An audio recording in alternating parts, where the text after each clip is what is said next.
Chapter 845, The Change of the Future Myriad Supreme Palm. The Second Palm. Myriad Dragons Ascending to Heaven. Suhan felt a surge of emotions upon hearing this. He had heard of the Myriad Supreme Palm, which was said to have been passed down from their ancestor to the eldest disciple.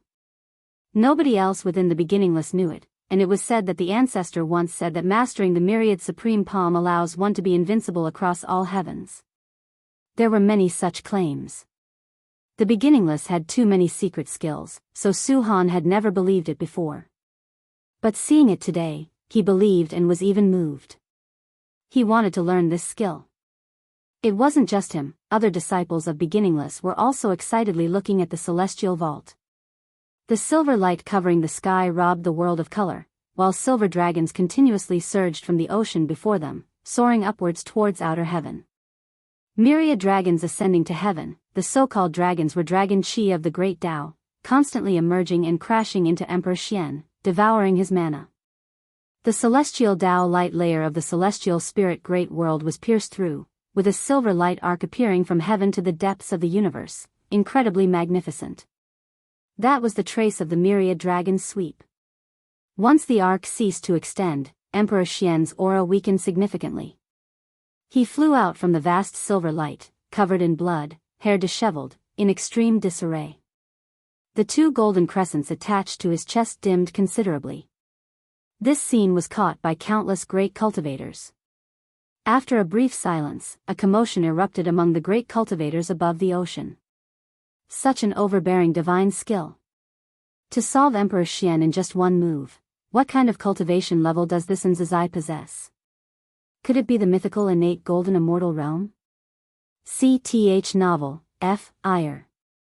Et website on Google to access chapters of novels early and in the highest quality. No, I can feel his aura is still within the heaven-encompassing free immortal realm, but he is the primordial Tao Emperor. Carrying the destiny of both the primordial Tao Emperor and Daoist Emperor, yet unable to surpass the primordial Tao Emperor? Beginningless truly hides dragons and crouches tigers. Hearing the discussions all around, Ji Xiaoyu also had a look of surprise on her face. She knew the second-generation disciples of the Beginningless were strong, and perhaps even hid innate golden immortals, but she didn't expect even the third-generation disciples to be this powerful. Indeed, that fellow, though lazy, became incredibly strong through daily cultivation together. Guantianyu was equally shocked. He had battled Emperor Xian, whose profoundness once filled him with despair. He never expected such a powerful Emperor Xian to be so easily defeated by Nzazai. He had seen Nzazai before when he visited the Heavenly Spirit Tao Alliance, and many alliance hierarchs had personally welcomed him. But at the time, he only marveled at the supreme status of Beginningless, not thinking Nzazai was particularly powerful. Now, as he gazed from afar, Nzazai stood on the cliff edge of the Nine-Spirit Continent, facing the wild wind, a stance that gave him immense shock. Is this the Beginningless? Guantianyu suddenly felt that Heavenly Spirit Tao Alliance was just a so-so, and perhaps even the so-called Celestial Court couldn't compare to the Beginningless. Truly terrifying, among the third-generation disciples of Beginningless, many have extraordinary talents, and the future disciples also have exceptional gifts, but none can shake his position, his master, the ancestor of green light, said with genuine admiration. Everyone marveled at Nzazai's strength, while some rushed to outer heaven to check on Emperor Xian. In the depths of the universe. Before the world gate. The celestial spirit god, Tianhao, and Tai immortal monarch stood side by side, witnessing Nzazai's strike. Myriad supreme palm, what powerful creation, those dragons are all the power of the great Tao, Tai immortal monarch praised. He had interacted with Nzazai many times and had long realized this child was no ordinary, so today's display didn't surprise him too much. Tianhao's eyes were also full of admiration. This disciple of Beginningless, surnamed An, was his sister Nzin's eldest disciple, and he naturally regarded him as his own. Upon returning, he wondered if he should teach Nzazai, but upon reconsideration, knowing Nzazai cultivated under their master, he would surely be outstanding. Indeed, the strength of the myriad supreme palm made even him want to learn it. The celestial spirit god spoke, "This Emperor Xian is not simple, with a cause and effect of the heavenly Tao behind him. Tai immortal monarch scoffed, with such arrogance, he must have something to rely on. Elsewhere. Guan and Xiaolan arrived at the Xiao family city, where Xiaolan had also witnessed Nzai's move. Such an overbearing divine skill, did you teach it? Xiaolan curiously asked. Guan smiled, I created it, 7 palms in total, and this is just the second. Can you teach me? No, only disciples in charge can cultivate it. Guan rarely refused, as he intended to make the myriad supreme palm the hallmark secret skill of the beginningless. Though a bit disappointed, Xiaolan didn't pester him. She then asked, what is the origin of this Emperor Xian? What if Nzai accidentally kills him? Guan replied meaningfully, he has significant backing. A powerful cause and effect were ready to fall upon Emperor Xian to help him recover, but unfortunately, it was invisibly neutralized by Guan. This cause and effect came from the Tai Shang. Tai Shang can alter the destiny of all heavens. Emperor Xian challenging the beginningless had already caused changes in the future, staining his undefeated path. However, Guan saw Tai Shang corrected the future, preventing the news of Emperor Xian's defeat from spreading. The duel between Emperor Xian and Nzai also sowed seeds of calamity between Guan and Tai Shang, officially bringing the celestial spirit great world into Tai Shang's view. Guan was unfazed. Though Tai Shang was strong, the only true contender was the celestial emperor. Currently, Tai Shang is managing the celestial court, with many tasks requiring his attention, leaving him unable to focus on the celestial spirit great world. Emperor Xian was merely his pawn. However, sometimes pawns escape the chessboard. This Emperor Xian not only had extraordinary talent but also harbored immense ambition. The all heavens and myriad realms were like a prison, countless pieces looking up at Sainthood, seeking not only the position of immortal gods but also the strongest throne of the celestial emperor. Brother Gu, tell me about the geniuses from other great worlds, are there any not inferior to Emperor Xian? Xiaolan suddenly asked, her face full of expectation. Although she now stayed with the Xiao family, she had always had the heart of a strong person. Had she not failed in achieving Daoist emperor, she wouldn't have chosen to settle. Of course there are. Guan began to recount the geniuses he had observed. Emperor Xian was indeed formidable, but to call him the first of the heavenly Tao underestimated it. The heavenly Tao was vast, with countless great worlds and powerful domains, and geniuses were as numerous as stars in the sky. Guan occasionally observed other worlds, finding many talents catching his attention. In the days that followed, the news of Emperor Xian's crushing defeat by a third-generation disciple of the beginningless swept the world, and the name of Nzai and the myriad supreme palm also spread to all cultivators' ears. On that day, Nzai's answer to Su Han was heard by many great cultivators, spreading the name of the myriad supreme palm, with some even claiming it as the top secret skill in the celestial spirit, and for a time, Nzai even gained renown as the world's #1. Meanwhile, the defeated Emperor Xian quietly retreated, and the heavenly spirit Tao alliance did not trouble him. If you find any errors, ads pop up, ads redirect, broken links, non-standard content, etc., please let us know report so we can fix it as soon as possible. Chapter 846, Destiny Mission in the Darkness. Emperor Xian sat meditating on a red lotus throne, dressed in a plain white robe, his hair disheveled and his brows furrowed, with 2 golden crescent moons hovering around him. This was a suffocating void, in the depths of which faint flashes of lightning and dark red nebulae surged, resembling the end of the apocalypse, where everything had already turned to nothingness. Emperor Xian's face was pale. He slowly opened his eyes, raised his right hand, and pulled open the robe on his chest, revealing tiny silver lines flowing like they were silver dragons. The remnant power of the myriad dragons ascending to heaven was still tormenting him, making him feel that he would hardly recover in a short time.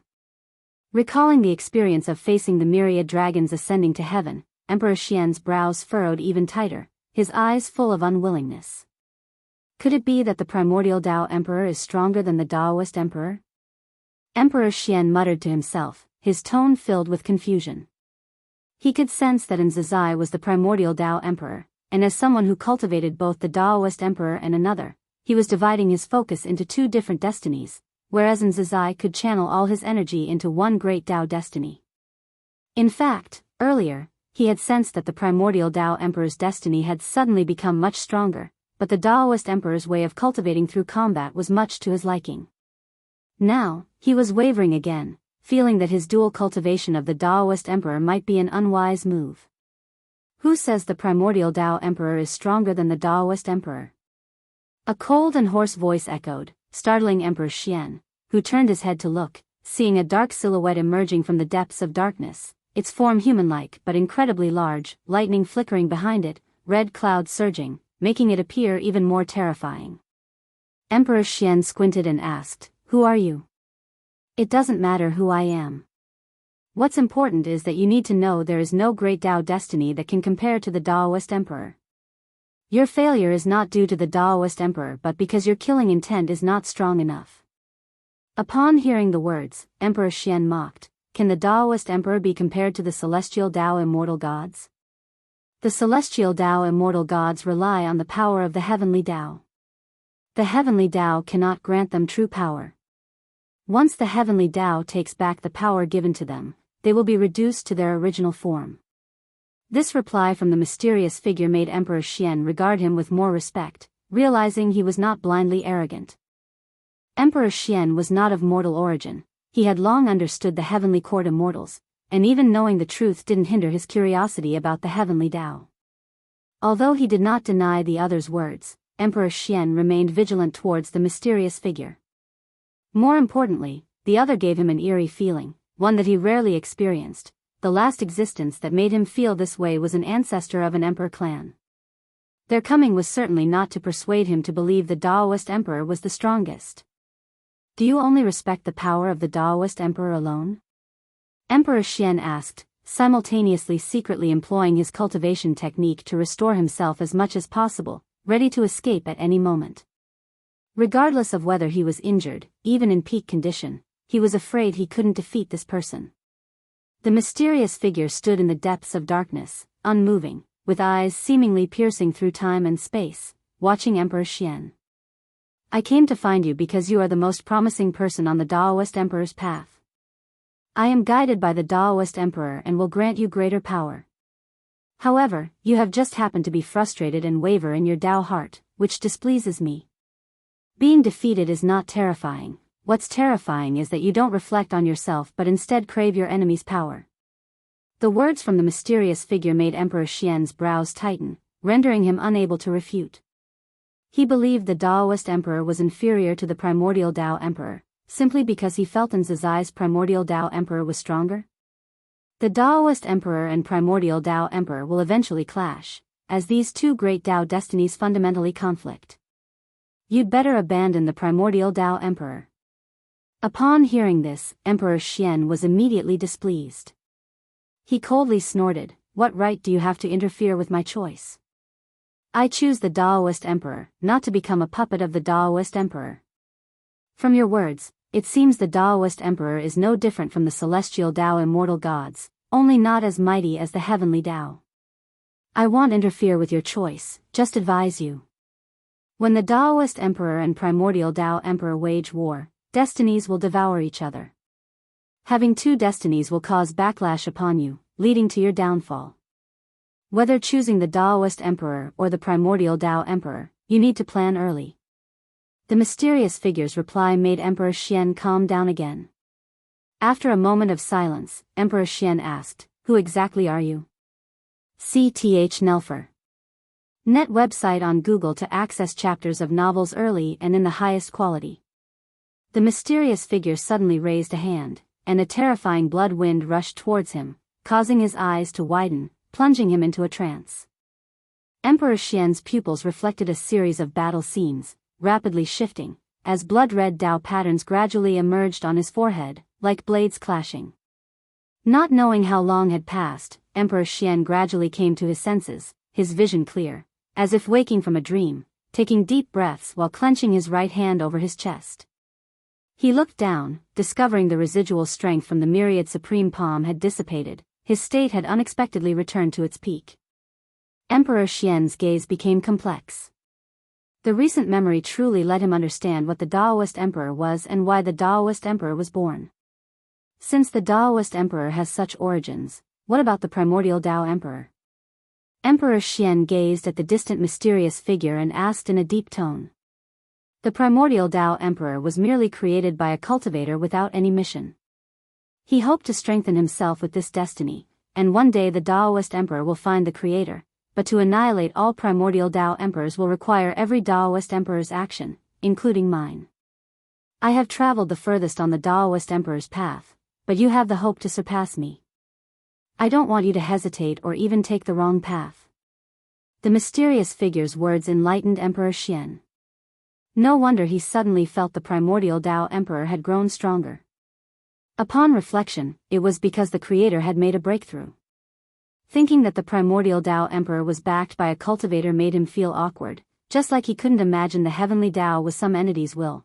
Then wouldn't all living beings be mockeries of the existence behind the heavenly Dao? Think carefully, I await your choice. After saying this, the mysterious figure turned and disappeared. Emperor Xian remained seated on the red lotus, quietly contemplating. Millions of years had passed since Emperor Xian's defeat, and the world had forgotten him, with new figures capturing everyone's attention. This year, Wuxia once again welcomed a new group of disciples, their mentors bringing them to pay respects to Zizai. Every new disciple must face the first disciple, it's customary, every generation of Wuxia disciples must adhere to it. In the Grand Hall, a group of Wuxia disciples gathered together, laughing and talking, while the new disciples stood in a row facing Zizai, diverse in seniority but similar in age. Their mentors weren't thinking much, all mutually complimenting each other's judgment.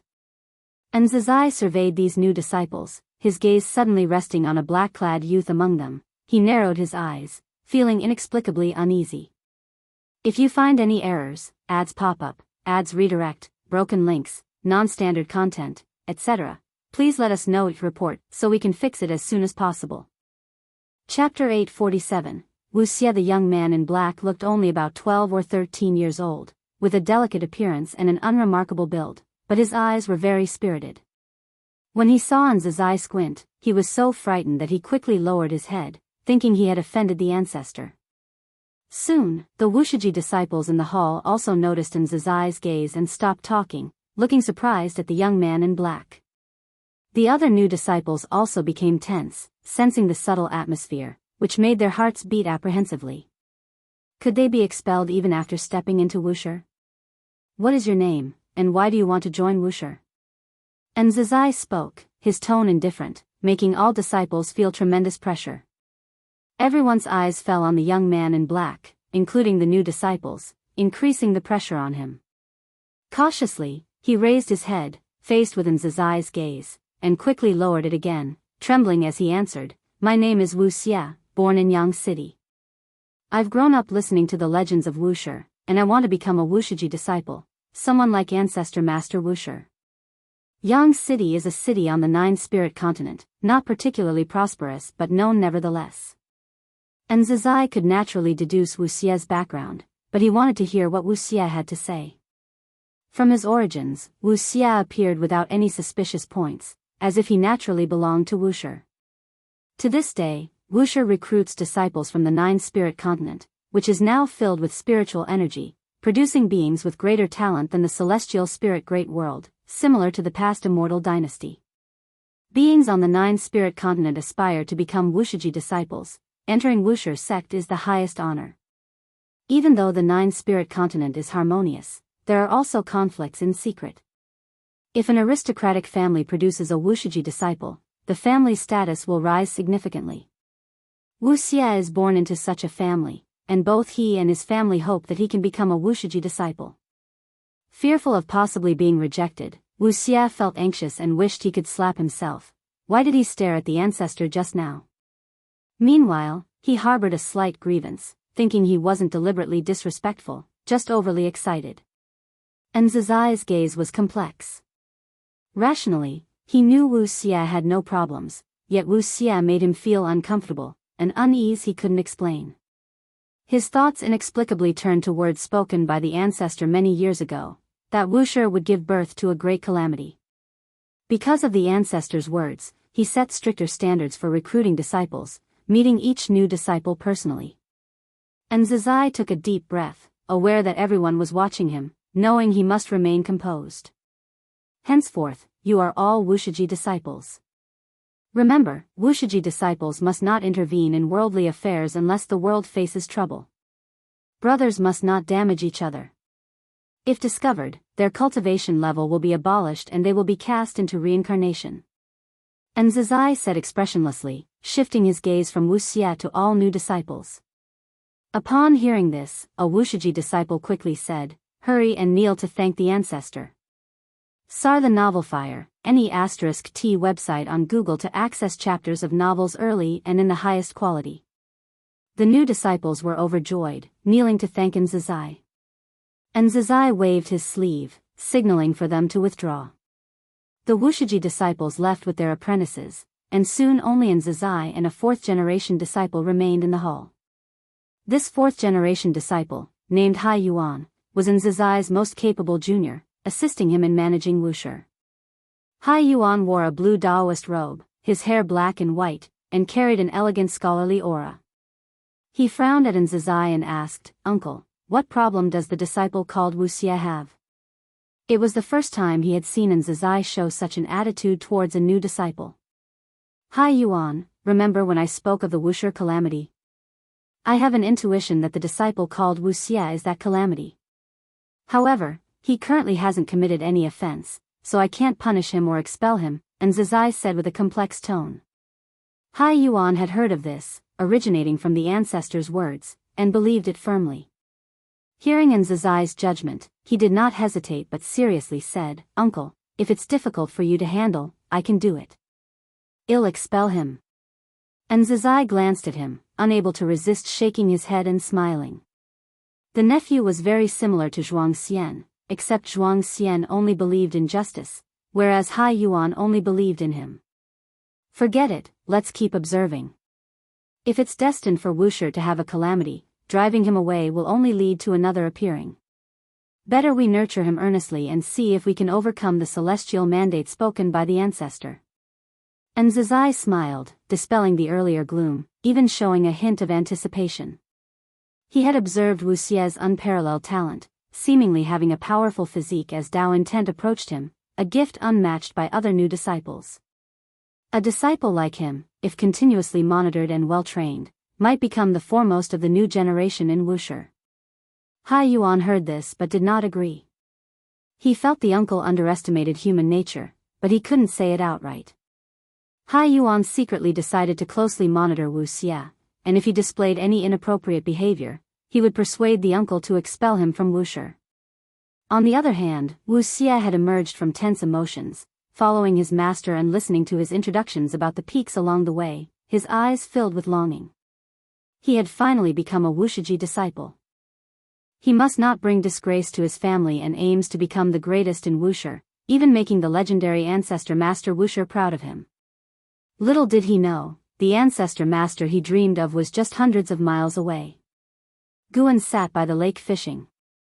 Despite the growing number of Wuxia disciples, his aura was so ethereal that divine sense couldn't detect him unless approaching closely, allowing him peace. He too was observing Wuxia. Interesting, managing to extend to the dojo. Though the process was intricate, it's indeed resourceful. Guan murmured, a faint smile appearing. Wuxia posed no issue, but Wuxia's primordial ancestor did. When alive, the primordial ancestor was invaded by the great Dao destiny of the Daoist emperor, always lurking, later joining the nine-spirit continent and passing on this destiny. Long ago, Guan had noticed this but did not mind, even anticipating what might transpire. He did not resist the Daoist emperor, though unfortunately, the Daoist emperor disliked him. "Great Dao destiny is not just between you and me." Guan murmured leisurely. At that point, the fishing rod began moving, compelling him to sit up straight and start pulling the rod. After a tugging battle, he retrieved the rod. With a half-transparent goldfish hooked, it transformed from spiritual energy in the lake, possessing spiritual intelligence, unlike beings, and he called them lake spirits. The lake spirit struggled on the hook, and Guan removed and released it back into the lake before continuing to fish. If you find any errors, ads pop up, ads redirect, broken links, non-standard content, etc., please let us know each report so we can fix it as soon as possible. Chapter 848. Wuxia entered Wuxia without causing any stir within, while Zizai and Hai Yuan only paid attention to him secretly. Sir, the Novel Fire. Net website on Google to access chapters of novels early and in the highest quality. 100 years later, Zizai summoned Wuxia. Having grown up, Wuxia was elegant and handsome, and like most Wuxia disciples, had the demeanor of the immortal family. He still wore black clothes, but his outfit had become more refined, with a cyan jade hairpin on his hair crown, exuding extraordinary poise. Zizai met him on a cliff. Wuxia came up behind Zizai and bowed to salute. Wuxia greets ancestor. Wuxia's tone was neither humble nor arrogant. Upon careful listening, one could hear a hint of flair in his voice. Since joining Wuxia, he had been cultivating and hadn't met Zizai again, but he couldn't forget the embarrassment when he first met Zizai. On the way here, he wondered why ancestor had summoned him. He couldn't understand but wasn't worried, because he was already a Wuxia disciple. His master and his master's master both regarded him highly. Even if the third-generation senior disciple wanted to trouble him, they would need a reason. Zizai, with his back to Wuxia, gazed at the distant mountains and forests, and spoke, "Your talent is outstanding, and your comprehension is rare for a millennium. I will make an exception to teach you divine skills." "What kind of divine skill do you want to learn?" Upon hearing this, Wuxia's eyes lit up, and he immediately said, "I want to learn the Myriad Supreme Palm." The Myriad Supreme Palm, which overwhelmed the Outer Heaven Emperor and gained fame throughout the land, was something Wuxia heard his family talk about in his youth. If he could join Wuxia, he must learn the Myriad Supreme Palm. The Myriad Supreme Palm can only be practiced by the Wuxia senior disciple. The so-called senior disciple is not every generation's senior disciple but the one who wields great power among them. As Zizai spoke, he turned to look at Wuxia. He examined Wuxia and asked, "Do you think you can become the senior disciple?" "I will try hard. Since I am cultivating immortality, I have great ambitions. I don't want to live a lifetime of quiet cultivation." When Wuxia said this, his eyes were bright and fearless as he met Zizai's gaze, full of vigor, like a sharp sword drawn from its sheath. Zizai had to admit that he liked Wuxia's sharpness because it was something other disciples did not possess, only seen in the world's #1 prodigy. But the thought of Wuxia using Wuxi's divine skills to cause chaos in the human world gave him some discomfort. "Ancestor, I temporarily lack the qualifications to practice the Myriad Supreme Palm. Why don't you decide? Whatever you teach, I will learn. I'm not picky. I feel that only by mastering all divine skills and Daoist techniques can I reach the ancestor's realm." Wuxia said excitedly, mentioning the ancestor. He clenched his fists tightly. Zizai nodded and said, "Then start with learning the escape skill first. Penetrating the essence of all things is seeing through all things, which will aid in your comprehension of heaven and earth." "Thank you, ancestor." Wuxia saluted again. Thus, Wuxia began to follow Zizai in cultivation. This matter spread within Wuxia. The current generation of Wuxia disciples had been passed down for 26 generations, and although Wuxia was accepted by the 14th generation disciple, making his lineage relatively high, being specially cared for by Zizai was rare. Everyone could feel a new star rising, and Wuxia might become a representative figure of Wuxia. Since then, many disciples took the initiative to visit Wuxia, making his pride grow ever larger. 10,000 years passed in the blink of an eye. Wuxia had already become a genius disciple of Wuxia, and his fame even spread beyond the 9-spirit continent. On this day, Su Han came to the bamboo forest to visit Guan, talking about Wuxia. "This Wuxia is truly extraordinary. After merely 10,000 years of cultivating immortality, he's already a divine thought true immortal. The key is his comprehension. He can learn any divine skill or spell just by seeing it once. It's simply absurd." Su Han said, standing in front of Guan, spreading his palms, his tone helpless. Once, he thought his talent was the highest, but after coming to Wuxia, he found geniuses abound, and some people's talents amazed him. Wuxia's sudden rise made him feel that the foundation of the nine-spirit continent and the celestial spirit great world aren't on the same level. Guan, who was reading a book, casually said, "That's just because the divine skills he encountered were too low-level. Some divine skills cannot be mastered just by seeing them once." "I know, but facing most Daoist techniques with such comprehension is already very exaggerated. I heard the senior brother personally taught him." "Ancestor, is there an arrangement of yours in this?" Su Han asked curiously. He had a good relationship with Nzazai, knowing Nzazai's character. Since Nzazai's disciples grew up, he stopped accepting disciples and wouldn't teach other disciples to cultivate. Wuxia was an exception. Everyone could feel that Nzazai had high hopes for Wuxia, and Su Han thought the same. "I am very busy and have no time to pay attention to these matters." Guan responded carelessly, then turned to a new page. Seeing his action, Su Han had many grievances he wanted to express but held back. "Is Guan busy?" Su Han used to think so, but after spending a lot of time with him, he truly felt that Ancestor was the most idle person. But it was precisely because he's the most idle that made his thoughts impossible to fathom. "Su Han, if Wuxia faces a catastrophe and I cannot intervene, what would you do?" Guan suddenly asked, his gaze never leaving the pages. Su Han, hearing this, was stunned, for he wouldn't think that Ancestor would ask meaningless questions. In an instant, he thought of many possibilities, and his mood sank abruptly. "I am a Wuxia disciple. I must defend Wuxia even if it costs my life," Su Han said firmly. This was indeed his heartfelt sentiment. Guan could hear that he had already hypothesized numerous terrifying scenarios. Some assumptions even amused Guan. Guan glanced at him, smiled. "You don't need to be tense. There will never be a situation where I cannot intervene, only whether I want to or not." Upon hearing this, Su Han breathed a sigh of relief, and then he became alert again. If Wuxia faced a catastrophe, would Ancestor have a situation of not wanting to intervene? If it were other disciples, they might not think this far, but his grandfather came from the Supreme Sect. He knew of Ancestor's past with the Supreme Sect, knowing the Ancestor once supported and later abandoned the Supreme Sect. Could it be that one day, Ancestor would abandon Wuxia? Guan listened to his inner voice, thinking he indeed dares to speculate. Actually, Guan had no intention of abandoning Wuxia, as he had personally established it. But if Wuxia faced troubles that disciples could solve, he wouldn't intervene. Recently, Wu Xin had brought him insight, giving him more thoughts about Wuxia. Since Wuxia had grown, why not make it grow even larger? He wasn't aiming to compete, but just wanted to see if the Wuxia he founded differed from the various major sects of the heavens. 10,000 years from now, you take a group of Wuxia disciples to the path of the Great Tao for training. It's also an opportunity for your honing, Guan said softly. When Su Han heard this, his eyes immediately brightened.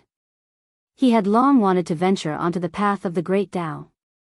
If you find any errors, ads pop up, ads redirect, broken links, non-standard content, etc., please let us know each report so we can fix it as soon as possible.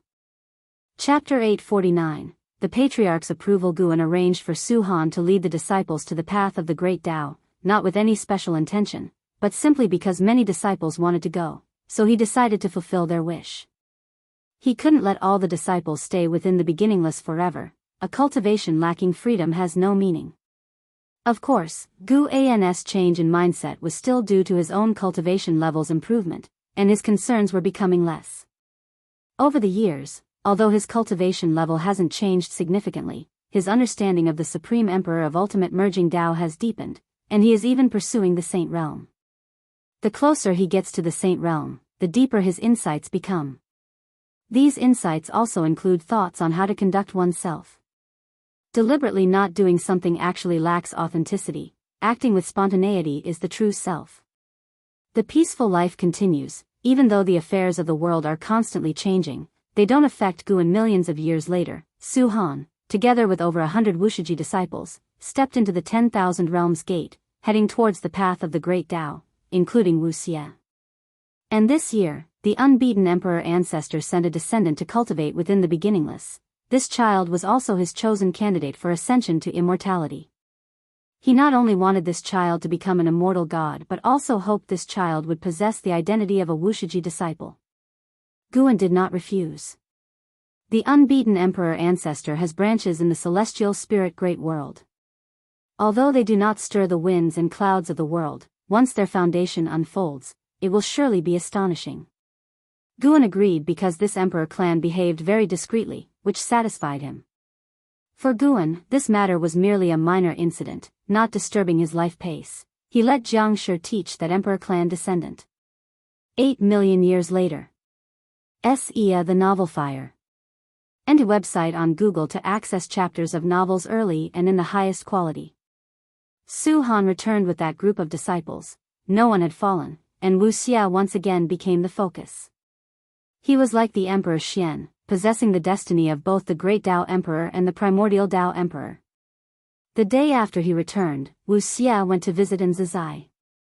Nzizai had constructed a pavilion on a high peak, situated on the mountainside, providing a view of thousands of miles. Master Ancestor, I've returned. Wuxia, already a heaven-encompassing free immortal, stood in front of the table, looking at Nzizai, smiling with high spirits. Nzizai scrutinized him, while he faced it openly. Although the young man still carried immense arrogance, Nzizai could feel that he hadn't changed much from millions of years ago. Tell me about your experiences these years. Nzizai said, simultaneously gesturing for Wuxia to sit down. He was secretly shocked, for it hadn't been long since Wuxia's cultivation level had caught up with him. Though he still had confidence in subduing Wuxia, Wuxia's rapid growth made him somewhat uneasy. If Wuxia truly became a threat and he couldn't contain him, wouldn't it cause trouble for the Master Ancestor? Wuxia was unaware of Nzizai's thoughts, and after sitting down, he began to speak incessantly about his years of experience. Quickly, Nzizai too was drawn in by his experiences.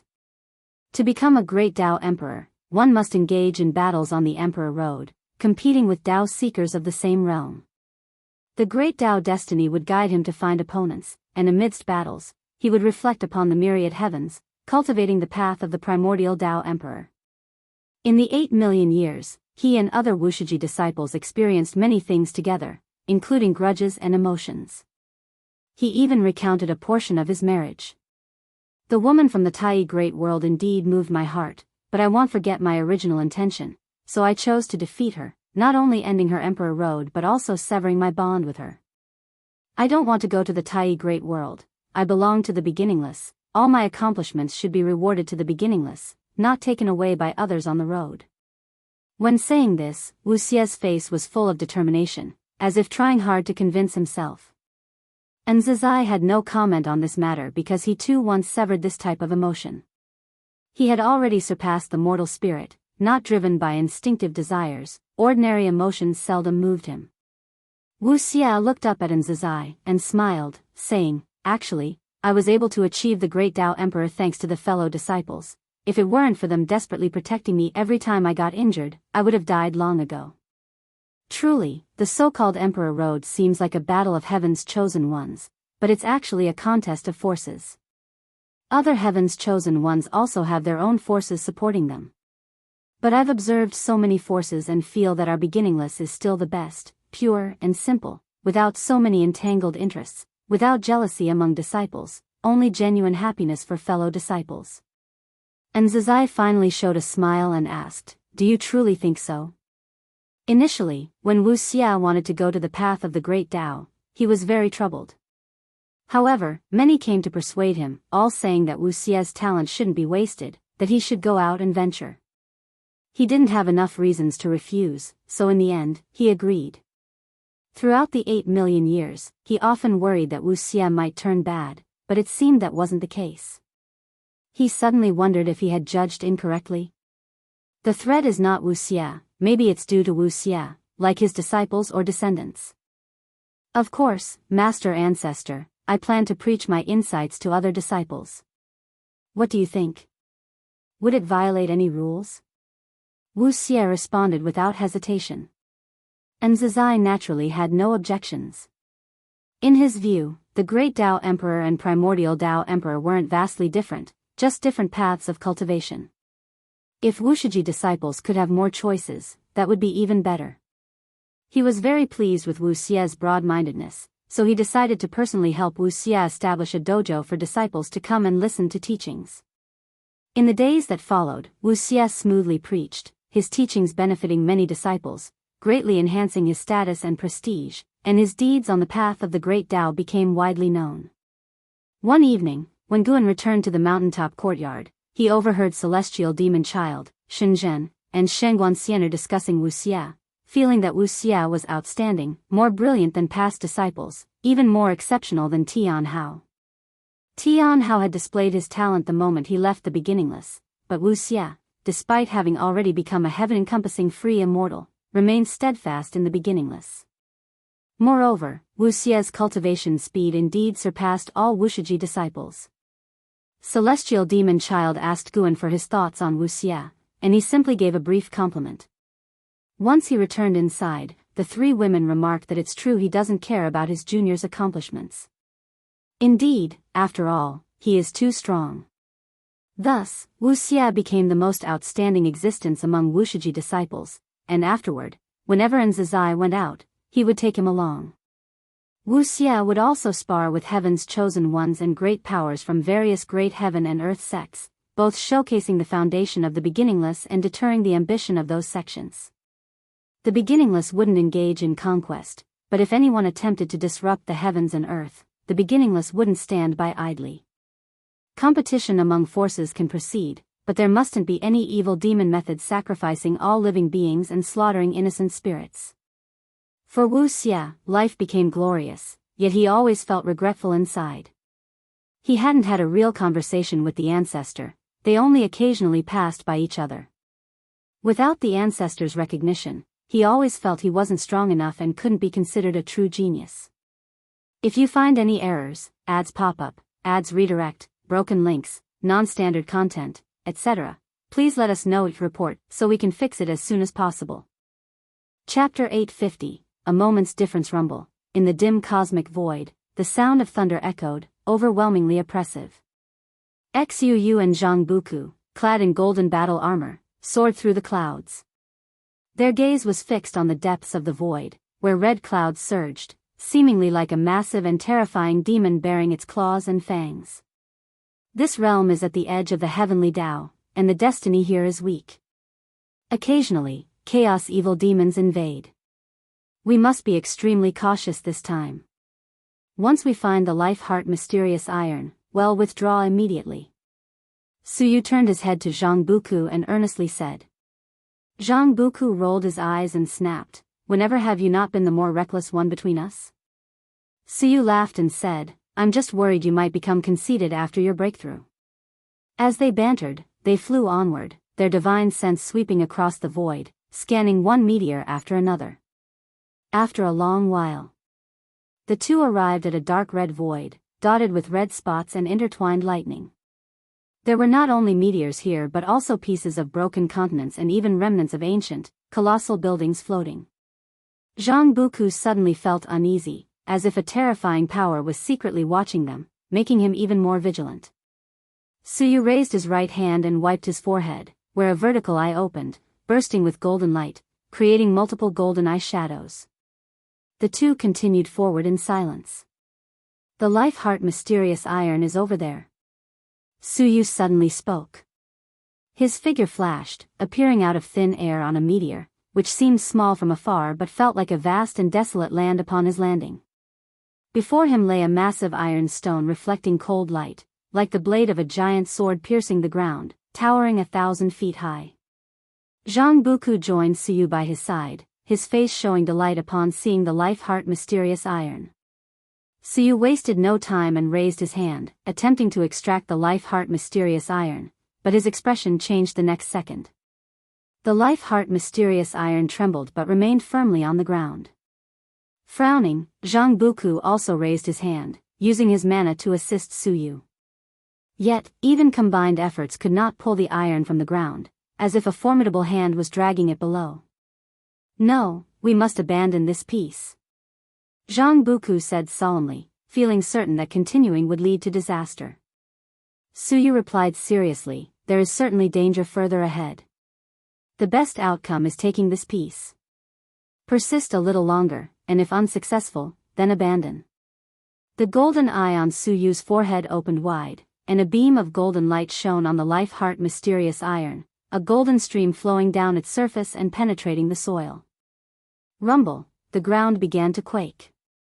More precisely, the entire meteor trembled as though about to explode. Su Yu's face changed drastically. He instantly grasped Zhang Buku's wrist, carrying him away. Zhang Buku, momentarily flustered, pulled out a divine weapon with his other hand. An unimaginable pressure descended, darkening the void further, pressing upon Zhang Buku and Su Yu, who instinctively unleashed all their mana to resist. We are no longer immortal gods. If we die, we are truly consigned to oblivion. Su Yu gritted his teeth, a treasure tower appearing on his hand. He raised it, and it emitted azure light enveloping them, yet the pressure remained intense and their flight speed slowed significantly. Need you say it, I told you to stop earlier, but you didn't listen. Sarch ** the Nelfer. Net website on Google to access chapters of novels early and in the highest quality. Zhang Buku muttered with darkened expression, having experienced such situations countless times, almost used to them. Then, their visions suddenly darkened. Zhang Buku instinctively looked up, seeing a colossal, dark hand descending towards them. Even though they hadn't halted, the hand remained overhead as if their flight was ineffective. Grinding his teeth, Zhang Buku tightly gripped his divine weapon and struck upwards despite knowing the disparity in strength. He resolved to fight. Meanwhile, Jian, far away on the immortal-seeking island in the celestial spirit great world, observed Zhang Buku's calamity within an auction. Named Buku, yet suffering endlessly. Oh, my dear disciple, truly hard to safeguard you. Guan murmured, seated in a private room of a pavilion, where translucent curtains allowed him a view of the terrace outside. On the terrace, a cultivator was showcasing auction items, while the other rooms were shrouded by curtains, appearing engulfed in dark mist from outside, obscuring their interiors. Guan was not there to buy anything, just to enjoy the spectacle. The calamity that befell Zhang Buku drew his attention. Zhang Buku had cultivated in the celestial extreme 9 heavens for years, recently breaking through to the innate golden immortal realm. He and Su Yu ventured to that realm to seek materials for crafting supreme treasures. Having forged the Vajra undying body, his strength far exceeded his realm, necessitating a fitting supreme treasure to reveal his divine skill's power. They faced misfortune not due to bad luck but premeditated targeting. Dark Heavenly Court. More precisely, the Dark Heavenly Court targeted Su Yu, not Zhang Buku. Acting was Emperor Bone Profound Venerable, whose cultivation level was Mixed Element Profound Venerable Immortal. Even if Su Yu unleashed his heavenly sun origin, he was no match for such a foe. Guan didn't immediately intervene to rescue Zhang Buku, having foreseen Zhang Buku's future. Though Zhang Buku would endure hardship under Emperor Bone Profound Venerable, he would also gain substantial opportunities, leading to a surge in cultivation level. Even if Zhang Buku became tainted by the Dark Heavenly Court's destiny, Guan knew ways to extricate him from the sea of suffering. Guan looked at Emperor Bone Profound Venerable, his sentiments starkly different from their previous encounter. During their last confrontation, though Emperor Bone Profound Venerable wasn't his match, now, everything about Emperor Bone Profound Venerable was apparent to him. He could dictate his fate and negate his past. When Emperor Bone Profound Venerable led the Dark Heavenly Court against the Celestial Court, the Celestial Emperor likely felt similar. In chaos or the Heavenly Tao, Emperor Bone Profound Venerable's strength was formidable, yet to Guan and the Celestial Emperor, he was akin to a mortal spirit. Guan pondered whether higher-level existences viewed him and the Celestial Emperor similarly. Currently, he didn't sense such power, but he would assume it existed. Such invisible pressure kept him grounded. Supreme Emperor of Ultimate Merging Tao wasn't enough for him. He aimed to not only surpass Emperor Bone Profound Venerable by one great realm but 2, 3, 4, even more. As long as life evolution continues, his limits won't exist. If you make the right choice for him, there's a path to life. If you choose wrongly, if the Celestial Emperor doesn't destroy you, then I will. Relaxed in his chair, Guan propped his face with one hand, speaking softly. Everyone possesses myriad fates, a single thought can alter their destiny. Guan kept all of Emperor Bone Profound Venerable's potential fates in view. If you find any errors, ads pop up, ads redirect, broken links, non-standard content, etc., please let us know each report so we can fix it as soon as possible.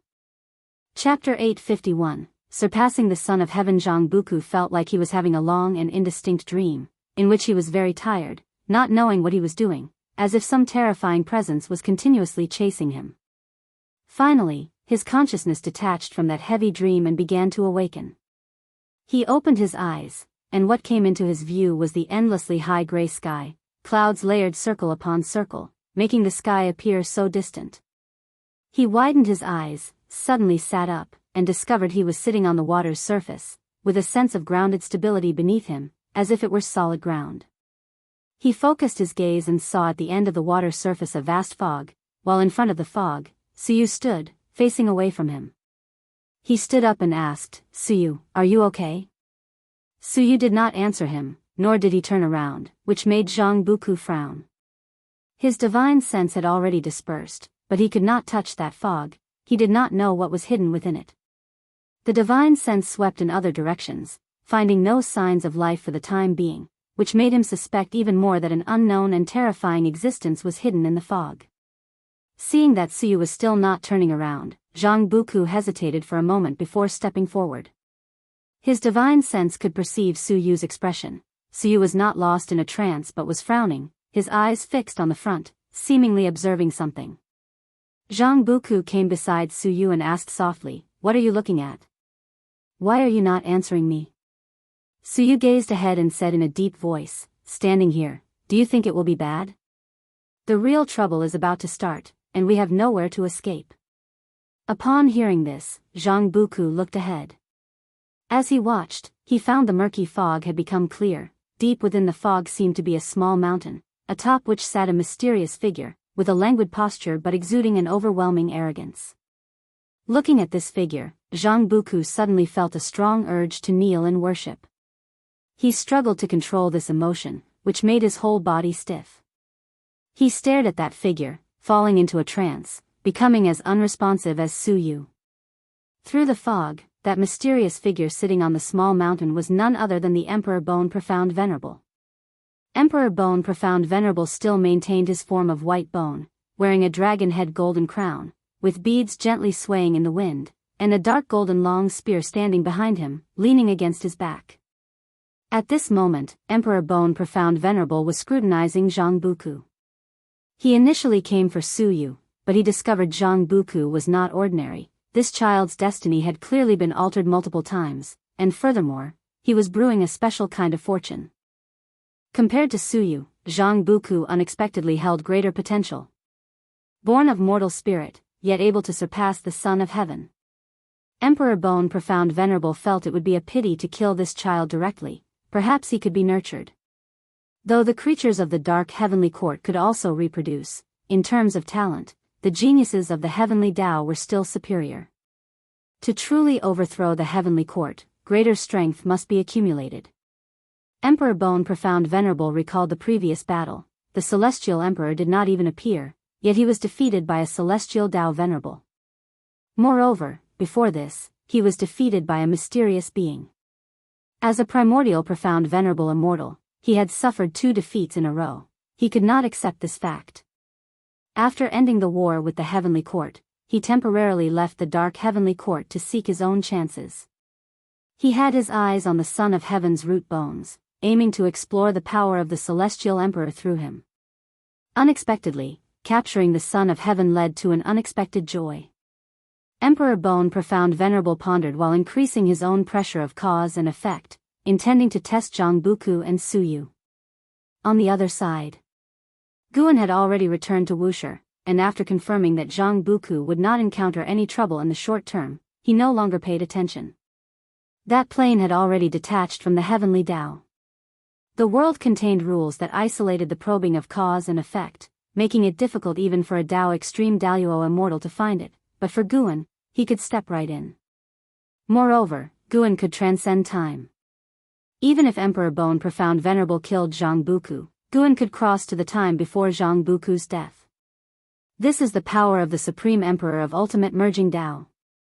Of course, the Supreme Emperor of Ultimate Merging Dao cannot change his past before reaching this realm.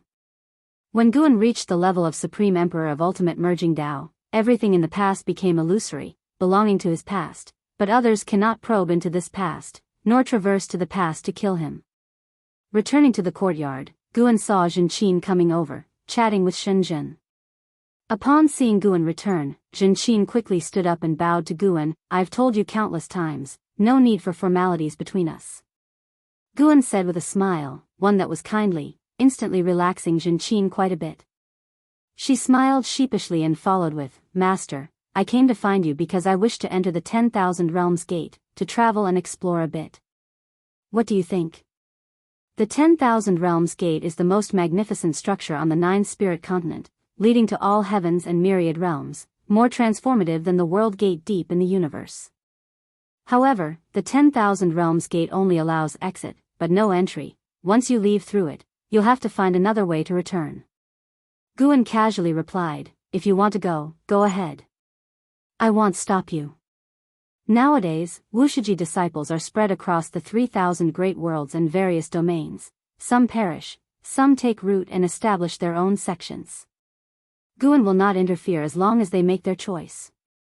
Zhenqin is different from other disciples. If she ventures out, Guan will surely watch over her secretly. He is not worried about Zhenqin making a move. He only needs a thought to resolve all the troubles Zhenqin will encounter next. "Master, although I want to leave, I'm not in a hurry to go. Can you see if there's anything I can do for you? Leaving just like that, not knowing when I can return. My conscience would be uneasy because I haven't been able to repay you yet. Of course, if I gain great fortune someday, I will definitely return." Zhenqin came to Guan, playfully, her smile journeying his thoughts back over 1,000,000,000 years ago, when she was still struggling in the outer Taishan sect. Guan raised his hand, ruffled her hair, and said with a smile, "Master doesn't need you to repay anything, don't overthink. In the future, if you encounter difficulties you can't solve, just call out to Master, and Master will have Wuxia Divine Sparrow come to your aid." As the words fell, a 7-colored rainbow descended from the sky, landing on Guan's shoulder, none other than the Wuxia Divine Sparrow. The Wuxia Divine Sparrow tilted its head to look at Zhenqin, its eyes lively and innocent like a child's. CTH Novelfire, net website on Google to access chapters of novels early and in the highest quality. Zhenqin couldn't help but ask curiously, "Is the Wuxia Divine Sparrow really that powerful?" She suddenly recalled a legend. During the Son of Heaven struggle, a divine sparrow with a glow of 7 colors saved the 3,000 great worlds. Could it be that the divine sparrow was the Wuxia Divine Sparrow?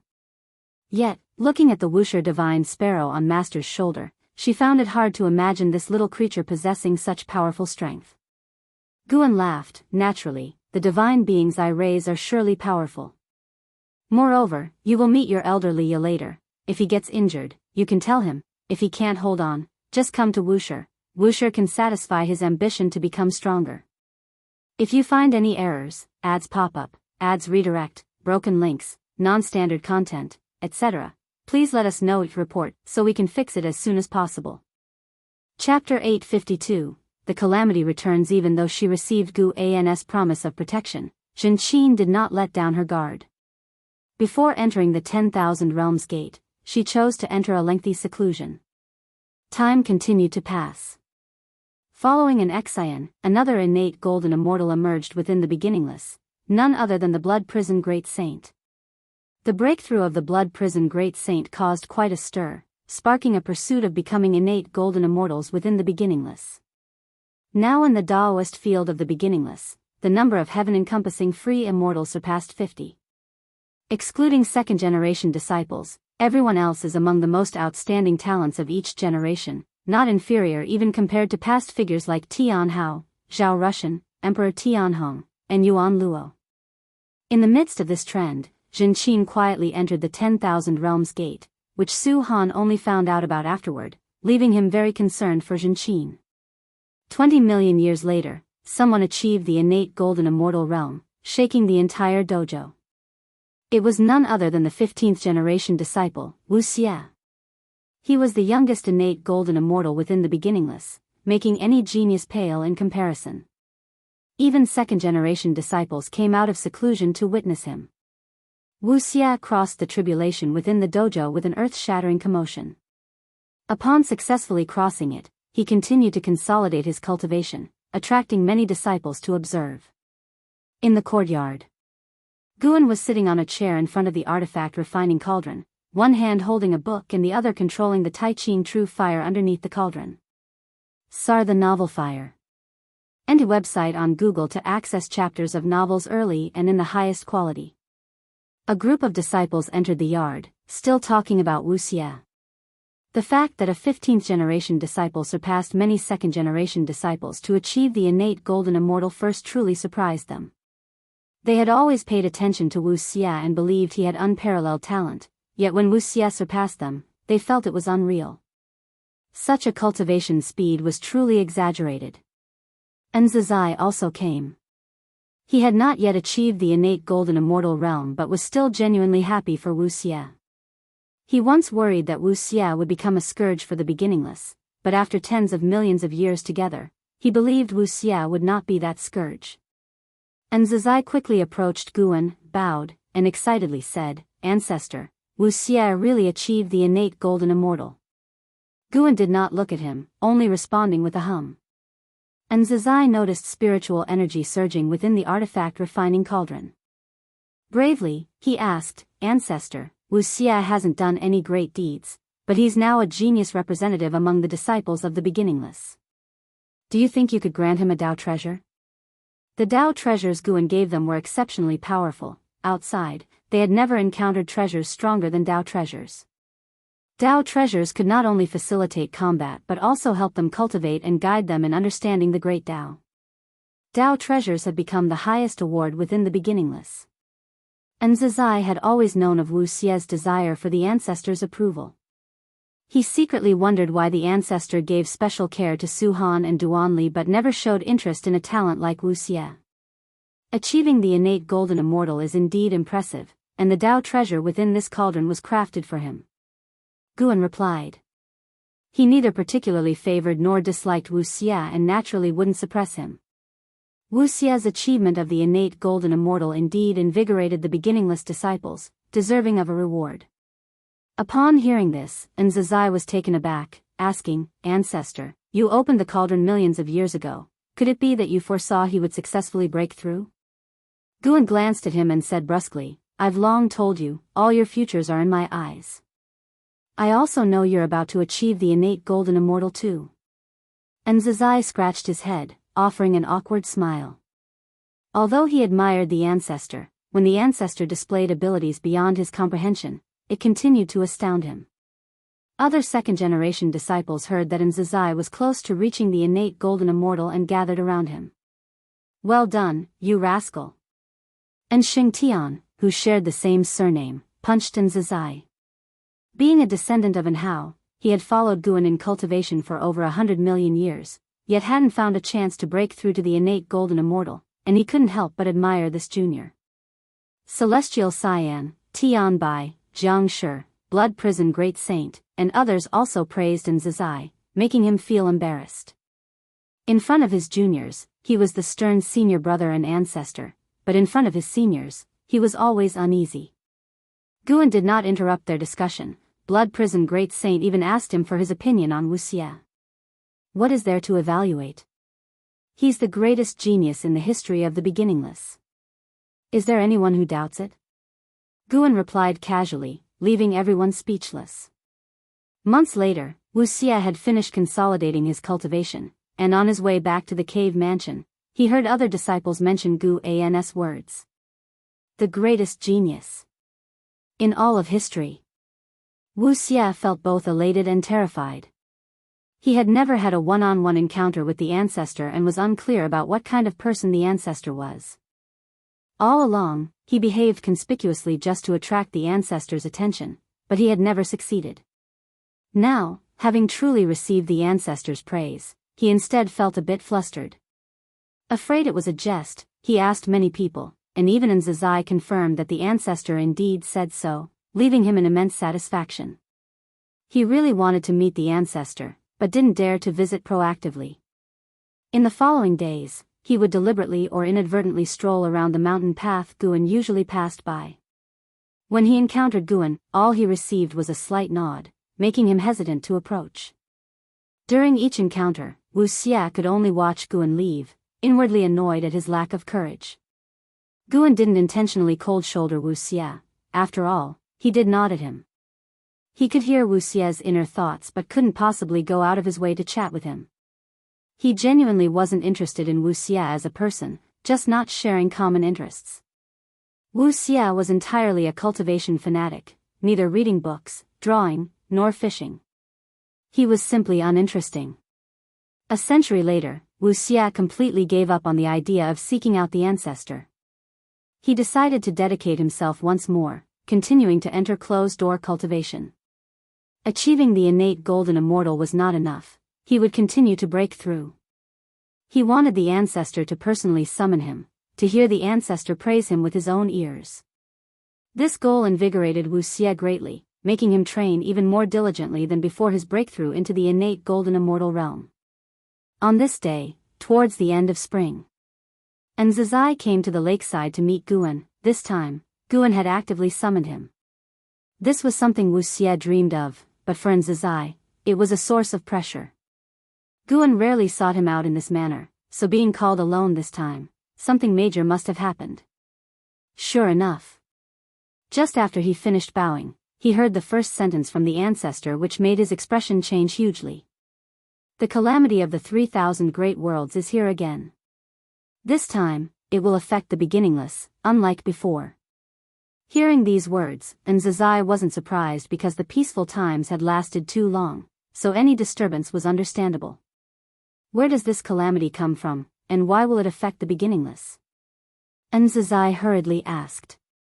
Guan replied, this time the calamity originates from within the celestial court and involves the Son of Heaven. Tianhao is the reincarnation of the Son of Heaven and has already returned to the celestial spirit great world. If someone comes to seize him, do you think the beginningless can stand by indifferently?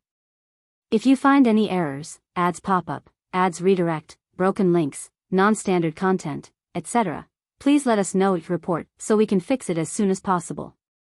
Chapter 853, Marshal of Heaven, the Celestial Court. Tianhao. With these two names appearing together, Nzazai immediately understood that the impending calamity would be even greater than the previous power struggle among the sons of heaven. Guan then briefly discussed the situation regarding the Heavenly Emperor, without revealing too much, but ensuring that Nzazai understood what he would face next, while advising Nzazai not to disclose the matter and simply focus on planning his strategy to manage the calamity. Nzazai grasped Guan's true intention. This was both a calamity for Wuxia and a trial set by the ancestor.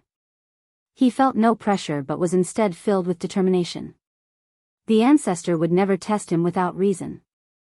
Once he succeeded, the ancestor would undoubtedly reward him, assisting him to advance further and faster on his cultivation path. Alright, go back and cultivate. Guan concluded their conversation, and Nzazai immediately paid his respects and took his leave. After Nzazai departed, Guan remained by the lakeside, continuing to fish. In his eyes, the lake surface reflected scenes of various futures. In the future, immortal gods would descend to the human world to slaughter the immortal cultivation sect, under the pretense of eradicating chaos evil demons. This was a tactic aimed at Xianyuan human venerable, who, when facing the overwhelming power of the Heavenly Emperor, would have no choice but to accept the immortal gods cleansing the human world. The masses, unaware of the celestial court's internal conflicts, would blame the disasters brought by the celestial court on Xianyuan human venerable, causing his faith to plummet and eventually leading to his immortal position being undermined until it was stripped away by Zhangtian. Without his immortal position, the Heavenly Emperor would have countless ways to eliminate Xianyuan human venerable, while also reclaiming control over the 3,000 great worlds to establish a new order. The Heavenly Emperor's methods were truly ruthless and merciless. Many immortal gods believed the Heavenly Emperor resembled the Celestial Emperor the most, prompting Guan to wonder if the Celestial Emperor had once done similar things. Perhaps the 3,000 great worlds truly harbored chaos evil demons, yet the heavenly emperor merely desired to leave the inhabitants of the 3,000 great worlds destitute. For the sake of power struggles, he trampled on all living beings carelessly, a behavior that Guan could not condone. However, there were countless individuals like the heavenly emperor, and Guan realized that if he tried to manage them all, he would never have a moment of peace. Evil is itself a part of the world, guiding toward good is the righteous Tao, but evil cannot be eradicated. Guan would not extend his responsibility to cover the 3,000 great worlds. Protecting the celestial spirit great world was sufficient. Great calamities are ordeals that all beings need to undergo. Life is not always smooth for every living creature, and Guan wanted to see how Wuxia would perform in this great calamity. Since the end of the power struggle among the sons of heaven, the number of Wuxia's disciples had doubled, seemingly harmonious, but all under the guise of Wuxia's strength. Of course, for Guan, this great calamity also felt like a grand drama. Though the heavenly emperor acted against the 3,000 great worlds, he underestimated their essence. Little did he know, this conflict would exceed his expectations. Chaos evil demons would indeed emerge, and even the celestial Tao Venerable would get involved. Guan was quite hesitant about whether to engage in a battle with the celestial emperor.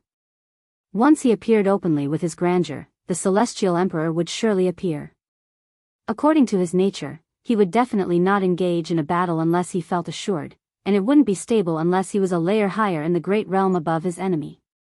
Yet he had formed a bond with the celestial emperor during reincarnation, and it would be regrettable not to spar with the celestial emperor in the same realm. Although he hadn't yet found the opportunity for a breakthrough, his intuition told him that if he did, the celestial emperor could never catch up. Forget it. Safety is the most important. Guan decided he couldn't define the celestial emperor with imagination. He must consider the celestial emperor as the strongest, most evil enemy in order to prepare for any situation. Encountering a less malignant celestial emperor would be optimal. In thoughts, overestimate your opponent as much as possible. Guan thought while simulating the future. In the bright cosmic void, devoid of stars, only fragments of luminous clouds existed, some like the creation god mountain, others resembling divine beasts crouching, extraordinarily serene. Deep within the void, atop a sea of clouds stood a palace with red eaves, incessantly emitting golden glow. Above the door hung a placard engraved with Great World Divine Palace. Inside the palace, Xianyuan Human Venerable sat cross-legged on the lotus seat atop the high platform, his mana spreading, displaying a heaven and earth Dharma image behind him. Suddenly, footsteps echoed from the entrance, reverberating within the hall. Xianyuan Human Venerable slowly opened his eyes, gazing at the visitor, his brow furrowed. A man clad in silver battle armor approached, two large flags inserted on his back. A miniature flood dragon perched atop his crown, spirit mist rising at his feet, his entire presence imposing. The Marshal of Heaven. Xianyuan Human Venerable enunciated the visitor's title. Your Highness Xianyuan, I am here at the command of the Supreme Heavenly Monarch. The Marshal of Heaven advanced with the stride of a dragon and tiger, his voice arriving even before his person reached the steps, strong and unyielding, remaining unabashed even before the Son of Heaven. Xianyuan Human Venerable watched him, observing him approach the steps. Despite the Marshal of Heaven looking up at him in admiration, he felt a palpable pressure. What does the Heavenly Monarch command? Xianyuan Human Venerable asked. Zixuan Old Immortal hasn't returned. Did an incident occur? Xianyuan Human Venerable anticipated this day since the Heavenly Emperor assumed power, but he hadn't expected it to come so swiftly, and even deploying the Marshal of Heaven. The Marshal of Heaven was a supreme immortal, leading all celestial gods. In cultivation level, both were in the Miao Jin Daluo immortal realm, yet the Marshal of Heaven had reached the pinnacle of this realm, possibly stepping into the next great realm, which was the immortal Tao Peak. Sarthana Fire. Et website on Google to access chapters of novels early and in the highest quality. The Marshal of Heaven spoke emotionlessly. Since the dark heavenly court was repelled, the heavenly monarch has been divining the remnants of the dark heavenly court, foreseeing that the 3,000 great worlds concealed the dark heavenly court's chess pieces, requiring complete eradication. He will deploy heavenly soldiers and generals to investigate the 3,000 great worlds, and you'll need to accompany me, as there was once contact between immortal gods and the dark heavenly court. Upon hearing this, Xianyuan Human Venerable was instantly incensed, eyes wide, roaring angrily, "Impudence! I am the son of heaven, child of the celestial emperor. How could I collude with the dark heavenly court?" The Marshal of Heaven replied calmly, "Emperor Changyu dissipated the essence of his main body, transferring the origin into his avatar, which has already merged with the dark fortune." Hearing this, the furious Xianyuan Human Venerable was dismayed. How could this, Xianyuan Human Venerable suddenly lost words. Possible betrayal by the Son of Heaven conferred the Marshal of Heaven with the right to bring him back to the celestial court. However, Xianyuan Human Venerable could not fathom why the Son of Heaven would betray the celestial court. Could it be for the position of the celestial emperor? But Emperor Changyu had no interest in the position of the celestial emperor. He even disliked participating in the power struggles of the Sons of Heaven. He had seen Emperor Xianxia's avatar during his conflict with the great immortal divine Yuan.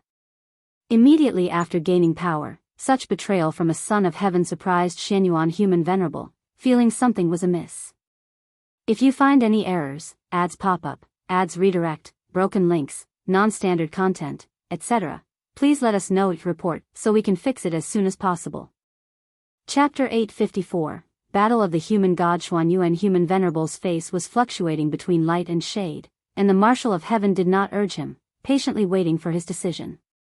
For a long time, Xianyuan Human Venerable let out a breath of turbid air, stood up, and walked towards the steps, with each step his sharpness fading away. When he descended the steps, he appeared utterly desolate, stopping beside the Marshal of Heaven. "Marshal of Heaven, you are the commander of heavenly gods, having made countless contributions to the celestial court, and are regarded as the war god by all living beings. I hope that in the coming years, you can bring less suffering to the 3,000 great worlds." Xianyuan Human Venerable said softly, well aware of the consequences of the heavenly emperor sending immortal gods into the 3,000 great worlds. Unless an unforeseen event occurs, he, unable to touch the 3,000 great worlds, can only watch the lives suffer, shaking their faith in him. But he had no way to resist, not to mention he was no match for the Marshal of Heaven. Once he resists, the heavenly emperor could lodge a complaint with Zhangtian, suppressing him with the celestial Tao, and his end would be even more miserable. The Marshal of Heaven showed no expression, not looking at Xianyuan Human Venerable. He only responded softly, "I am also a celestial court immortal god. I have my duties. I listen to the celestial mandate, but will also uphold the immortal position." Upon hearing this, Xianyuan Human Venerable's lips curled up, and he continued stepping forward. All parties of the celestial court say that among the new gods, only the Marshal of Heaven has the hope to become the celestial Tao Venerable. Now it seems, you indeed have such boldness. The Marshal of Heaven turned and followed Xianyuan Human Venerable away, his expression unchanged from beginning to end. A light shone through the great world divine palace's door, lengthening their shadows, as they gradually disappeared into the golden light. The immortal gods are about to investigate the 3,000 great worlds, and only Guan and Zazai know of this. Not even Tai Immortal Monarch, Celestial Spirit God, and other immortal gods are aware. In the blink of an eye, another 7 million years passed by. At noon on this day, Guan stood at the edge of a cliff on the mountain peak where he resided, looking up at the sky. It's finally coming. Guan saw a heavenly ascension stairs appearing in the void of a certain great thousand world, an immortal god stepping down from it. Some of these immortal gods opened their right hands, revealing a celestial army exceeding 100,000 in number, flying out like locusts, swiftly heading in all directions of the universe. The time in the celestial court is different from that in the 3,000 great worlds. 7 million years is the time of the great thousand worlds, while not much time has passed in the celestial court. Among these immortal gods were 5 Dao extreme Daoist immortals, who deliberately concealed their aura, but could not escape Guan's discerning eyes. This differed from the future Guan had previously seen. Since the Emperor Xian was defeated in the celestial spirit great world, the destiny of this calamity changed. Initially, only one Dao extreme Daoist immortal was to lead the army, and even without action, the immortal god army was enough to sweep across the 3,000 great worlds. Guan pulled up his attribute panel to check. Name, Guan, lifespan, 157,690, 703/49, 662, 347, 008, 512, 977, Physique, Creation Essence Body, Cultivation Level, Ultimate Merging Tao Venerable Emperor Realm Perfection, 4 trillion, 900 billion years lifespan. Nearly 5 trillion years lifespan. It seems a lot, but it's still far from a breakthrough. Guan took nearly 22 trillion years of lifespan to break through to the ultimate merging Tao Venerable Emperor, and has not yet accumulated the same lifespan as before. Back then, he could obtain so much lifespan mainly by relying on the evil demons from the struggle for the Son of Heaven. Killing grants lifespan far faster than planting flowers and grass. However, Guan cannot wantonly kill, as he cannot get past the hurdle in his heart. But with the descent of immortal gods, Guan saw another opportunity. This descent of the immortal gods will evolve into a war between the human gods. Even forces beyond the 3,000 great worlds will intervene, with the dark heavenly court, eternal Tao extreme, and even the underworld seizing the opportunity. Guan will have many chances to seize lifespans. In Guan's eyes, the future is still changing, as various powers interfere in the calamity of the 3,000 great worlds, altering the catastrophe. The Heavenly Emperor still underestimated the power hidden within chaos and the celestial Tao. He intended to take the 3,000 great worlds as his knife, yet others seized the chance to conspire against him. As this evolution continues, it's only a matter of time before the Heavenly Emperor enters the stage, and by then, the situation will be uncontrollable. Guan can see such a fate, surely the Celestial Emperor can too, making him curious about the Celestial Emperor's perspective on all this. The path of the Great Tao. A continent floats in the dark void, on which stands an incomparably gigantic city, with countless beings coming and going, its radiance being the only source of light in the void. In the city, within a pavilion, Liya and Zhenqin sat facing each other at a table. Liya wore a plain white robe, with loose hair, pale face. He looked at Zhenqin, smiled and said, "This city is no simple place. The brews here are all immortal products. Don't be deceived by such a small bottle, its price is not low." Zhenqin raised the wine glass on the table, toasted Liya with it, and drank it all in one go. She put down the glass and asked with concern, "Uncle Master, did you encounter any trouble? Why is your aura so chaotic?"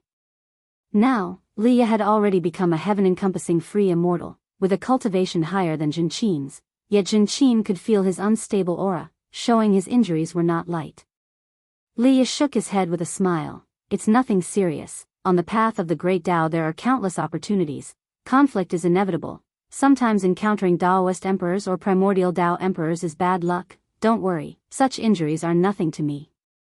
In front of the junior Zhenqin, he could not show weakness, lest she return to tell Guan about it.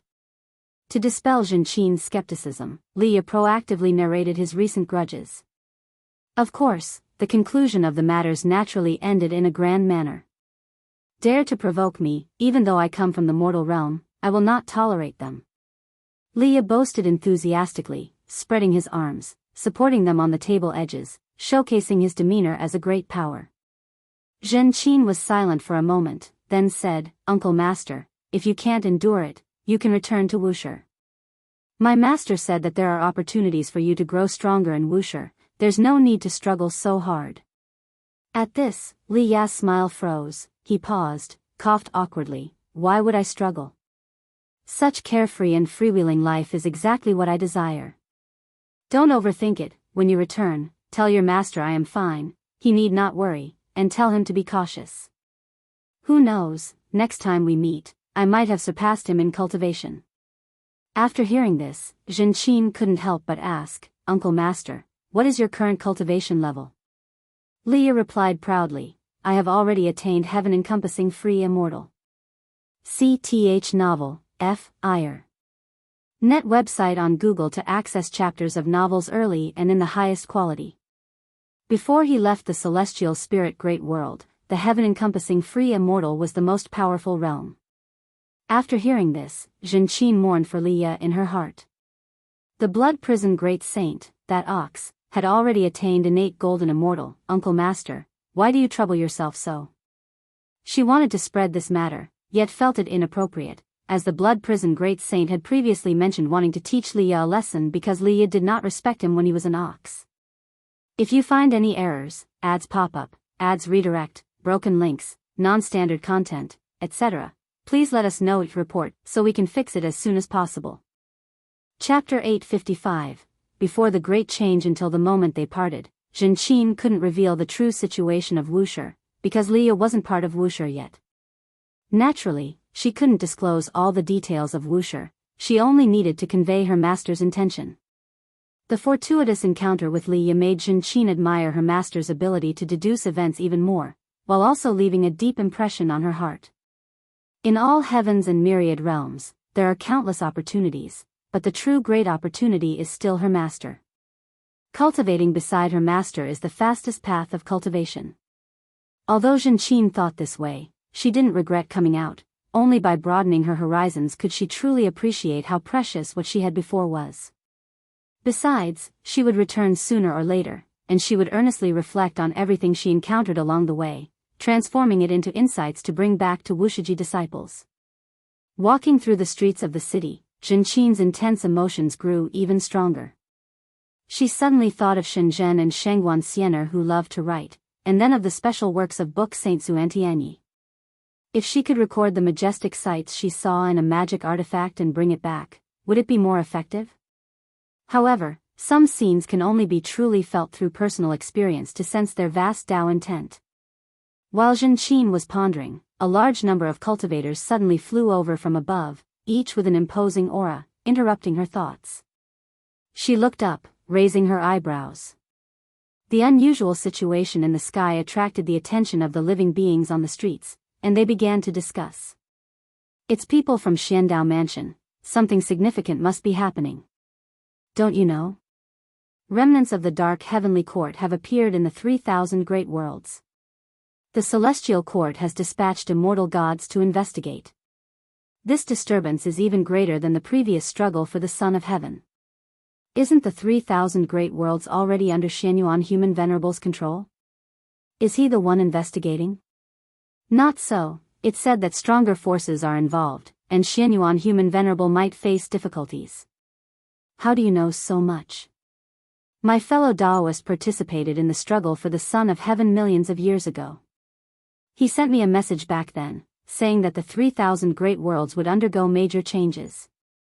Since the outbreak of the struggle for the Son of Heaven, the celestial court is no longer so mysterious. At least Xianyuan Human Venerable, Great Immortal Divine Yuan, and their subordinates, the immortal gods, have become well known across the heavens. Upon hearing them mention the 3,000 great worlds, Zhenqin's brow involuntarily furrowed. She felt an instant urge to return, but upon further thought, realized that with her strength, she couldn't change such a catastrophe, and besides, the celestial spirit great world had Wuxia, so nothing could happen. She continued forward, attentively listening to the information along the way. Before this, she would also hear news of the heavenly court immortals, but never as much as now. The return of Xiandao Mansion's cultivators directly unleashed the internal struggles of the celestial court into the public, spreading throughout the entire city. Not just in this huge city, but wherever there were many living beings along the path of the great Tao, the news was received earlier. The celestial court plans to take action on the 3,000 great worlds. The living beings who could come to the path of the great Tao were not mere mortal spirits. They knew very well that the dispatch of so many immortal gods by the celestial court to descend would not be for a simple investigation. Old legends about the once annihilation of the 3,000 great worlds were also being unearthed, giving the cultivators on the path of the great Tao a more profound understanding of the celestial court. In the messages that followed, the 3,000 great worlds gradually got the news. Some great worlds were jubilant because their worlds indeed had evil demons, but more great worlds felt fear, always feeling that the arrival of the immortal gods would bring trouble to the world. Thousands of years later, the news also spread into the celestial spirit great world, causing all the sects to be shaken. They too felt that the arrival of the immortal gods signaled an impending catastrophe. Within the Daoist field of the beginningless. On a ridge, thousands of Wuxia disciples gathered. Wuxia, dressed in a white robe, stood on the slope, everyone watching him. As the breeze blew, his robe fluttered, and the robe was emblazoned with a red sparrow, closely resembling the Wuxia divine sparrow. Wuxia said loudly, "Fellow disciples, I haven't experienced the struggle for the Son of Heaven, but based on the past, when immortal gods descend in great numbers, it's definitely not a good thing. Even if the immortal gods don't make mischief, there's inevitably a seed of calamity in the human world. If chaos arises, we Wuxia must take the lead and defend the heavens and earth." As soon as these words were spoken, the Wuxia disciples on the mountain all echoed. Sarch * the Novelier. N.E.T. website on Google to access chapters of novels early and in the highest quality. The ones who came were not the entire Wuxia, just a small group of disciples who had a good relationship with Wuxia. Wuxia thought this was a good opportunity. He wanted to accomplish a great deed, letting all living beings know who the true protector of heaven and earth was.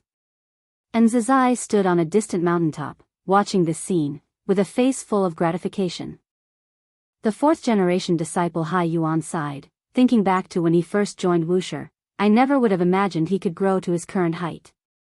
Not only is his cultivation level profound, but his prestige is also quite good. Being able to gather so many disciples based on his connections is indeed remarkable." And Zizai's lips curled up, saying, "It's far more than that. Nevertheless, he indeed exceeded my expectations." From initial caution to now, and Zizai held boundless expectations for Wuxia. He had taught many disciples, but none could compare to Wuxia. Unfortunately, Wuxia just couldn't catch the ancestors' attention. Could it be that Wuxia was too uninteresting? And Zizai often pondered this question, comparing Gu An's favorite disciple Su Han with Wuxia. Su Han's advantage was his love for play, but precisely because of this love for play, Su Han's Dao practice had already been overshadowed by Wuxia. If this was indeed the case, then Zizai really couldn't advise Wuxia because he believed that a love for play wasn't a good thing. Dao practice was most important. However, in front of Guan, he wouldn't dare to voice these thoughts. "Uncle Master, if the immortal gods truly come to the celestial spirit great world, to what extent should we intervene?" Hai Yuan looked at Zizai, hesitantly asking. The trend of events was like a torrent, unstoppable. The immortal gods had not yet arrived, but the atmosphere among various sects in the world had already become tense. They would wonder who the immortal gods were targeting and who would be affected. Would the dominant position of the Heavenly Spirit Dao Alliance face destabilization? They needed to prepare for all troubles and also wait for the possible downfall of the Heavenly Spirit Dao Alliance. In worldly affairs, Wuxia cannot rush to the forefront, it just needs to act at critical moments, otherwise, its nature would change, and Zizai said meaningfully. He had lived many years and witnessed numerous catastrophes, having developed his understanding of the evolution of the world's grand trend. Hai Yuan pondered his words carefully. Meanwhile, Guan was in his courtyard reading a book. As the news of the immortal gods spread wildly, Xuantianyi surprisingly began writing stories about the immortal gods. To his knowledge, Xuantianyi had never interacted with the immortal gods, but precisely because of this, he dared to pen the romantic tales of the immortal gods. The male and female protagonists turn love into hate, battling beyond the heavens, countless worlds annihilated. When only a sliver of strength remained in either of them, they looked at each other's weakened state and reminisced about the bits and pieces of the past, whereupon love rekindled. Absurd. But the details were well described, making Guan find it quite interesting. If you find any errors, ads pop up, ads redirect, broken links, non-standard content, etc., please let us know to report so we can fix it as soon as possible. Chapter 856, Battle of Nine Extremes. It's quite lively outside. Shenzhen turned his head to Guan, who was reading, and said. Besides Wuxia, other disciples were gathering in different places, making similar calls. The number of disciples in Wuxia now amounted to hundreds of thousands, not counting those out for training. With so many disciples, circles naturally formed based on the closeness of relationships. Wuxia could rally a group of disciples, and naturally, other disciples could do the same. Fighting within Wuxia was not forbidden. As long as it was healthy, without harming fellow disciples, external competition was allowed. Guan casually replied, "Let them mess around. They have yet to experience tribulations, treating calamities as a game. After tens of millions of years, most of the disciples within Wuxia had not experienced tribulations. Born on the nine-spirit continent, they had cultivated steadily until now. Although they spoke righteously about the arrival of the immortal gods, in reality, they only felt excitement, with no trace of worry. Challenging the immortal gods was something that filled them with fighting spirit. Shenzhen smiled and followed. I can already foresee the scene of the immortal gods descending. Although it's tragic, the fate seems vague, as if it could change at any moment, which means you might intervene. Though she hadn't yet achieved innate golden immortal, her long-term research on the way of cause and effect made her better at deducing fate than an innate golden immortal.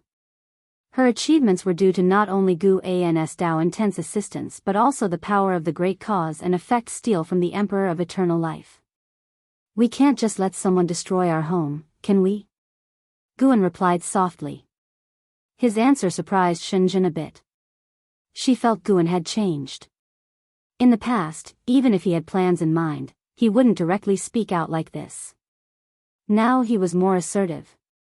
This indicated that his strength had grown again. Shenzhen couldn't help but wonder if his frequent outings truly allowed him to gain insights from the red dust.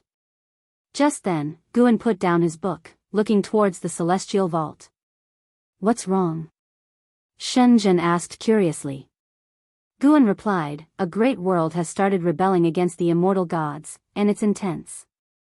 9 Extremes Great World. Among the 3,000 great worlds, one ranked in the top 10 in heritage. When the immortal gods descended, they didn't stop them, allowing them to search the great world.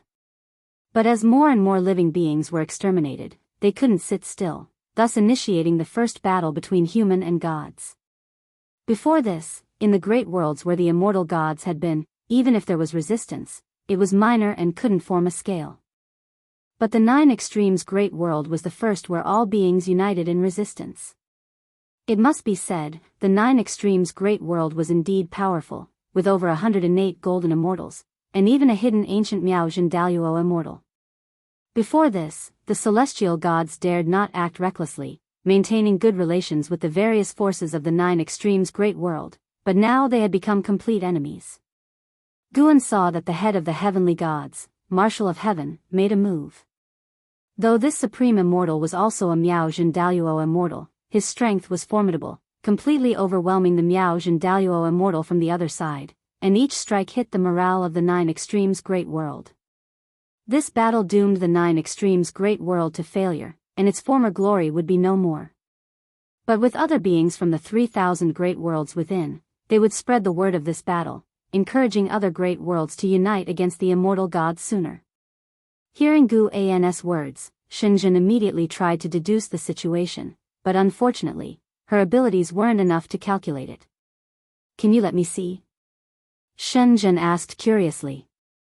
With a wave of Guan's hand, Shenzhen's pupils changed, displaying the situation of the 9 Extremes Great World. Her expression followed suit, with shock gradually climbing onto her face. Even with her cultivation level looking at it, the battle was incredible. The heritage of the 9 Extremes Great World was immense, the presence of the immortal gods was invincible, and those magical treasures larger than the heavens all stimulated her eyes. Guan did not comment on this battle, but silently watched with her. The battle lasted for many years. Even with the Miao Zhen Daluo immortal suppressed, the beings of the 9 Extremes Great World did not give up their fighting spirit, still choosing to fight to the death. Sarch *the Nefire. @ website on Google to access chapters of novels early and in the highest quality. Until the entire Great World fell into silence. The 9 Extremes Great World was dozens of times larger than the Celestial Spirit Great World, with an extremely vast number of living beings, but such a vast world turned into a human purgatory in less than a century. Some living beings were still alive but hid in the shadows, not daring to see the daylight. The presence of the roaming immortal gods appeared like evil demons in their eyes. In the void, Marshal of Heaven hovered above the 9 Extremes Great World, looking down at the celestial Dao light layer above, watching as the light layer gradually dimmed, his brows furrowed. A celestial god approached him, asking in a low voice, "Marshal, are we really doing the right thing? Even for the celestial gods who disregard all living beings, seeing so many beings die would cause unease in their hearts. Marshal of Heaven remained expressionless, not answering. He knew more than the celestial gods did, and because of this, his emotions were even more turbulent inside. Yet he never showed it. Seeing he didn't want to answer, the celestial god could only retreat. After a while, Marshal of Heaven seemed to sense something, turning his head to see a figure looking at him from the end of the void. He immediately moved over, but when he arrived, the figure was already gone, as if it had never appeared. He turned to look again, finding that figure standing further away in the void, quietly watching him. He discovered his divine sense couldn't capture that figure. Clearly, the other was not truly present, likely a remnant of some great Tao. He no longer moved, instead standing and observing the figure, becoming more and more shocked as he thought of a specific existence. What's happening? How can he appear? Marshal of Heaven's expression became serious for the first time, his eyes filled with dread. Since the news of the impending arrival of the immortal god spread, the Heavenly Spirit Tao Alliance began deploying beyond outer heaven, and the cultivators near the world gate grew in number. Due to the presence of the celestial spirit god, they dared not approach. On this day, the world gate lit up, causing the distant cultivators to become tense. Soon, Tai Immortal Monarch stepped out, causing the cultivators to breathe a sigh of relief. They had seen Tai Immortal Monarch before and knew this immortal god was on their side. The celestial spirit god stood, looking at Tai Immortal Monarch, not bothering with courtesy, and hurriedly asked, "What's the situation?" Tai Immortal Monarch's face looked grim, saying, "The celestial court has closed the heavenly ascension stairs leading to the 3,000 great worlds. I cannot return to the celestial court, but I have discovered that this time, it's Marshal of Heaven himself." Marshal of Heaven. The celestial spirit god's expression changed drastically. For the celestial gods, Marshal of Heaven was an existence of the highest order. They have never been to the interior of the celestial court, and in their eyes, Marshal of Heaven is no weaker than the celestial emperor. Such an existence came personally. The celestial spirit god felt distressed for the celestial spirit great world again, but thinking of Guan, his mood calmed somewhat. If you find any errors, ads pop up, ads redirect, broken links, non-standard content, etc., please let us know it report so we can fix it as soon as possible. Chapter 857, The Will of All Beings. I can confirm that this time, the action against the 3,000 great worlds is not the scheme of any particular entity, but the will of the entire celestial court. The situation is far worse than we anticipated. Tai Immortal Monarch said with a frown, his face looking very grim. Upon hearing this, the celestial spirit god became even more worried, because he knew that behind this action by the immortal gods was the will of the heavenly emperor, whose true intention was to annihilate Xianyuan Human Venerable and Tian Hao. The world gate returned to normal, and the cultivators watching from afar dared not approach, leaving only the two immortal gods in silence. For a long time, Tai Immortal Monarch spoke. What we can do is defend the celestial spirit great world. Don't think too much about anything else. The more you think, the more chaotic your mind becomes. The celestial spirit god nodded and then bowed to Tai Immortal Monarch. Tai Immortal Monarch gave him a deep look, then disappeared from the spot. The celestial spirit god sat back down and continued his cultivation, his desire to become stronger now unprecedentedly intense. The years continued to pass. The sensational war of the 9 extremes great world eventually spread, reaching even into the celestial spirit great world, causing panic among all the sects in the world, but also conveying a certain power. Although the 9 extremes great world was defeated, the bravery it exhibited shocked all living beings. How could the immortal gods expect the mortal spirits to quietly accept death? That was never possible. A seed of rebellion against the immortal gods took root and began to sprout in the hearts of all beings. Great powers began to use their teachings to inspire all living beings to defend their own realms. The Heavenly Spirit Tao Alliance was one such example, starting to widely publicize the tragic situation of the 9 extremes great world, urging all beings to abandon fantasies and prepare for battle. Some questioned whether the 9 extremes great world truly harbored evil demons, but such voices were quickly drowned out. A long-standing peace lulled the celestial spirit great world into a state of confidence. No sect fell into despair, not even the most cautious heavenly spirit Dao alliance, which still harbored a hint of hope. 3 million years passed. The immortal gods had still not descended upon the celestial spirit great world. The mass of living beings had already forgotten this shadow, yet the immortal cultivation realm remained tense. Led by the Great Thousand Worlds, they prepared to form a Great Thousand World Alliance to aid the Great World's suffering devastation. The Heavenly Spirit Dao Alliance also agreed to join, reasoning that it was better to fight far from the celestial spirit great world than to have the enemy come knocking at their door. At noon, in the mountain viewing pavilion, Guan and Nzazai sat facing each other inside the pavilion, while Hai Yuan stood behind Nzazai, body tensed, posture somewhat stiff. The Heavenly Spirit Dao Alliance came to test me. I told them outright that you are no longer in the celestial spirit great world, and it's unknown when you'll return, to prevent them from placing all their hopes on you, Nzazai said earnestly. Ancestor Master Wuxia is the greatest backing of the celestial spirit great world. However, Ancestor Master Wuxia rarely shows himself.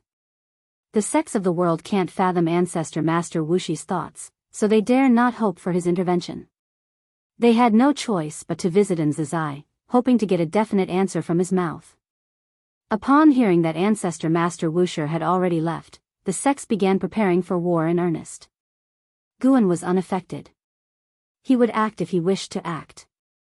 Now, the will of all living beings could no longer influence him. Ancestor, will the Wuxia disciples participate in the Great Thousand World Alliance? Nzazai looked at Guan and asked softly. Guan spoke, Wuxia's responsibility is to guard the celestial spirit great world, not the 3,000 great worlds.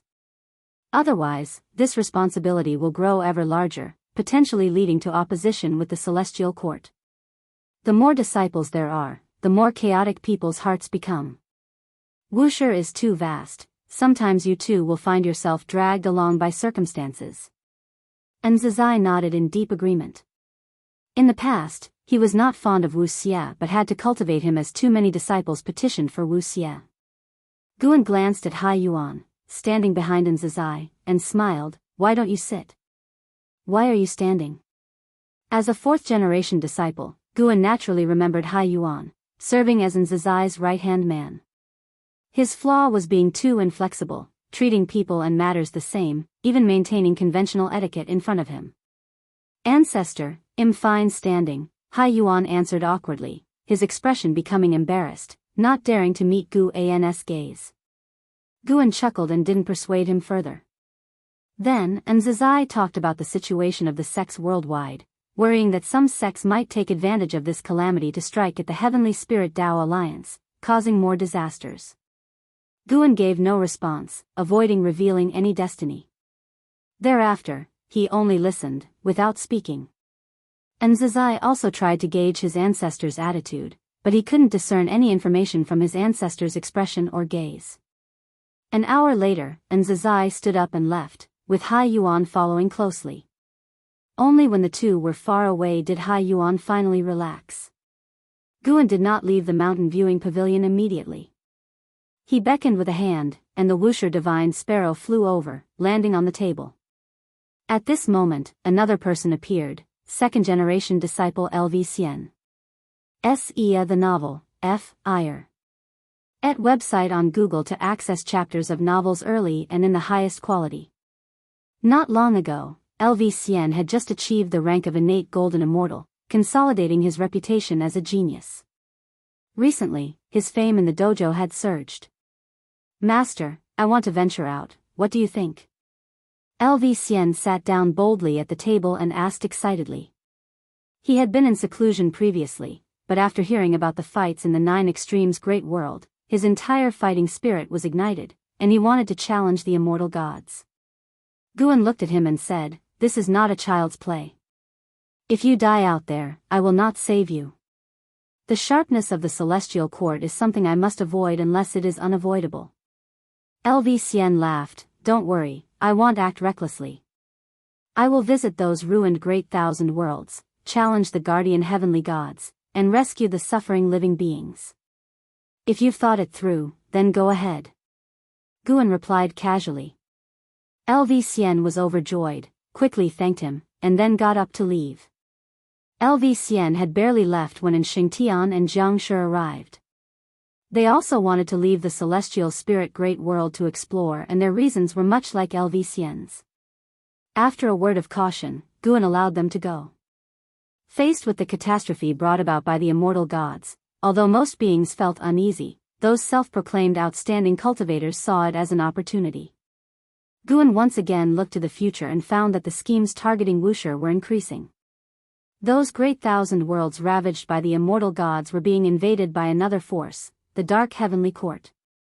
They guided the surviving beings to harbor hatred for the Celestial Court, expanding their own power. They would encounter Wuxia disciples and thus develop an interest in Wuxia, even alarming a Dark Heavenly Court great power whose cultivation level was not inferior to the Emperor Bone Profound Venerable. The great powers had yet to conceive thoughts of targeting Wuxia, but Guan had already foreseen the trajectory of events after the convergence of causality. Simultaneously, life expectancy predictions continuously popped up as his future enemies. Since Guan broke through, his karmic enemies had increasingly diminished, except recently they had grown. As he awaited visits from other disciples, Guan began searching for a suitable battlefield.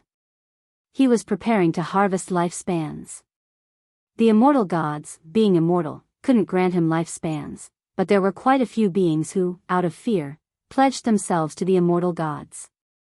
Furthermore, the Dark Heavenly Court would attract endless evil demons. If you find any errors, ads pop up, ads redirect, broken links, non-standard content, etc., please let us know to report so we can fix it as soon as possible. Chapter 858, Are You an Immortal? The world was dim, boundless dark clouds covering the sky, the earth barren, mountains shattered. Looking around, the ground was full of pits and hollows, no flowers or grass in sight, everything seemed so desolate, so lifeless. On a land full of broken stones, two small figures were walking forward, their bodies swaying, as if they might collapse at any moment. Leading the way was a skinny young boy, appearing 12 or 13 years old, dressed in tattered clothes, filthy all over, hair like a bird's nest, barefoot, with blood-stained ankles that had long dried. Behind him was a girl of 7 or 8, ragged and dirty like the boy ahead. She held a withered flower in her hand, her head bowed, walking slowly, the distance between her and the boy constantly widening. The boy stopped, turned, and looked at his sister, who was already 10 zhang away from him, without speaking, just quietly watching her. He waited until the girl approached him before turning to continue forward. He walked like this, stopping and going, occasionally waiting for his sister, endlessly it seemed, while the world remained perpetually dim, indistinguishable between day and night, the path visible but with no sight of bright light. Suddenly, the boy's eyes brightened. He quickly walked forward, arriving at a puddle, kneeling directly beside it, supporting himself with his hands, and began drinking the water, not caring about its murkiness, nor the floating blood also, which did not catch his attention. Seeing the boy's actions, the little girl hurried her steps, stumbling to his side and kneeling down to drink with him. The siblings drank like wild animals, appearing so insignificant on this desolate land. Cough cough, the girl suddenly sat on the ground, starting to cough violently. The boy raised his head to look at her, scolding, "Drink slower, it's just the two of us, enough for us to drink." After the girl stopped coughing, she whispered, "Sorry, brother." The boy sighed, ruffled her hair, motioned her to continue drinking. The girl lowered herself back down to drink, while the boy watched her, his heart filled with bitterness. He was from a wealthy family when he was young, eating and drinking whatever he wanted. Then in the year his sister was born, countless meteors from outer heaven crashed down, destroying the city he lived in. Only he and his sister survived by luck. He had raised her since then, even he finds it unbelievable. Recalling the past seemed like a lifetime ago, and looking at the future, his heart was filled with limitless confusion. He was close to not being able to hold on, not understanding the meaning of living on. He had no confidence to raise his sister to adulthood because he himself did not have confidence to live a few more years. Thinking like this, he sat on the ground, looking up at the dark sky. The blue sky in his memory seemed non-existent, as if it was all in his imagination. The boy suddenly felt very tired, as if all the strength in his body had been drained. He slowly lay down, his body forming a big character. At this moment, the endless dark clouds above began to churn, rapidly forming a spectacular vortex, growing ever larger, as if to swallow the entire world. The boy widened his eyes, suspecting he was seeing things, so he rubbed his eyes, looked again. The vortex of dark clouds had grown larger, even lightning appeared, but there was no sound, like a phantom scene. He quickly sat up, patting his sister's back, motioning her to look up. The little girl looked up, immediately widening her eyes, her small mouth instinctively opening, the murky water flowing down, wetting her clothes. The siblings stared dumbly at the sky, helpless. Soon, a surge of black mist poured out from the cloud vortex, spreading over the entire world, oppressing them immensely. Gradually, the boy heard a buzzing sound. He became alert, hurriedly dragging his sister toward a nearby giant rock. The siblings hid behind the boulder, the girl covering her mouth, while the boy cautiously peeked out, his pupils suddenly dilated. It turned out it wasn't black mist, but horrifying black evil demons, the nearest demon to him flying like a mountain, scaring him into quickly pulling back, holding his sister tightly. Boom! A gust of wind roared by, stones flying wildly. The boulder behind them started to tremble, making them even more nervous and afraid, yet even so, they didn't make a sound. A dark shadow swept past. The boy slightly raised his head, saw a black evil demon with wings flying toward the horizon, followed by others flying over their heads. The demons were diverse, some like humans, some like monsters, each gigantic, emitting a violent bloody scent. The boy was terribly frightened and lowered his head again, not daring to look. The sound of the demons flying was so noisy, growing louder, until it was deafening. Why were we born in such a world? Why are we alive? Father, you said there is the heavenly Tao, and there are immortals in the heavens. If there really are gods, why don't they protect us, Father? Besides us, are there really other people in this world? The boy cried out in his heart. He was only 13, no matter how strong he appeared to be, facing the evil demons covering the sky, he was also afraid and despaired. He pressed down on his sister's head tightly, afraid she would see the terrifying scene above. Only, he felt a gust coming from the front, though the demons were coming from behind. How could there be wind from the front? Realizing something, his body started to shake violently. Father. I'm scared. The boy gritted his teeth tightly, but couldn't control his fear and uttered these 4 words. Suddenly, the wind from the front disappeared. The clamor of the world also abruptly ceased, the boy even more nervous, not daring to raise his head. After a long while, he mustered his courage, looked up, and when he saw the scene ahead, he suddenly looked up, eyes wide open, with an expression of incredulity. In front of him stood a man in black, standing against the wind, black flames dispersing across the sky. He even saw the severed limbs of demons gradually turning to ashes. Rays of sunlight pierced through the dark clouds, illuminating the earth, one ray brushing across the boulder they hid by, following and sweeping over the man in black, extending to the horizon. The boy gazed dumbly at the back of the man in black, instinctively murmuring, "Father." The girl heard his words, also looking up, equally startled by the man in black. "Boy, I'm not your father." A gentle voice came. The man in black turned his head to look at them, and his appearance was also astonishing to the siblings. So handsome, so good-looking. The siblings looked at the smile on Gu An's face. Their fear and unease receded like the tide. Are you an immortal?" the boy asked tremblingly. Sir the Nelfer. Net website on Google to access chapters of novels early and in the highest quality. If you find any errors, ads pop up, ads redirect, broken links, non-standard content, etc., please let us know each report so we can fix it as soon as possible. Chapter 859. Can't survive even one move. I am not an immortal. I am just like you, a human. Guan turned back to look at the celestial vault and replied, as warnings about seizing lifespan continued to flash before his eyes. The evil demons in this world seem innumerable, but actually, most are mere avatars, feigning an overwhelming momentum to terrify all living beings. The boy and the young girl heard Gu An's response, and their tension dissipated, replaced by great joy. Besides them, there were other living people, and seemingly very powerful ones. "Big brother, what's happening with those guys in the sky?" The boy mustered the courage to ask. Although surprised by Gu An's appearance, he had not witnessed Guan in action, so he was filled with curiosity and confusion.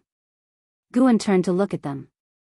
Although the siblings appeared pitiful and miserable, he felt little sympathy, having seen beings far worse off while overseeing the heavens. SEA the Novel Fire, any *T website on Google to access chapters of novels early and in the highest quality. They are being expelled. This land will soon be restored to its former state. Head north, and you can meet others. Everything will get better. Guan replied. Within less than 10 years, this world's beings had faced a decimation of 99%, and the survivors harbored hatred toward the immortal gods, passing down tales of their suffering to instill a disdain for the immortals in future generations. He wouldn't help all beings uncover the truth. No matter the case, their plight was indeed caused by immortals. With those words, Guan walked away in another direction. "Big brother, was it you who saved us just now?" The boy hurriedly took 2 steps forward, loudly asking, his gaze filled with tension and anticipation directed at Guan. Guan paused without turning back, said, "Yes, it was me, what of it?" "I can't take you with me, there are still many evil demons waiting for me to vanquish." Upon hearing this, the boy grew excited, immediately kneeling and kowtowing to Guan. The young girl followed suit, mimicking her brother. With a wave of his right hand, Guan dropped 2 secret technique manuals in front of the boy. Hearing the sound, the boy looked up, but Gu An's figure had vanished. He cautiously picked up the 2 manuals before him. He was not very literate but had heard childhood tales of books containing the path to immortality. He tucked the manuals into his chest, his eyes brimming with longing. The clouds in the sky began to disperse, sunlight bathed the land, symbolizing the arrival of light. Gu An's image was etched in the boy's mind, who silently vowed that he would become a hero like that big brother. "Oh no, I forgot to ask his name." The boy quickly got up and began to shout for the big brother, but no matter how he called, there was no response. At dusk, Guan walked along the mountain path towards his courtyard, not having fully eradicated the evil demons of one world today. He planned to proceed slowly to avoid drawing the attention of the dark heavenly court. These days, countless large worlds and little worlds suffered, places where celestial Dao destiny was weakened were filled with bloodshed and savagery. Not just the dark heavenly court and immortal gods wreaked havoc, many local demon cultivators and demons took the opportunity to fulfill their desires, and even ghosts and gods from the underworld descended to the human world, with battles erupting every moment. The 3,000 great worlds is merely a collective term. Beneath each large world lay countless little worlds, places where even the Mahayana realm is difficult to arise, outnumbering the stars. Guan intended to slowly harvest lifespans, seizing this rare opportunity to its fullest. If he encountered beings that evoked his compassion, he would not hesitate to leave them with a chance, enabling them to grow stronger independently. Overall, today's gains put Guan in a good mood. He walked along while searching for his next target, able to restore that large world to peace within 5 days, allowing him to choose his next target in advance. Notably, he saw Leah. Leah, who had been cultivating on the path of the great Tao, away from this turmoil, couldn't restrain himself after hearing about the immortal god's chaos, heading to the great thousand world to rescue all living beings. Knowing his strength was insufficient against immortal gods, he chose to save shattered large worlds, a decision that also altered his fate. Guan foresaw that Li Ya's future would reach greater heights, even paving his own path. "Senior brother, I underestimated you." Guan smiled, thinking to himself that while Li Ya had abundant opportunities, without his backing, Li Ya would have died long ago, so he viewed Li Ya's limits as far below Ji Xiaoyu's. Yet, facing the immortal's calamity, Li Ya treaded a stronger path, earning his fresh respect. He genuinely felt happy for Li Ya. He was so stubborn, unwilling to become his full-fledged subordinate, and now finally had hope. A more joyous Guan returned to the courtyard, where an Xian, rare to exit seclusion, was standing by the artifact refining cauldron, chatting with Shenzhen. Seeing Guan, she immediately approached. Master, I recently had some insights, could you evaluate them? An Xian asked expectantly. For tens of millions of years, she had almost always been in seclusion, single-mindedly pursuing the Tao. Her immortal emperor's eye became increasingly powerful, but she always felt inadequately strong, pushing ever onward. Guan replied, come here early tomorrow, I will take you out, you will gain something from travel. An Xian agreed without questioning further, bowed, and turned to leave. Guan eyed her with a gaze full of gratification. Passing on the immortal emperor's eye to an Xian was indeed right. Her immortal emperor's eye would surely achieve greatness, and her future attainment as a Daoist immortal was truly feasible, provided she endured the lengthy accumulation. Guan went inside, took out profound celestial intense book for reading, consciously shifting his attention away from the suffering of all living beings. The moon set, the sun rose, heralding a new day. An Xian arrived early at the courtyard to wait, and upon seeing her, Su Han, who came to find Guan, instantly became nervous. He highly respected Nzazai and naturally felt awe towards Nzazai's master. Moreover, an Xian stood there impassively, radiating an oppressive presence that instinctively made him tense. Curiosity filled him, wondering what cultivation level this legendary second-generation chief disciple had achieved. Guan pushed the door open, nodded at an Xian, then led her out of the courtyard. Su Han hastily bowed but dared not speak up, feeling uneasy in Nzin's presence. After Guan and an Xian departed, Su Han finally exhaled and turned to Shenzhen, curiously asking, Grandmaster Shen, what are Grandmaster and Senior going to do? Shenzhen glanced at him and said, why not ask yourself? Aren't you in good terms with your Grandmaster? Su Han awkwardly smiled, isn't Senior right there? Seeing her makes me nervous. Shenzhen chuckled and said nothing further. Grandmaster Shen, what realm is Senior in? Do you know? Su Han pursued. Casually, Shenzhen responded, I don't know. I only know your eldest brother couldn't withstand a single move from her, you might want to ask him yourself. Not withstand a single move? Su Han froze, realizing how vast the gap in cultivation levels must be. If you find any errors, ads pop up, ads redirect, broken links, non-standard content, etc., please let us know each report so we can fix it as soon as possible. Chapter 860, Li Ya's Destiny. Guan walked through the mountains and forests with an Xian, who followed behind without asking, her eyes full of anticipation. Suddenly, the environment before Nzin's eyes changed abruptly. She found herself in a vast heaven and earth, walking with her master along a cliff. In the celestial vault hung remnants of clouds, red twilight reflecting on the sky, the undulating mountains and earth majestic and magnificent, with huge bones scattered all over the landscape. It was not the first time she experienced her master's Tingnua step technique, but she was shocked every time. She couldn't see through it at all, couldn't sense any signs, which made her sigh in her heart about the gap between herself and her master. Even with the immortal emperor's eye, she couldn't see through her master's divine skills. Next, you and I will transform into nameless cultivators to eradicate the evil ways of this realm. I permit you to use the immortal emperor's eye. Guan walked ahead, speaking. Sarch * the novel, F. Iyer. Et website on Google to access chapters of novels early and in the highest quality. Upon hearing this, Nzin's eyes brightened. Her immortal emperor's eye could only be used during sparring with Wuxia disciples. But those sparrings were always stopped quickly, she had never felt the limits of the immortal emperor's eye. Master, where is this place? An Xian quickened her pace, came alongside Guan, and asked softly. Her gaze turned to the distance, seeing enormous stars floating at the horizon, as if they might collide with this heaven and earth at any moment, creating a strong visual impact.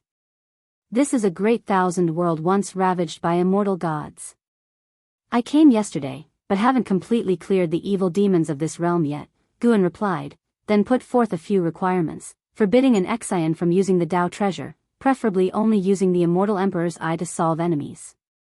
Though constrained, Nzin's fighting spirit rose. To fight using only the immortal emperor's eye? Just thinking about it made her somewhat impatient. And so, Guan led an Xian to continue plundering lifespans, leaving the fighting to an Xian. But when she was about to slay the enemy, he quietly intervened, personally finishing the enemy. His mana was very concealed, even in Xin's immortal emperor's eye couldn't capture it, making her think she was truly the one who slew the evil demon. It wasn't until dusk that Guan took an Xian back to Wuxia. The next morning, he wandered with an Xian inside the Daoist field of the beginningless, picking mature medicinal herbs. No matter how many millions of years passed, the master still maintained such habits, making an Xian full of admiration in her heart. As her cultivation level grew stronger, let alone planting or picking medicinal herbs, she even found managing disciples troublesome, fully delegating to her apprentices. She felt the gap between herself and her master was not only in cultivation level but also in mentality. This unwavering Tao heart was what she truly should pursue. After picking the herbs, Guan then leisurely took an Xian to that great world. The following days were essentially like this, going out during the day to slay demons and return by evening. Many Wuxia disciples glimpsed their figures, though with much speculation, none could guess what they actually did. On a moonlit night, the moon was bright with sparse stars, meteors occasionally streaked across the sky. On a hillside, Leah sat before a bonfire, roasting a huge pig leg, with dozens of boys and girls squatting nearby, all drooling as they watched the roasted pig leg. They didn't dare to speak, fearing to disrupt this beautiful scene. Leah, watching their expressions, only felt amused. He coughed softly, saying, "Hurry up and cultivate, don't waste time. What if we encounter demons tomorrow, and I die under their claws, what will you do?" Upon hearing this, the boys and girls scattered, each sitting cross-legged to cultivate, although their eyes occasionally glancing at the roasted pig leg. They were really hungry, it had been a long time since they smelled such a meat fragrance. Leah also felt sour in his heart. He felt he was so fortunate, born in the peaceful era of the celestial spirit great world. Even when encountering a celestial calamity, there was junior brother Gu to avert disaster. Yet when looking at the children of this realm, whose parents were all gone, living in fear and peril, even if he rescued them, he could only protect them for a moment, not a lifetime. He couldn't always shelter these children, because he still had to save more lives. He turned his eyes to the bonfire, seeing his own face within the flames. Leah, you traversed the heavens, experiencing countless hardships, you've been carefree and at ease, but what do you really seek? At least junior brother Gu always protects his world, while you wander everywhere, what exactly do you want? Leah asked himself in his heart, this was a question he often pondered upon entering. Seeing the devastating hardships brought upon the world by immortal gods, yet unable to stop it, unable to even tell the suffering masses the truth, he felt he was thinking and worrying about too much, like a headless fly, saving the sufferers but unable to change the phenomenon. There would always be people suffering, even though he kept doing this, he lacked any influence relative to the vast heavenly Tao. Leah lost in thought, reminiscing about his past life. The more he pondered, the colder his heart felt. For a long time. A timid voice reached him, "Senior, the meat is charred." Leah snapped back to reality, focused his sight, and indeed the pig leg was charred. He immediately drew his sword, starting to cut the roasted meat for the children. The children took the roasted meat, disregarding the heat, and began to eat it. Suddenly, sounds of gasping for cool air rose one after another. Leah watched amusedly, and for some reason, he suddenly wanted to establish a sect, to take these lone children to save more people. One person's strength was limited, but what if more people aided? These children would carry hatred throughout their lives, without his guidance, perhaps they would embark on a path of irreversible destruction. No, that can't be right. Why must it be a sect? Leah thought of the Daoist emperor and primordial Tao emperor on the path of the great Tao. If all Daoist emperors united, what kind of power would that be? Perhaps not necessarily weaker than the celestial court. He could take disciples, but not establish sect rules. He wished to gather like-minded individuals. If so, then what would his principles of journeying through the world and cultivation philosophy be? Leah fell into deep thought once again. Unbeknownst to him, on a distant mountain top were two people watching him, precisely Guan and an Xian. An Xian, with the immortal emperor's eye open, was observing Li Ya's destiny. She could clearly see the changes in Li Ya's destiny, which surprised her. Master, what kind of opportunity has Elder Li Ya gained? An Xian couldn't help but ask. Guan looked at Li Ya from afar, chuckling, no opportunity, but his state of mind has had a breakthrough, he'll soon walk a new path. In the dark, cause and effect will resonate, influencing his destiny. And Zin's immortal emperors I could see things even innate golden immortal found hard to capture, like the destiny on Li Ya. This destiny was not postnatal fortune, it could grow with one's cultivation level and momentum. It was innate original destiny, difficult to capture, representing a person's limit, also known as celestial mandate. Upon hearing Gu An's words, an Xian seemed to have an epiphany and also fell into contemplation. Guan, looking at Li Ya, was similarly contemplating his own path. The path of a saint was certainly not fixed, everyone should have their own path to sainthood. If you find any errors, ads pop up, ads redirect, broken links, non-standard content, etc., please let us know each report so we can fix it as soon as possible. Chapter 861, 1 quadrillion years. In the blink of an eye, 100 years passed, vanishing swiftly. Guan didn't slay demons and exorcise spirits with an Xian every day, but he still ventured out dozens of times each year, rapidly increasing his lifespan. Until this day, a series of prompts appeared before his eyes. Your lifespan has broken through 100 quintillion years for the first time, beginning a random upgrade of the lifespan function. Your lifespan projection function has been upgraded. Lifespan projection upgrade successful. Lifespan projection. You can consume lifespan to project the Great Tao, manifesting 3,000 projection bodies to visit different Tao worlds. Before the projection, you can only choose one Tao to pursue. The projection body cannot be deduced, and you cannot obtain memories from the projection body but can gain their insights on the Great Tao. The Tao projection is no longer restricted within the heavenly Tao and can transcend time and space. 100 quintillion years, that's 100 billion years, 1 million trillion years, 100 quadrillion years. This already surpasses Gu An's lifespan from his last breakthrough, making him secretly lament that taking lives yields much more lifespan. CTH Novel Fire. Net website on Google to access chapters of novels early and in the highest quality.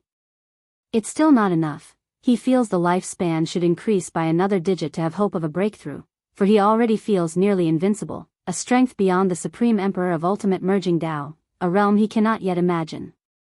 Breaking through the Great Realm is bound to be a qualitative change, far from just a simple enhancement of cultivation level. Seeing the new lifespan projection, Guan was interested. Simply put, it expanded the scope of lifespan projection, from within the heavenly Tao to outside it, and can project into the past and future.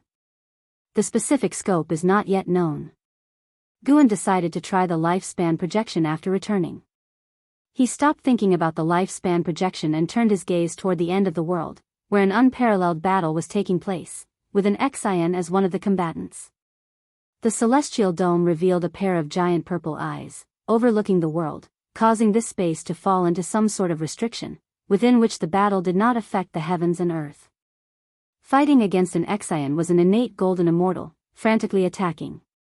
Upon closer inspection, an Xian was flying swiftly, and although her opponent showed great divine skills, they couldn't hit her. The display of divine skills was spectacular, yet, they never managed to touch an Xian. The innate golden immortal had already fallen into An Zin's illusion realm of the immortal emperor's eye, unable to perceive this, still thinking an Xian was right in front of him. He saw the hope of victory, his fighting spirit soaring higher. However, an Xian wasn't in front of him but had been following behind him, coldly watching him squander mana. Guan nodded approvingly, satisfied with An Zin's performance. An Zin's suppressive power at the same realm grew stronger in recent years. Over the past century, her use of the immortal emperor's eye greatly improved. In Gu An's eyes, An Zin's future continues to unfold, her powerful figure constantly appearing. Someday, she will surely become a renowned great power in the heavenly Tao. Seemingly sensing the right moment, the giant purple eyes on the celestial dome suddenly squinted, as did an Xian, her eyes bursting with a strange purple light, making everything within the barrier turn illusory. The attacking innate golden immortals suddenly stopped. Figure after figure flew out of Nzin's eyes, all her figure, holding a treasure sword, leaping forward, one sword slicing through the innate golden immortal's body, followed closely by others. In an instant, 10,000 swords swept across, the innate golden immortal's body covered in countless cracks, and mana inside seeped out like mist, spreading around. In less than 5 breaths' time, this innate golden immortal turned to ashes and scattered away. Guan had long seen Nzin's method of taking down enemies with the illusion realm of the immortal emperor's eye, utilizing the paths of cause and effect and fate, making it unavoidable. You successfully seized 3,594,261,102 years of lifespan from the soulless elder, late stage of innate golden immortal realm. As before Nzin's opponent could die, Guan would quietly intervene, and until now, an Xian hasn't noticed anything amiss. An Xian raised a hand to catch the soulless elder's storage pouch and magical treasure, then turned to fly toward Guan. She approached Guan, handing over the 2 items, and he waved, storing the storage pouch and magical treasure into his sleeve, then pointed to discuss the previous battle. An Xian listened attentively. During this century, her rapid advancement in strength could not have been achieved without Guan's teaching and guidance. Now, her mentality had shifted, no longer confined to the celestial spirit great world, she began to truly resemble a great power cultivator. After a while, Guan led her back to the celestial spirit great world. After they left, the restriction ahead dissipated, a strong wind surged from within, howling across the land, declaring the fierce battle that once erupted. Under the dazzling starry sky, clouds surged endlessly, accompanied by a graceful melody from a zither. Following the sound of the zither, there was an ancient tree standing above the sea of clouds, with a white-robed man playing beneath it. His hair was white as snow, and blue feathers on his robe made his celestial aura unmistakable. A figure emerged through the clouds. It was a fairy in a white dress, wearing a silver jade phoenix crown and a light veil covering her face. Her exposed brows and eyes were exquisite and beautiful, her gaze as clear as the purest gems in the world.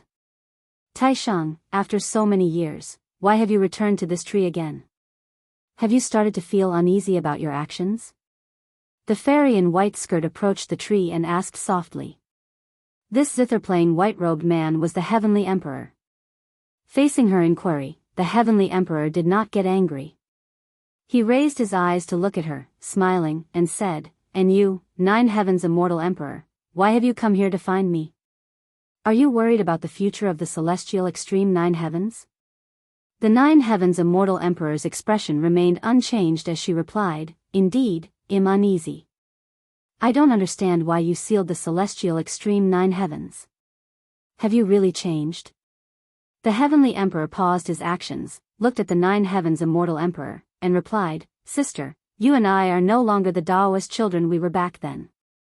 I am the Son of Heaven, wielding power over the celestial court. I cannot overlook the threat of the celestial extreme 9 Heavens due to personal feelings.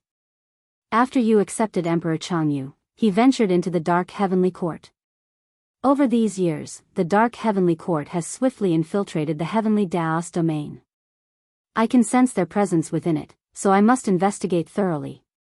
If there are no issues with the celestial extreme 9 Heavens, naturally, I won't cause trouble. What about the 3,000 great worlds then? To plot against the Son of Heaven, you sacrificed so many living beings. You must have noticed, with so many chaos evil demons and underworld forces taking advantage of the situation. Yet your heavenly soldiers and generals never halted. If the celestial court truly has immortal divine dark, I cannot help but suspect you." After saying this, the turbulent clouds froze momentarily, and the Heavenly Emperor's face turned cold, his gaze on the 9 Heavens Immortal Emperor filled with pressure, dimming even the bright starlit river above. Their gazes locked, the 9 Heavens Immortal Emperor remained unflinching. After a while, the Heavenly Emperor withdrew his gaze, resumed playing the zither, and said, "Go back. You cannot change my will. Do not force me to cut off our brotherhood." The 9 Heavens Immortal Emperor looked at him deeply, saying, "Brother, have you ever wondered why the Emperor of Heaven entrusted you with such power? And after that, where is he? Is he watching you? If you find any errors, ads pop up, ads redirect, broken links, non-standard content, etc., please let us know it report so we can fix it as soon as possible. Chapter 862, True Dragon's Great Achievement. Hearing the words of the Nine Heavens' immortal emperor, the heavenly emperor furrowed his brows, anger igniting in his eyes. He slowly stood up, his terrifying aura causing the sea of clouds to begin to sink, and the ancient tree behind him to quiver violently. The Nine Heavens' immortal emperor showed no fear, staring directly at the heavenly emperor. Do you think I acquired this great power by kneeling, like a dog, begging him? The heavenly emperor asked coldly, his tone full of sarcasm, a stark contrast to his previous demeanor. At these words, the Nine Heavens' immortal emperor also furrowed her brows. She had always been curious about how the heavenly emperor obtained such power. Although his contributions in the war with the Dark Heavenly Court were significant, they weren't unprecedented. It wasn't just her, many immortal gods privately discussed this matter. Unfortunately, no immortal knew the truth. As the heavenly emperor's aura erupted, golden flames gradually appeared around him, transforming into a true dragon. This was an incredibly massive golden dragon, capable of swallowing the sun, moon, and stars. The ancient tree was smaller than a dragon's scale in its presence. Looking at this dragon, the Nine Heavens' immortal emperor's expression finally changed. She gazed up at the golden dragon in disbelief. SEA the Novel Fire, NE*T website on Google to access chapters of novels early and in the highest quality. Nine Heavens' true dragon Chi, attained. How is it possible? The Nine Heavens' immortal emperor murmured, her voice trembling. The heavenly emperor slightly raised his chin and said, Nine Heavens' immortal emperor, although we share a common sect, I have lived far more years than you can imagine. You and I are merely a cause and effect of one lifetime. The power of the heavenly court is rightfully mine. I can control everything. You don't understand how the heavens appear in my eyes. The dark heavenly court, the underworld, they're just my prey. Return. Do not leave the celestial extreme Nine Heavens until this strife is over, or I will personally destroy the celestial extreme Nine Heavens. By the end of his words, the heavenly emperor's tone became exceedingly forceful. The Nine Heavens' immortal emperor was about to speak when the enormous golden dragon suddenly roared at her, the dragon's roar deafening. The terrifying pressure surged toward the Nine Heavens' immortal emperor, pressing her down through the sea of clouds, falling into the darkness. She looked at the lofty heavenly emperor, her eyes filled with fear and confusion. The heavenly emperor stood upon the sea of clouds, gazing down as she disappeared into the darkness below. When the sea of clouds reformed, the golden dragon behind him dissipated, and his aura followed in withdrawal, his white hair slowly settling down. Humph. The heavenly emperor snorted coldly, clearly extremely displeased with the attitude of the Nine Heavens' immortal emperor. He raised his right hand, small points of silver light emerged from his palm, countless in number. On a closer look, these silver lights were reflections of various worlds, one piece of silver light near the edge gradually darkening. Dark heavenly court, I must see who supports you from behind. The heavenly emperor murmured to himself, his tone filled with disdain. His gaze suddenly focused on a point of silver light, his pupils reflecting a silhouette, causing him to raise an eyebrow. Oh. This variable is, at dusk, in the Daoist field of the beginningless. On the mountaintop, Guan meditated at the edge of the cliff, standing against the wind. He slowly opened his eyes. He had just performed a lifespan projection, requiring 100 million years of lifespan, far exceeding the amount before the upgrade. However, the insights he gained from the Great Tao also surpassed those from before.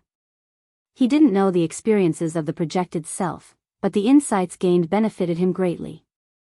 He looked up at the 3,000 great worlds, detecting signs of survival from a portion of the projected selves. More of the projected selves were in the past and the future, all elusive without any causal connections, unless the realm reached the same height as his. Otherwise, it's hard to notice them. Still not working. Could it be that taking the path of the 3,000 great Tao is wrong? The way of the saints is the ultimate of one Tao. To break through the limit, should I cultivate other Taos? Guan pondered, although he still could not find the signs of becoming a saint, such insights did enhance his Tao intent. He never rushed to become a saint. Even if he ultimately failed to comprehend, he could forcefully break through using lifespan evolution. However, during the years of accumulation, he preferred to strive on his own. Sometimes, without striving a bit, one doesn't know the benefits of giving up. Guan humorously remarked to himself. He did not stand up, just sat at the edge of the cliff. As night descended, the night sky of the celestial spirit great world was resplendent with stars, a galaxy hanging upside down, so beautiful. All living beings looked up, thinking that beyond the heavens was a more vast, magnificent scene. Yet, in reality, most of the universe beyond was shrouded in darkness, devoid of light. Moon sets, sun rises. A new day came. Guan stood up, preparing to stroll inside the dojo, rest for a few days before leading an exile to other great worlds. Time flowed endlessly, whether the beings were in suffering or in peace, all couldn't stop the passing of time. The immortals and gods were still sweeping through the 3,000 great worlds. The celestial Tao light layer of the 3,000 great worlds slowly weakened, symbolizing the hearts of all living beings drifting away from the celestial court. Yet, the heavenly court immortals seemed indifferent. Walking on the wasteland, Liya gazed at the 3 blazing suns at the horizon, lamenting the cruelty of the celestial court. Behind him followed tens of thousands of disciples, all of whom were saved and willing to follow him. Liya would teach them methods of cultivating immortality, lead them to save more people. If anyone wished to leave him, he wouldn't stop them. Fortunately, since he started this, no disciple was willing to leave him. Although Liya hadn't yet found his path, the cohesion of the disciples along the journey provided him with deep insights. Perhaps, if he continued this path, he would eventually discover what he sought. A man in a green robe approached, coming to Liya's side, frowning as he asked, "Master, are we really going to challenge those 3 golden crows? It's said that the golden crows are divine beasts of the heavenly court. Could there be immortals behind them?" Liya's expression remained calm as he softly replied, "Rest assured, the immortal gods have long left this realm. These golden crows carry no destiny of the heavenly court." With his current cultivation level, he could discern who was a heavenly court immortal. The 3 golden crows dwelling in the scorching suns didn't belong to the heavenly court. They carried a chill that made him uncomfortable. Even as they burned with fearful flames, he felt cold. Liya felt that this catastrophe in the 3,000 great worlds concealed even greater secrets. Perhaps it wasn't just the immortal gods ravaging the human world, other existences might be involved. Hearing Liya's answer, the man in the green robe breathed a sigh of relief. As long as they didn't face the immortal gods, there was still hope. He continued to ask, "Master, do you have confidence in dealing with them?" Liya's lips curled into a smile as he said, "Disciple, when has your master ever lacked confidence? Perhaps I cannot stop the heavenly court, but destroying these beasts is certainly not difficult." As he spoke, he exhibited immense self-confidence, his spirit soaring, causing the man in the green robe to look upon him with admiration. From behind, the disciples also heard Liya's words, and the way they looked at Liya was filled with fervor. "If you find any errors, ads pop up, ads redirect, broken links, non-standard content, etc., please let us know each report so we can fix it as soon as possible." Chapter 863, The Most Feared Person. It was noon, and the sun was shining brightly. Beside the fields, a group of village children gathered to listen to Guan's storytelling. After Guan finished speaking, a young boy impatiently asked, "Hou shot the suns, but where did those suns come from? The story didn't make it clear." The others also looked at Guan, who smiled and said, "It is said they were born of the celestial emperor Dijun and Shihi. They are responsible for bringing daylight to the human world in turns, but occasionally they all appear together, causing calamities to the human world." Another girl asked, "After Hou shot the golden crows, would the celestial emperor seek revenge on him?" The other village children started speaking all at once, noisy and bustling. Guan was not annoyed, only amused. He had told such mythological tales elsewhere, but it was the first time village children asked such questions. Elsewhere, children would only marvel and revere Hou's strength. This village was truly a fortuitous place. While an Xian was still battling foes on the other side of the world, Guan patiently answered the children's questions, guiding them to think rather than giving absolute answers.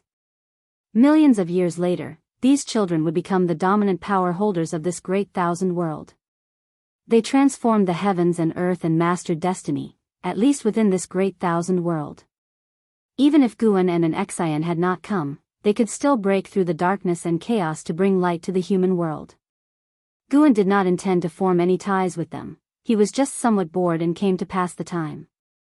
If the two of them had not come to this realm, these village children would have lost their homes and loved ones, living forever in the shadow of hatred. The story of Ho-E shooting the suns was told because Leo was challenging 3 golden crows from the dark heavenly court. Sir the Nell Fire. And a website on Google to access chapters of novels early and in the highest quality. It was a struggle, but under the gaze of many disciples, he could only grit his teeth and persevere. Guan had no intention of intervening. Although the battle would be brutal, Leo would win and even make a breakthrough in Sword Dao. Leo truly lived a brilliant life, making Guan both empathetic and impressed. An hour later, Guan stood up and left under the reluctant gazes of the village children. Before leaving, he left behind a basic technique to help them embark on the cultivation path sooner. Even though it was just a basic technique, it made their future brighter and more accomplished. When they stood atop this great thousand world, they would seek Guan, but unfortunately, childhood memories were too vague, even if they used cause and effect deduction to no avail. After a while, Guan took an Xian back to the Daoist field of the beginningless. As the master and disciple walked along the mountain path, an Xian began describing her feelings about today's battle. She was in good spirits, able to sense her own progress. They walked slowly, and the Daoist field of the beginningless was vast. By the time dusk had fallen, they still had not returned to the main peak. At this moment, they encountered 2 disciples approaching from the woods ahead. It was Sin and Su Han. Sin had been roaming for tens of millions of years and recently returned. Su Han had long heard of his tales and visited him as soon as he returned. They hit it off quickly. Today, Sin challenged the blood prison great saint, ending in a draw. He felt dissatisfied, while Su Han comforted him. Seeing Guan and an Xian, they hurriedly bowed in greeting. Having been with Guan for a long time, an Xian also liked to hide her aura, so even when Sin and Su Han entered the woods, they did not perceive their presence. Guan passed by them without speaking, and an Xian did the same. Sin tilted his head and watched Zin's retreating figure, his eyes filled with confusion. Why does it feel like the senior sister has grown even stronger? He had roamed many great worlds with numerous opportunities, yet upon returning to the beginningless, he felt his status had not changed at all. People he couldn't defeat in the past, he still couldn't defeat now. He even doubted whether he should have left in the first place. Seeing an Xian again, Sin discovered an eerie pressure emanating from her, inexplicably frightening him, but he couldn't figure out why. Guan, with his back to Sin, was satisfied with Sin's perception. Sin's father was the Emperor of Eternal Life, who possessed the immortal Emperor's eye. Although Sin hadn't inherited this, he had an unusually high perception power towards it. Guan planned to teach Sin how to cultivate the immortal Emperor's eye. However, he still needed to consider how to guide the blood prison great saint. He couldn't allow his steed to lose to his young disciple. After Guan and an Xian walked away, Su Han couldn't help but ask, "Uncle Master, you and Master Senior are of the same generation. Are you really afraid of her?" Sin, still maintaining a youthful appearance, cleared his throat and said, "I respect her, but to be honest, I am indeed very afraid of her. In fact, I would say she is the one I fear the most in the dojo." Su Han discovered that many highly esteemed disciples feared an Xian, a question he had always wanted to ask about. Why? Is she fierce? She isn't fierce, but she is Master's most cherished disciple, like a daughter. She once held the highest authority in the beginningless, and years ago, the second-generation disciples frequently sparred, and she was the strongest, unshakable. Sin's answer filled Su Han with reverence for an Xian. He knew an Xian was strong, but he hadn't realized none among the second-generation disciples could rival her. Recalling the blood prison great saint's performance within the barrier today, he shivered. Such a terrifying existence was no match for Master Senior. How terrifying must her talent be? On the other side. An Xian overheard their conversation, a smile tugging at her lips. She looked at Guan and asked, Master, could this Su Han really be Senior Brother Su? She remembered Guan once had a disciple named Su Han, the only one to die an untimely death, and Jinqin's lifelong obsession. What a coincidence it would be if this Su Han happened to join under Jinqin's wing and even gained paternal favor. Facing an Xian, Guan did not hide the truth, saying, It is indeed him, but I don't plan to let him and Qiner know the truth just yet. When they achieve enlightenment, all confusion will naturally unravel, and by then, they will be at peace. An Xian nodded and remarked, Master, though you say you don't care about this or that, I think there isn't anyone softer-hearted than you. Guan often instructed his disciples that protecting the celestial spirit great world was enough, yet whenever the 3,000 great worlds faced calamities, he would always intervene, albeit discreetly. She understood her master's approach. Being too conspicuous risked offending the celestial court, inviting greater disasters, which only deepened her admiration for him. Knowing something impossible and still doing it. Guan did not respond to an Xian but changed the subject, saying, Tomorrow, it'll take you to experience a real battle. You might lose, so prepare yourself mentally. Upon hearing this, Anzin's smile faded, her eyes filled with battle intent. She indeed needed more powerful opponents. If you find any errors, ads pop up, ads redirect, broken links, non-standard content, etc., please let us know each report so we can fix it as soon as possible. Chapter 864, The vast gap below the star sea, the expansive dark earth stretched endlessly, a flicker of fire stood conspicuously against the darkness. Upon closer inspection, thousands of cultivators sat around a massive bonfire. Liya sat cross-legged at the forefront, placing his treasure sword upon his lap. He was healing while simultaneously seeking sword enlightenment. Throughout the endless years, he had encountered numerous people who aided him, from unparalleled great powers to immortal gods descending to the mortal realm. The assistance from various destined individuals had already paved a path in his sword Dao uniquely his own.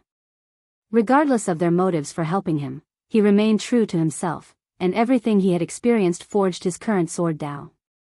Despite emerging victorious in the battle against the 3 golden crows, one had escaped, and he realized this would bring about a greater calamity. He must become as strong as possible to protect the disciples around him. The surrounding disciples did not disturb him, chatting in whispers about today's battle or discussing the way of cultivation in groups of 2s and 3s. Day transitioned into night. Months passed in the blink of an eye. Liya did not seek a place to hide because as long as he remained in this great thousand world, there was no point in hiding anywhere. Until one morning, not long after dawn, flames descended from the sky, making the earth feel like it was within a furnace. The tens of thousands of disciples following Liya looked up, all frowning. A gigantic golden crow, its wings spanning millions of miles, hovered above the celestial vault, obscuring the heavens and skies. From their angle, its wings seemed larger than the celestial vault itself, as a fiery sea engulfed the sky, burning fiercely, causing the temperature between heaven and earth to soar abruptly. Liya stood up, lifting his gaze skyward to see a figure atop the head of the golden crow, whose fierce intense flames could not conceal their form. He couldn't help but furrow his eyebrows. With just one glance, he felt he was not a match for the opponent. You dared harm my child, mortal, you court death. A cold, indifferent voice reverberated across heaven and earth, causing a look of confusion to flash in Liya's eyes. He had slain 2 golden crows, how could that merely be considered hurting? Could it be that those 2 golden crows were not dead? He had no time to think further. Grabbing his sword, he unsheathed it, unleashing an immense sword intent that transformed into a sea of silver light, blanketing the ground and isolating it from the scorching heat from the sky. Disciples, continue resting, your master will return shortly. With these words left behind, Liya's figure transformed into a sword light, soaring upwards to attack the golden crow in the sky, igniting a massive battle. Simultaneously, on a distant mountain peak, Guan and an Xian stood on a cliffside observing this battle. An Xian furrowed her brows, saying, "Isn't that person's cultivation nearing the heaven-balancing golden immortal realm?" Guan replied, "Yes, it is already nearing the breakthrough period. He is your opponent. As your master, I remind you that your divine skills might be ineffective against him, so do not be careless." An Xian nodded, then leapt into the air, flying towards the distance. Although the battle had just begun, she could feel that Li Ya was definitely not the opponent's match. The longer the delay, the greater the likelihood of Li Ya's downfall. The reflection of Li Ya's figure appeared in Gu An's pupils as Li Ya was descending. Facing the mysterious being atop the golden crow, he couldn't withstand even a single move. The opponent waved his hand downward, dispersing his sword intent, causing his mana to collapse and blood to spurt from his body, nearly shattering him. Seeing Li Ya plummet, all the disciples panicked. Sar the Nafire. Et website on Google to access chapters of novels early and in the highest quality. However, Li Ya's sword intent still enveloped the ground, preventing them from flying out. They could only watch as Li Ya fell into the sword intent array, with one disciple swiftly catching his blood-soaked form. Li Ya, hair disheveled and face stained with blood, opened his eyes to see the loftily perched golden crow, his eyes filled with unwillingness. Earlier, he sensed he would lose, but never imagined he would be defeated so swiftly. What realm could the opponent possibly be? That palm struck terror in Li Ya, lacking any earth-shattering destruction. Yet, the Tao intent of that palm pressed heavily upon him, leaving him no room to escape. It's over. A sense of despair engulfed Li Ya. At this moment, a figure flashed across his mind. He knew if he spoke, that person would definitely appear. His own life was of no consequence, but he had so many disciples below. He couldn't bear to see his beloved disciples die here. "Master, are you all right?" The male disciple holding Li Ya asked nervously, bringing him to the ground as other disciples surged forth like a tide. Li Ya opened his mouth, blood continuously pouring out. To his horror, he discovered a chilling mana was ravaging his body, trying to prevent him from speaking. "Gu," Li Ya desperately forced out one word, but couldn't utter a second. His pupils trembled, plunging him into unprecedented panic. The disciples had never seen Li Ya displaying such an expression before, stirring both shock and rage among them. They all looked up, faces twisted with fury, glaring at the golden crow in the sky with eyes filled with hatred, void of any fear. Tens of thousands of hate-filled faces gazed skyward, causing the mysterious high existence to frown. He was a tall man clad in a red robe, with a dark red serpent coiled around his waist, black scales crawling across half his face, resembling a half-man, half-demon. Just as he was about to strike, he abruptly turned his head to see enormous purple eyes emerging at the ends of the world, peering into the tiny world below. A figure appeared out of thin air behind him, swinging a sword to strike. As he shifted form, transforming into countless illusionary clones spreading across the sky above the golden crow, he focused his gaze ahead to see a white-clothed woman standing atop the golden crow, coldly staring at him. It was an Xian. The red-robed man immediately led his countless clones to assault an Xian, who was charging back at him. With a roar, the massive golden crow exploded, gusts mixed with heat waves swept towards all corners of heaven and earth, blinding Li Ya and his disciples with fire waves. But soon, the fire waves dissipated, revealing the celestial vault, leaving them wide-eyed in disbelief. The bright celestial vault now hosted countless densely packed purple eyes of varying sizes, impossible to count, causing any observer to shiver with unease. Li Ya clearly observed the true form of the newcomer, expressing delight and suddenly no longer felt the need to speak. The agony within his body faded with it. "Junior brother Gu, even this you can hear?" Li Ya felt a sense of joy, mistaking it for Gu and hearing his inner voice and immediately dispatching an Xian. Simultaneously, he was astonished by Nzin's strength. He had never crossed blades with an Xian but had met many times, remembering her as a regular disciple from the third medicine valley of the Supreme Sect. Even with her closeness to Guan, her cultivation level was ordinary. Watching an Xian battle the red-robed man, displaying overwhelming divine skills and spells, he clearly noticed the vast disparity between himself and an Xian. Could even the slightest disciple around junior brother Gu be stronger than him? Recalling Zhen Qin's hesitant expression when facing him before, Leah couldn't help but let out a bitter smile. So that's how it is. The surrounding disciples were equally astonished by Anzin's might, feeling as if the celestial vault had been ripped apart. The extraordinary scenes, as if the outer space was collapsing, with every divine skill and spell exchanged between an Xian and the red-robed man, stimulated their eyes and souls.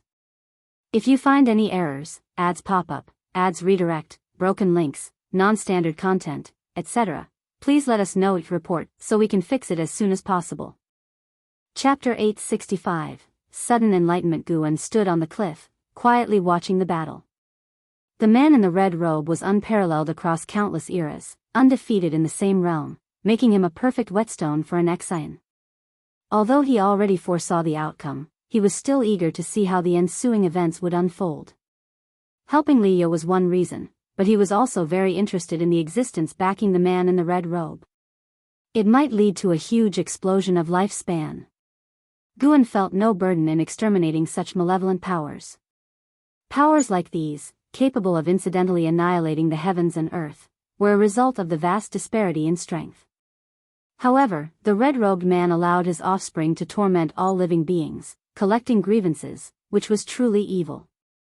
The 3 golden crows were intentionally burning the earth, slowly forcing the remaining creatures of this world to harbor resentment toward heaven and earth, toward the heavenly Tao. Meanwhile, they could also cultivate their cultivation technique by collecting the grievances of all beings. Guan watched the battle while examining his attribute panel. He was contemplating when to make his breakthrough. For some reason, this breakthrough gave him a bad premonition. He always felt that his lifespan was insufficient. Because over the years, he had continually pursued the saint realm, even though he had guidance from his experiences within the profound abyss divine pool, he still felt saints were beyond reach, unable to imagine how he could achieve sainthood. The more he chased the saint realm, the greater his reverence for saints. Yet, knowing there are records about saints within the profound abyss divine pool indicates that saints do truly exist. Where exactly are the saints? Are they watching the heavenly Tao? Guan pondered silently, his gaze fixed on an Xian and the man in the red robe. The 2 innate golden immortals fought until the heavens and earth trembled. They tried to avoid affecting the ground. At the same time, a mysterious force covered the earth, protecting it against the aftershocks of their mana. That mysterious force came from the backing of the man in the red robe, whose existence was a Dao extreme Daoist immortal. Only Guan could detect his mana, the others were unaware, including an Xian who hadn't discovered its presence. An Xian used the immortal emperor's eye, but the man in the red robe could always see through it in an instant. Though he could see through it, an Xian still caused him significant trouble. Simultaneously, an Xian also felt pressured. The man in the red robe's physical strength was too formidable, even using karma divine power couldn't harm him. An Xian felt unprecedented pressure, and so did the man in the red robe, causing his expression to turn grim. He knew his ancestor was watching him. If he couldn't defeat this woman using his own strength, how would he face his ancestor? There was also competition within their lineage. He came to the heavenly Tao with a mission. When Leah descended into this realm earlier, he noticed it but didn't pay much attention. Little did he expect such a powerful existence behind him. Nonetheless, I will not be defeated. A fierce light burst from the man in the red robe's eyes. His aura suddenly surged, shattering the surrounding space, breaking through the illusion realm created by the immortal emperor's eye, and drawing an Xian into his domain. They arrived in a vast expanse where the man in the red robe ascended high above, surrounded by rivers of the great Tao. As he struck down with his palm, countless stars descended from the heavens, crashing toward an Xian standing on the earth. Sir, the novel, F. Iyer. Et website on Google to access chapters of novels early and in the highest quality. An Xian was surprised to find herself unable to move. The domain sealed her actions as soon as it pulled her in. Very impressive. Yet to think such tactics could defeat her was to underestimate her greatly. An Xian looked up. The immortal emperor's eye erupted with extraordinary light. From her eyes emerged 2 divine swords that rapidly enlarged, slashing the entire realm into halves, pulverizing all the stars along the way. With just a glance, she obliterated the domain and regained her mobility. The battle continued fiercely, both sides employing divine skills, yet despite their full exertion, they couldn't defeat each other in a short time. On the ground, Leah had commenced meditating. He and his disciples all looked up at the battle, but none other than himself could discern the situation. So powerful, Leah was secretly amazed. The aura of the two in the sky was beyond his reach, and their divine skills bewildered him. His sword Dao had long reached a transcendent level, his prideful asset, but compared to the mysterious divine skills of an Xian and the red-robed man, he felt his sword Dao was insignificant. Especially in Xin's eyes, as her divine skills were executed without a trace, he could perceive the red-robed man's frequent pauses, clearly affected by divine skills, yet what exactly they were, he couldn't see or guess. Over time, Leah noticed that the aftermath of the battle in the sky didn't affect them. Judging by the power an Xian and her opponent displayed, his sword intent couldn't possibly block it. What did this signify? Guan had arrived. Leah relaxed completely. A smile appeared on his face as he started to enjoy this unparalleled battle. An Xian was Gu An's disciple, who had come specifically to rescue him. He felt he should not be jealous but grateful to an Xian. And Xin's formidable strength was a good thing, indicating Gu An's excellent teaching and serving to counteract his own arrogance and impatience. He must not become complacent over his own opportunities. While he has his chances, others do too, and he must never indulge in pride. With this change in mindset, Leah began to ponder if other disciples within the beginningless were as formidable as an Xian. Not to mention, LV Xian was indeed impressive. Leah grew up hearing tales of LV Xian's talent. Later, his life experienced a turnaround, and he disregarded LV Xian. But since learning that LV Xian cultivated under Guan, he felt the pressure, though he never mentioned it. With LV Xian's talent combined with Gu An's teaching, his current strength must be astonishing. For some reason, Leah felt somewhat moved. How many great powers have become so mighty that they can no longer see old acquaintances? Childhood targets remain, still motivating him to pursue. How could that not make him happy? He even wondered, had Guan not come to the celestial spirit great world, what would have happened to him and his old friends? Suddenly, he seemed to have grasped something, falling into deep thought. He needed to find his own Tao, but a person couldn't imagine it out of thin air. He needed references, a direction. Perhaps Guan could become his direction. Guan, who shouldn't have existed, brought new hope to many. Wasn't that the path he now walked? For his disciples, he shouldn't have appeared, yet he did, and he is leading them. As Leah pondered, he gradually entered a state of sudden enlightenment. Gu An's gaze was drawn to him. Not bad. Guan praised. Under his scrutiny, Li Ya's future underwent a earth-shattering transformation. Dao Extreme Daoist Immortal was no longer Li Ya's limit. For the first time, Leah became the one among Gu An's old acquaintances to have the highest future achievements. Moreover, this time Guan didn't guide him, he comprehended it himself, and this improvement held immense significance for him. If you find any errors, ads pop up, ads redirect, broken links, non-standard content, etc., please let us know each report so we can fix it as soon as possible. Chapter 866. This is not important. Only Guan discovered Li Ya's enlightenment. An Xian, who was in the midst of battle, naturally had no way to pay attention below, while Li Ya's disciples were captivated by the battle above. After several hours passed, they finally were drawn by Li Ya's sudden enlightenment state. As the duration of the sudden enlightenment grew longer, Leah began to unconsciously affect the surrounding spiritual energy and even the rules of heaven and earth. This caused strange phenomena to appear around him, with clusters of glowing green lotuses emerging from the ground and enveloping him. What is this? Is the master practicing? No, the master has entered a state of selflessness. It looks like he's in enlightenment. Indeed, master is in sudden enlightenment. Truly, despite experiencing failure, he can quickly rally. This is exactly what we must learn. All the disciples grew excited. Leah was not only their master but had also saved their lives. Even if Leah was defeated, it would not affect his image and status in their hearts. Seeing their master in sudden enlightenment, they genuinely felt happy for him. The battle between an Xian and the red-robed man continued. For Leah, this time of sudden enlightenment felt like a trance. When he regained consciousness, he instinctively looked up. The great battle in the sky was still ongoing, but the celestial vault was no longer bright, replaced by an infinite starry sky. Dozens of golden crows were besieging an Xian, which was why the heavens seemed to be like broad daylight. Sea the Novel Fire, any *T website on Google to access chapters of novels early and in the highest quality.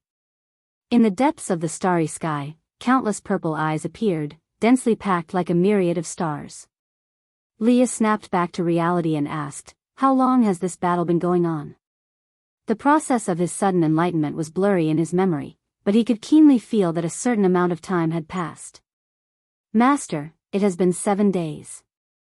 The disciple beside Leah answered, looking at him with eyes full of anticipation. A session of enlightenment left Leah's demeanor more detached and otherworldly. Not only that, the injuries on his body seemed to have healed, even the blood scabs had fallen off, leaving his skin as white as jade, as if imbued with an immortal's flawless skin and bones, though his robe was tattered and ragged. In those 7 days, watching Leah's transformation filled the disciples with infinite hope. Even if the person in heaven could not defeat the enemy, they believed the master could turn the tide. 7 days, huh? Leah murmured to himself. He could feel that his mana had been restored. This feeling was wondrous, leaving him with endless aftertaste. However, even in a restored state, he was no match for those two in the sky. All he could do was continue to watch. After his enlightenment, although his strength did not improve significantly, his senses and insight underwent a qualitative change. He discovered that a vast mana enveloped the earth, protecting them from the battle's impact. However, this mana was like that of the red-robed man, making him feel cold. He initially thought it was Guan shielding the heavens and earth, but now it seemed not to be the case. Behind the red-robed man, there was an even stronger presence. Leah's heart was filled with confusion. Why didn't these evil demons just kill them outright but chose to protect them? In his eyes, the evil demons rampaging across the heavens and earth were undoubtedly intertwined with the celestial court. Leah couldn't figure it out, so he decided not to think about it since this battle was no longer something he could intervene in. He might as well reflect on his previous experiences, striving for a leap in strength after this battle. Rather than being protected by Guan, he would rather rely on his power to shield his disciples. After 7 days of fighting, an Xian and the red-robed man's momentum had not diminished. Both were innate golden immortals, possessing immense mana. 7 days were nothing, they could battle for another 7 million years without issue. But both had extraordinary comprehension. They could make progress in battle, searching for the opponent's weaknesses. Their attacks became increasingly frightening, and they began to hurt each other. Since practicing the Immortal Emperor's Eye, an Xian had never felt such an urgent sense of threat, even somewhat powerless. Her Immortal Emperor's Eye could not prevail against the opponent. The Immortal Emperor's Eye was her greatest reliance. Should it be defeated, she would be inevitably doomed. As Nzin's mind wavered, a figure suddenly appeared before her and reached for her eyes. Nzin's pupils contracted. She had no time to react, only witnessing the hand reaching out to her. Everything happened too fast. Snap! Another hand suddenly appeared, grabbing the hand in front of an Xian. Guan appeared beside an Xian. Both stopped, as did the red-robed man in the distance poised to attack. His expression was extremely grim as he gazed at the mysterious elder before Guan and an Xian. The mysterious elder, who aimed to seize Nzin's Immortal Emperor's Eye, was clad in a dark purple robe. Though his form was human-like, his head was that of a black crow, wearing a dignified and imposing headpiece, like the embodiment of extreme evil, exuding a chilling aura. Guan saw through the origins of this mysterious elder with a glance. One of the primordial ancestors from the Dark Heavenly Court's Golden Crow clan, known as the Black Fall Emperor. The Black Fall Emperor was a Dao Extreme Daluo immortal. He had been observing the battle all along but had not detected Guan's presence. So, when Guan appeared, he was quite shocked, his eyes bewildered. With an Xian and the red-robed man ceasing their battle, the Dharma aspect permeating the universe rapidly dissipated. Only the distant void continued to twist, flames burning endlessly, all symbolic of the fierce battle that had occurred. The void fell silent in an instant. Seeing the appearance of Guan and the Black Fall Emperor, Li Yi immediately breathed a sigh of relief. Although he knew Guan would intervene, the moment Black Fall Emperor took action, that terrifying aura also made his hair stand on end. Even with Gu An's presence, there was no hint of aura revealed. If not for seeing Gu An's figure with his own eyes, he would not have known that Guan had made a move. Guan released the Black Fall Emperor's hand. The Black Fall Emperor did not immediately act. He stared intently at Guan and asked in a deep voice, "Which fellow Daoist intends to intervene in this matter?" Even with Guan right in front of him, he couldn't see Gu An's face, causing his vigilance to reach its peak. This person's cultivation level was likely above his. Yet within the heavenly Tao, of those stronger than him, he had seen or heard of them to some degree, but it was the first time he experienced Gu An's aura. It was peaceful and tranquil without a hint of threat, yet upon closer examination, it invoked a deeply unfathomable sense of dread. Guan calmly said, "The juniors battle. If we intervene, it would be against the rules, wouldn't it?" Upon hearing this, the Black Fall Emperor's heart raced like lightning, beginning to weigh the advantages and disadvantages. Rationality told him not to act against this person, for even if he had a chance to win, the commotion would undoubtedly alarm the celestial court. "Let it go, it doesn't matter." Guan sighed and followed with a wave of his sleeve. His movement was too swift. The Black Fall Emperor, like an Xian before, had no time to respond, only feeling a strong breeze blowing towards him. As a Dao Extreme Daluo immortal, the Black Fall Emperor directly turned to dust before Guan. The red-robed man froze. He hadn't reacted in time and couldn't comprehend what had happened. "If you find any errors, ads pop up, ads redirect, broken links, non-standard content, etc., please let us know each report so we can fix it as soon as possible." Chapter 867, Point of No Return. You have successfully slain the Black Fall Emperor, late-stage Daoist Great Luo Immortal Realm, 692,872,400,811,223 years of lifespan. Upon seeing the prompt before him, Gu An's mood instantly lifted. The Black Fall Emperor was present as he manifested himself, which is why Guan appeared, saving the need to use Karma Divine Power. The reason the Black Fall Emperor descended in his true form was naturally not due to recklessness, rather, he had something to seek in the heavenly Tao. Now, Guan, even without resorting to soul search techniques, could see through the past of the Black Fall Emperor, especially since they had made contact, grasping the hand for a moment, leaving nothing secretive about the Black Fall Emperor in his eyes. This was the most lifespan he had ever seized, which also indicates that even the Dao Extreme Daluo Immortal is not immortal. The destiny of the Dark Heavenly Court is much like that of the Celestial Court, but it cannot achieve the undying nature of the Celestial Court immortals and gods, especially when the Black Fall Emperor came to the Heavenly Tao, repelled by the Heavenly Tao rules, his lifespan revealed, thus giving Guan the opportunity. Gu An's gaze turned toward the red-robed man, who was at this moment still in shock. It wasn't that he was scared silly, but rather he simply couldn't believe his ancestor would die. He still thought his ancestor was being deliberately mysterious.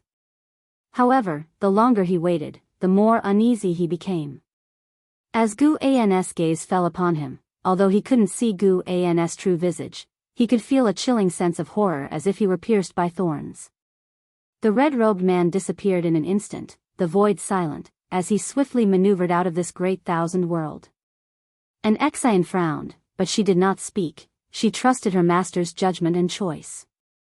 Guan merely turned around and then raised his right hand, his palm opening, and the red-robed man inexplicably appeared within it. Upon seeing this, an Xian inwardly marveled. Even at such close proximity, she could not discern the techniques of her master. Under Nzin's gaze, the struggling red-robed man suddenly turned into ashes. Another prompt appeared before Gu An's eyes. Although compared to the lifespan brought by the Black Fall Emperor, it was hardly worth mentioning. "Let's go." Guan spoke, then stepped forward, disappearing with an Xian into the cosmic void. On the ground, Li Yi and over 10,000 disciples were still observing. Except for Li Yi, none could see clearly what was happening beyond the heavens. Li Yi hadn't actually seen the entire process, He only saw the sudden appearance of the Black Fall Emperor and then his disappearance. After a while, the mysterious red-robed man also vanished. After Guan appeared, the battle abruptly ended. Li Ya's mood was akin to Enzin's. Only by crossing swords with a reference could he appreciate Gu An's profoundness and unpredictability. Beside him, a disciple cautiously asked, "Master, the disturbance outside has vanished. Does this mean the battle has concluded?" Liya withdrew his gaze and softly laughed. "Yes, it has ended. We have narrowly escaped a calamity. Let the other disciples continue their cultivation. From now on, no one will come to disturb us, at least in this realm." These words had barely been spoken before disciples from all around began to cheer, their voices shaking the heavens. Liya took a deep breath, recalling Gu An's figure, his heart filled with determination. This time, upon sudden enlightenment, he felt he had truly found the right direction and eagerly anticipated future accomplishments. Elsewhere, Guan and an Xian had already returned to the Daoist field of the beginningless, the master and disciple walking along the mountain path just as they did in days past, chatting freely. An Xian began to summarize the battle, feeling she lacked lethal great divine power, craving that domineering force that could turn enemies to ashes upon contact. Guan mocked her greed, telling her to create for herself. He indeed possessed such divine skill but wished an Xian to trail her own path. If utterly impossible, then he would teach her. An Xian had no thoughts of beseeching Guan to teach her, desiring to rely on her own immortal emperor's eye to create, setting this as her cultivation goal. An expectation filled her. "From now on, you'll continue in seclusion," Guan suddenly said. Carrying an Xian was somewhat inconvenient, having accompanied for so many years was enough, and indeed an Xian had gleaned much, a perfect conclusion. Sar the novel, F. Iyer. Et website on Google to access chapters of novels early and in the highest quality. An Xian never resisted Gu An's arrangements, nor did she question his reasoning. Turning to Guan curiously, she asked, "Master, will you continue to rescue the suffering all living beings?" Over the years, they ventured into many worlds. Aside from slaying monsters and demons, they also left behind opportunities, feeling greater accomplishment from sowing kindness and accumulating virtue rather than merely cultivating their own fortuity. I will roam again anyways, nothing much to do." "Aren't you afraid the celestial court will notice?" "Afraid, so I'll come quietly, doing things within my capability, not striving for greater merit, just soothing an uneasy heart." Gu An's reply left an Xian admiring. Even as her master grew formidable, he candidly admitted his caution towards the celestial court, a trait worth learning. Thus master and disciple conversed freely, traversing mountains, appearing small and easily veiled by the vast greenery within the expansive Daoist field of the beginningless. In the splendid palace, above was a starry sky, countless golden dragons coiling around, their golden glow illuminating the hall, rendering it extremely bright. The Xianyuan human venerable sat in meditation atop the high platform at the forefront of the hall. Behind him was a circular screen, displaying images of land, rivers, and mountains, a great river cascading from the highest peak, flowing past mountain ranges, adorned along its course with picturesque views of the star sea. This screen wasn't large, yet upon close scrutiny, it seemed boundless. At this moment, a figure flew into the hall, an old immortal. It was none other than Sichuan old immortal. Approaching the steps, he saluted Xianyuan human venerable, then raised his head, his visage full of anxiety. "Your Highness, if this continues, you are certain to meet utter ruin." Sichuan old immortal spoke, gritting his teeth. Xianyuan human venerable slowly opened his eyes, looking at Sichuan old immortal, self-mockingly said, "Do you think I have any means to reverse it now? This is the celestial court. Even the ancestor Master Wuxia cannot interfere." Sichuan old immortal followed, "Your Highness, have you forgotten your teacher? You have no other course. It's time to gamble everything, even not for yourself. You must fight for the living beings of the 3,000 great worlds. This is your immortal position. It cannot be defied, nor ignored, or else Sainthood will exact punishment upon you. This is also the scheme of the Supreme Emperor." Upon hearing this, Xianyuan human venerable's eyes flickered. "Your Highness, this Taoist knows for certain the Supreme must have left you with means. Even if you can't depart this cold palace, you can contact him, correct?" Sichuan Old Immortal asked expectantly. Not only does he serve Xianyuan Human Venerable, but his disciples, his descendants, too many causalities rely on Xianyuan Human Venerable, he cannot afford to lose. Beyond his juniors, other immortals and gods hope he delivers the message to Xianyuan Human Venerable, imploring him to rally, not to give up. To give up would mean utter ruin. Celestial court immortals and gods are immortal, transcending all living beings, yet the struggles within the celestial court are fiercer than those in the human world. If you find any errors, ads pop up, ads redirect, broken links, non-standard content, etc., please let us know each report so we can fix it as soon as possible. Chapter 868, Lifespan of Trillions of Years. After listening to the words of Sichuan Old Immortal, the expression of Xianyuan Human Venerable fluctuated between brightness and darkness. Although Sichuan Old Immortal was anxious, he also understood that Xianyuan Human Venerable had to come to terms with this matter first. Xianyuan Human Venerable looked at Sichuan Old Immortal and asked, "Have you ever thought, even if I risk everything and make the celestial army retreat, the all-living beings of the 3,000 great worlds will still hate me? Their perspective cannot see the battles of the celestial court, and even after the disaster, if I explain to them, how can they believe it? You underestimate the heart of hatred of mortal spirits." The face of Sichuan Old Immortal changed slightly, and following Xianyuan Human Venerable's words, he felt cold in his limbs. We are immortal gods, how can we explain everything to mortal spirits in person? Moreover, this is indeed the consequence of the struggles among immortal gods. The suffering mortal spirits will not care who is the instigator. They will continue to hate the immortal gods, and my destiny will only decline until my realm falls. Once the faith in the celestial court in the 3,000 great worlds drops to a certain level, Sainthood will erase the 3,000 great worlds. When Taishang set up this situation, no matter what we do, the outcome is already determined. By the end, Xianyuan Human Venerable's tone became cold, and Sichuan Old Immortal bowed his head. Once Sainthood decides to erase the 3,000 great worlds, Xianyuan Human Venerable, who holds the immortal position governing the 3,000 great worlds, will undoubtedly be severely punished. Sichuan Old Immortal became more and more desperate, feeling utterly hopeless.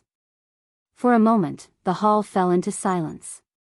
The celestial army led by the Marshal of Heaven continued to sweep across the great thousand world, and wherever they passed, nothing could stop them, not even the grand alliance of the 3,000 great worlds stood a chance against them. Even though they were invincible in battle, the Marshal of Heaven did not speed up, nor would he stop anyone who wanted to escape. He swept through all heavens and myriad realms at his own pace. Every world they passed became shrouded in darkness, and as the faith in the heavenly Tao among all living beings grew weaker, the celestial Tao light layer that protected the world also weakened, granting more opportunities for invasion by the dark heavenly court, chaos evil demons, and ghost gods. There were many great powers like Liya who, not daring to confront the celestial court, chose to save all beings.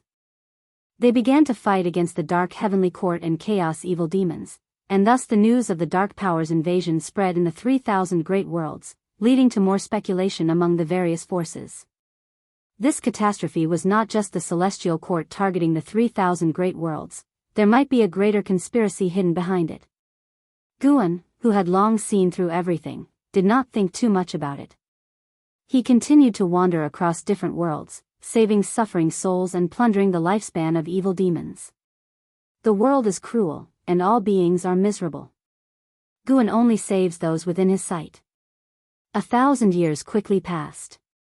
This evening, Guan was walking along the ridge of another great world, accompanied by the setting sun. He summoned his attribute panel frowny face name, Guan, lifespan, 160,691, 711/45, 021, 570, 356, 109, 227, 345, physique, creation essence body, cultivation level, ultimate merging Tao venerable emperor realm perfection, 450 quintillion years. Breaking through to a lifespan of hundreds of quintillions of years did not trigger a new lifespan function, nor did it prompt an upgrade of the lifespan feature. He didn't mind this point, just the sight of his lifespan skyrocketing was already a source of joy. The last breakthrough only took him 22 quintillion years of lifespan, and now it has increased more than 200-fold. How wealthy. He felt that he could break through at any time, but at the thought of the Saint Realm, he still felt it was not enough. Anyway, now it's still the early stages of the battle between human gods, so he doesn't have to rush to break through. Breaking through too early would bring about variables. Get through this tribulation first, as this calamity wasn't aimed at him.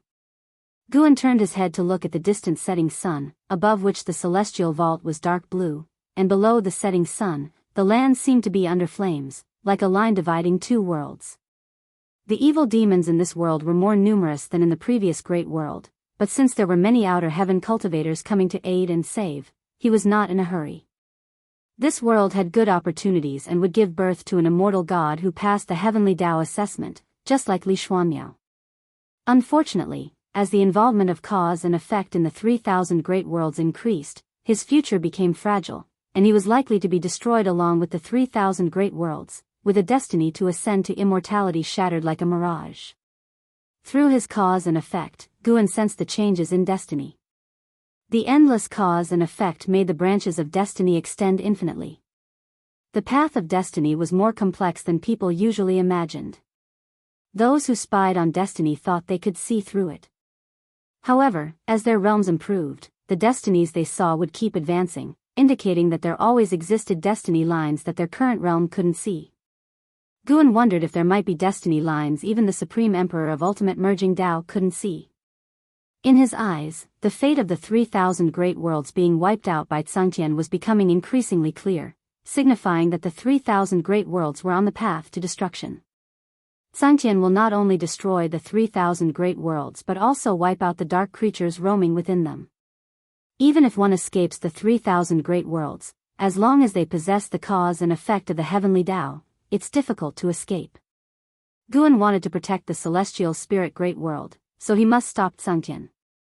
As for Xianxia, it is nothing more than the will of the celestial emperor. Facing Xianxia is akin to confronting the celestial emperor. Guan had already prepared to face the celestial emperor. He decided to break through before Xianxia could destroy the 3,000 great worlds, and he would go deep into the chaos, as far away from the heavenly Tao as possible. Guan's steps did not stop, and gradually, he returned to the Daoist field of the beginningless. He arrived at the mountaintop courtyard wherein Zizai had long been waiting. Ancestor, the immortal gods are about to arrive. Wuxia and the others are preparing to set up a formation in the outer heaven. Do you agree? And Zizai approached and asked. Guan replied, if they wish to go, let them. What is coming is not the true immortal gods. Not the true immortal gods? And Zizai was puzzled. You will understand in the future. Guan left these words and walked towards his room. And Zizai looked at Guan's back, feeling that in the past millennium, the ancestor had become more mysterious and distant. Previously, the ancestor always had a gentle smile, but now his smiles were fewer. Could it be related to the immortal gods sweeping the 3,000 great worlds? And Zizai thought inwardly, but he dared not ask more. He turned and left to meet Wuxia. Sar the Oval Fire. Net website on Google to access chapters of novels early and in the highest quality. The next morning, Guan descended the mountain, and Zui had already been waiting for him on the mountain path, quickly bowing to greet him. Follow me. Guan responded briefly, prepared to take Zui to a secluded place and teach him the immortal emperor's cultivation. Meanwhile, in another corner of the celestial spirit great world, atop the mountains, a black rift appeared in the celestial vault, interwoven with lightning, terrifying and eerie, scaring away the birds in the forest below. Soon, a figure stepped out of the black rift. It was a white-haired man, dressed in a white feather robe, wearing a true dragon golden crown and holding a long spear in his hand, the blade resembling a snake. His features were handsome, and his brows exuded an aloof temperament. He surveyed the heavens and the earth in all directions, his brows furrowed, as if contemplating something. If you find any errors, ads pop up, ads redirect, broken links, non-standard content, etc., please let us know it report so we can fix it as soon as possible. Chapter 869, The Celestial Army Descends, It Should Be This Realm, just for the destiny of this realm to end? The man in the white robe muttered to himself, his tone filled with confusion. He sensed numerous auras approaching. Clearly, his arrival had alarmed the living beings of this realm. He immediately vanished into the air, and the black spatial rift he left behind began to shrink. By the time a group of cultivators arrived, the rift had already narrowed significantly. Has someone ascended? Hard to say, the aura just now was terrifying, unlike that of an ascender. Could it be an invasion by immortal gods? Unlikely. I've heard that when immortal gods invade the great world, they do so openly and even announce their arrival in advance, brazen to the extreme. How many years has it been? Who knows when immortal gods might invade our celestial spirit great world? It's making me uneasy even in cultivation. The group of cultivators discussed among themselves. Failing to find the man in the white robe, they gave up searching. Elsewhere, Guan brought Sin into the bamboo grove and began teaching him the cultivation technique of the immortal emperor's eye. This bamboo grove had been set with a restriction by him, capable of blocking divine sense, ensuring that the aura inside wouldn't leak out, allowing Sin to cultivate the immortal emperor's eye in peace here. Sin indeed had talent in the immortal emperor's eye, with better comprehension than an Xian. After just a month of teaching by Guan, he could start to comprehend on his own. Afterward, Guan no longer concerned himself with him, continuing on his path of harvesting lifespans.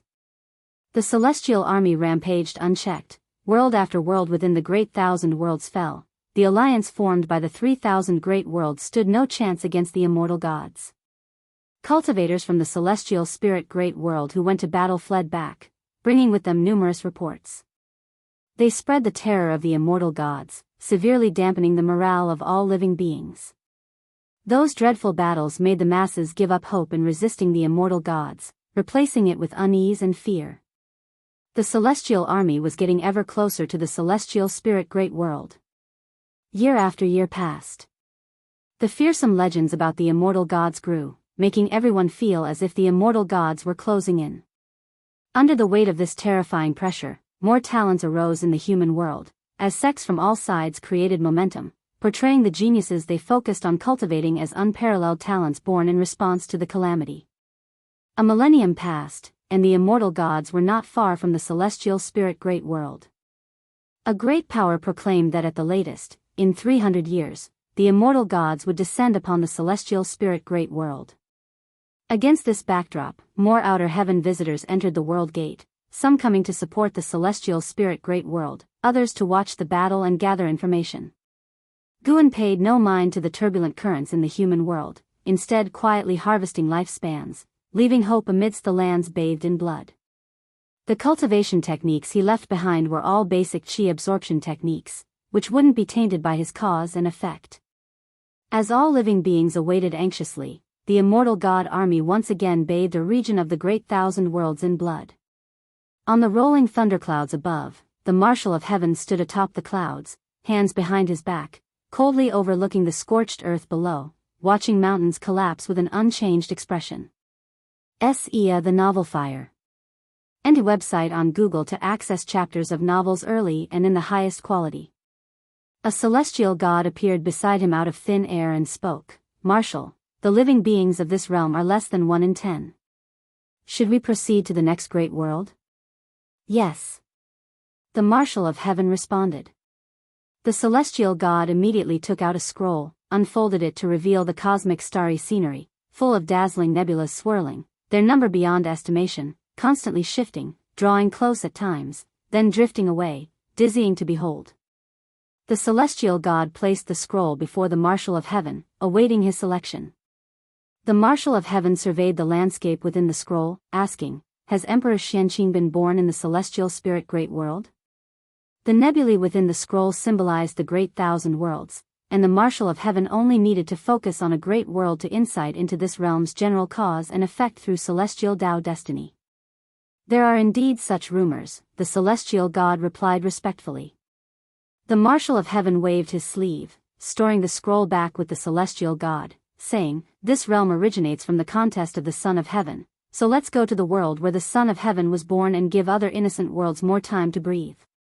"As you command." The celestial god immediately accepted the order and turned to relay the command. The Marshal of Heaven still stood proudly on the clouds, overlooking the broken earth. Behind him gradually rose golden light, casting his countenance into darkness. The calamity of the celestial spirit great world was finally coming. In the dim heavens and earth, Jianghu meditated atop a mountain peak, fierce winds howling all around, thousands of bolts of lightning interweaving above his head, as if he were in hell. Suddenly, Jianghu opened his eyes, frowning, raising a hand to cover his chest. This feeling, could it be? A stern look flashed in Jianghu's eyes, and he instinctively wanted to stand, but a skeletal hand rested on his shoulder, preventing him from rising. He didn't need to turn to know who was behind him. The immortal gods are about to descend upon the great world from, I can't just wait. Jianghu said in a deep voice. The Emperor Bone Profound Venerable, with a terrifying and shocking posture, stood behind Jianghu, calmly stating, what you long for may already be gone, and that world has only brought you painful memories. Why bother? Besides, the immortal gods won't destroy that world, you can naturally go when they leave. Jianghu fell silent for a moment, saying, there are indeed many painful memories, but it's the place where I was born, and I once had beautiful memories. I don't want to watch it perish. He saw the faces of his father, Master Gu, and Leia flash through his mind. Time had passed so long, memories of the past had become distant, but he always wanted to return. Even if those familiar people were no longer there. Now is not the time to oppose the celestial court, your task is to cultivate, to master the demon god body as soon as possible. The Emperor Bone Profound Venerable declared coldly, his tone leaving no room for doubt. Jianghu immediately tried to stand up, but no matter how hard he tried, he couldn't rise. If you don't let me go, even if I cultivate and succeed in the future, I'll hold a grudge against you. Jianghu gritted his teeth and said.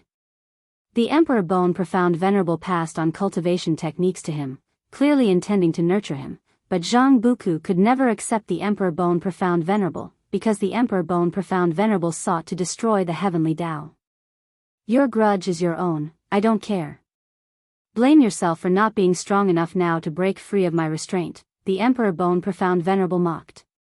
Your world is destined for destruction, I welcome you to come seek revenge later. Hearing these words, Jianghu was furious. He was just about to say something when everything suddenly went black before him, and his consciousness plunged into emptiness. In the celestial spirit great world, in the depths of the universe.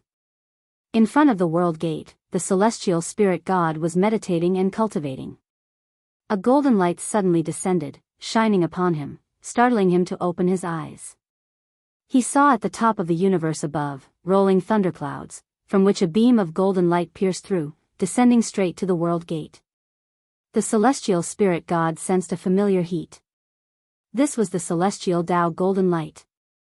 The vast celestial court's destiny was descending, his complexion changed drastically. The celestial army had finally arrived. If you find any errors, ads pop up, ads redirect, broken links, non-standard content, etc., please let us know each report so we can fix it as soon as possible. Chapter 870, Last Chance. Bathed in the celestial Tao golden light, the shadow of the celestial spirit god stretched exceptionally long, while the shadow of the world gate beside him resembled an ancient and gigantic demon. He raised his head, looking towards the source of the golden light, and he saw a golden mountain descending with incredible speed. He frowned deeply, suppressing the fear in his heart, as he stood in place, waiting. Boom! A golden mountain descended with an unstoppable divine might, landing beside the world gate, making the once vast world gate appear insignificant before it. This was the first time the celestial spirit god had seen such a golden mountain. Had it not been for the immense destiny of the celestial court he sensed, he would have already fled. Instinctively, he looked towards the mountain summit, trying to see if there was any sign of immortal gods, only for another golden mountain to descend. Behind that golden mountain, there was yet another golden mountain.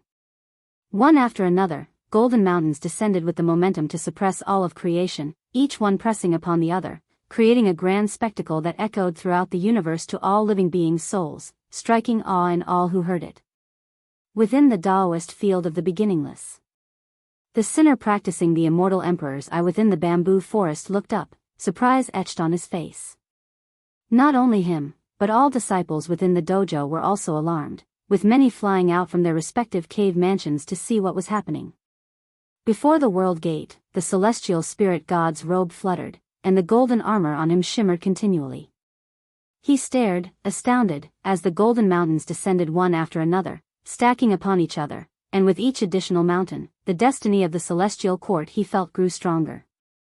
Finally, with a thud, he fell to his knees. This was the suppression exerted by the celestial pressure on the immortal gods. When the thunderous booming ceased, a majestic heavenly ascension stairs emerged within the universe, making the world gate seem tiny. Figures appeared out of thin air beside the celestial spirit god, none other than Tai immortal monarch and the 72 immortals of Jianghu. Having seen the heavenly ascension stairs before, they were not as shocked as the celestial spirit god. Instead, they looked up solemnly at the top of the stairs, where they saw one celestial god after another stepping out from the intense light, each imposing as they descended down the stairs. As they walked, these celestial gods extended their right hands. Innumerable heavenly soldiers flew out like swarms of bees, rapidly spreading. Could it be the legendary heavenly ascension stairs? The celestial spirit god couldn't help but ask, his voice filled with fear. Of distinguished descent, he had also been to the immortal palace, but his immortal position was too low, and he had only heard of the legendary heavenly ascension stairs. What unsettled him most was that the scale of this celestial army far exceeded his expectations. Wave after wave of powerful presences were descending, enveloping the universe, showcasing the might of the celestial court to all living beings. This spells big trouble, Tai immortal monarch softly murmured, gazing up at the figures of the celestial gods atop the heavenly ascension stairs. The faces of the 72 immortals of Jianghu were equally grim. They felt even more uneasy than Tai immortal monarch and the celestial spirit god, because they had the golden cave immortal sect behind them. If this battle were lost, their sect might be implicated. An overbearing pressure, far surpassing other immortal gods, descended, plunging all the great worlds within the universe into silence, and all beings felt as if a heavy blow had struck their chests, words choking in their throats. The wind ceased, the vast sea quieted, suffocation to the extreme. The celestial spirit god and others saw a foot step out from that blinding light. Below this foot, even the immortal gods seemed like mere pebbles. As its owner continued to descend, their true form gradually became apparent. It was the Marshal of Heaven. His boots stepped through billowing spirit mist, his silver armor projecting an illusory image, as if an ancient divine beast clawed ferociously, while his face beneath the helmet remained concealed by the light of the heavenly Tao, with a flood dragon coiled atop his helmet, seemingly roaring with all its might. Two large flags stood behind the Marshal of Heaven, flapping resoundingly, like the sound of wind and thunder, or the wrathful voice of the heavenly constitution. Tai immortal monarch immediately knelt down, raised his hand in salute to the Marshal of Heaven, lowering his head without daring to meet the Marshal's gaze. The 72 immortals of Jianghu did the same. The Marshal of Heaven's footsteps were exceedingly heavy, overshadowing all noise. His unhurried pace brought an ever-increasing sense of oppression to the celestial spirit god and others. One heavenly soldier and general after another descended from above like torrential rain, landing in front of the world gate, surrounding the celestial spirit god and others. Meanwhile, great cultivators from the celestial spirit great world flew in like a torrent, gazing at the heavenly ascension stairs from afar, stunned, even dumbstruck. What is that? Immortal gods have arrived, what is this treasure? Such terrifying pressure, where did that golden rank come from? Could it possibly extend from the heavenly realm to here? Is this the power of the heavenly court immortals? It's over, what should we do? Are we really going to confront such entities? Even before battling the heavenly court immortals, the cultivators from various sects of the celestial spirit great world were heavily shaken, their morale damaged. The demon race forces arrived alongside them, equally startled by the heavenly ascension stairs. All forces slowed their advance, not daring to act rashly. The alliance hierarchs of the heavenly spirit Tao alliance arrived as well, as did Ji Xiaoyu and the former demon emperor, their eyes filled with wariness as they looked at the heavenly ascension stairs. CTH Novelfire, net website on Google to access chapters of novels early and in the highest quality. With one glance at the heavenly ascension stairs, Ji Xiaoyu knew this battle was beyond their ability to withstand. Without Gu An's intervention, the celestial spirit Great World would face annihilation today. The celestial spirit Great World was much stronger than before, but still far behind compared to the Nine Extremes Great World, unable to engage in a prolonged battle like the Nine Extremes. Countless gazes converged below the heavenly ascension stairs. The celestial spirit god, Tai Immortal Monarch, and others could no longer sense them, surrounded by heavenly soldiers and generals, filled with unease and fear. Despite having steeled their minds beforehand, the appearance of the Marshal of Heaven instilled a primal fear in them. Even Tai Immortal Monarch was worried, afraid he had bet wrongly. He even felt ridiculous. How could the ancestor Master Wuxia possibly resist against the heavenly will of the celestial court? But such thoughts vanished quickly. He had no path of retreat left, and even if he were to bow his head now, he would face inevitable destruction. Tai Immortal Monarch and the juniors of the Golden Cave Immortal Sect, why are you here? Have you all forsaken the celestial court? The Marshal of Heaven's voice rang out, cold and indifferent. Tai Immortal Monarch quickly raised his head, saying, Marshal, you misunderstand. We are merely remaining in this realm to promote the heavenly Tao. The 72 immortals of Jin Dong kept their heads lowered, not daring to face the Marshal of Heaven. They had seen the Marshal of Heaven previously within the celestial court, but back then, his aura had not been unleashed as thoroughly as today. Confronted with the full force of his presence, even their immortal positions felt unstable, and their destiny seemed ready to dissipate at any moment, filling them with combined fear and awe. Promote the heavenly Tao? Are you unaware that the celestial court is currently eradicating the chaos evil demons? The Marshal of Heaven's angry rebuke made the 72 immortals of Jin Dong tremble in fear, and the celestial spirit god was equally alarmed, although the Marshal of Heaven was not directly addressing him, so he did not feel as deeply as the 72 immortals of Jin Dong. Tai Immortal Monarch opened his mouth but could not speak. Once I come down, if you do not rise, I shall take it as your true intentions to promote the heavenly Tao. The Marshal of Heaven continued, then immediately added, you who protect this celestial spirit Great World, I offer the same chance to you. As long as you stay hidden or depart quietly, I will not pursue your origins further. This statement was different from before. It was a warning. Within the garden of the Daoist field of the beginningless, Shenzhen and Shangguan turned their heads to look at Ji Xiaoyu, who was lying beneath a tree reading a book, curious about how he would choose when facing such a terrifying divine might. If you find any errors, ads pop up, ads redirect, broken links, non-standard content, etc., please let us know each report so we can fix it as soon as possible. Chapter 871, Awakening Guan pretended not to notice the glances from Shenzhen and Shangguan, yet soon other disciples barged into the courtyard. Master, who was that immortal god shouting just now? What an arrogant tone. Master, he's using provocation tactics. There might be more hidden immortal gods in the dark. I think so too. Maybe he's here specifically for you, Master. Those who could come to this courtyard were all second-generation disciples. Compared to the honor of Wuxia, they were more concerned about Gu An's safety. With such rampant immortal gods, they couldn't help but worry. Especially over the past years, even disciples of Wuxia had gone to participate in the Grand Alliance of the 3,000 Worlds, faced immortal gods, and knew how terrifying their power was, completely deserving the description of unparalleled dominance. The courtyard became noisy, and Guan couldn't continue reading. He got up, looking at the chattering disciples, and said with a helpless smile, why all the noise? Can what you see be more than what I see? With these words, everyone quieted down.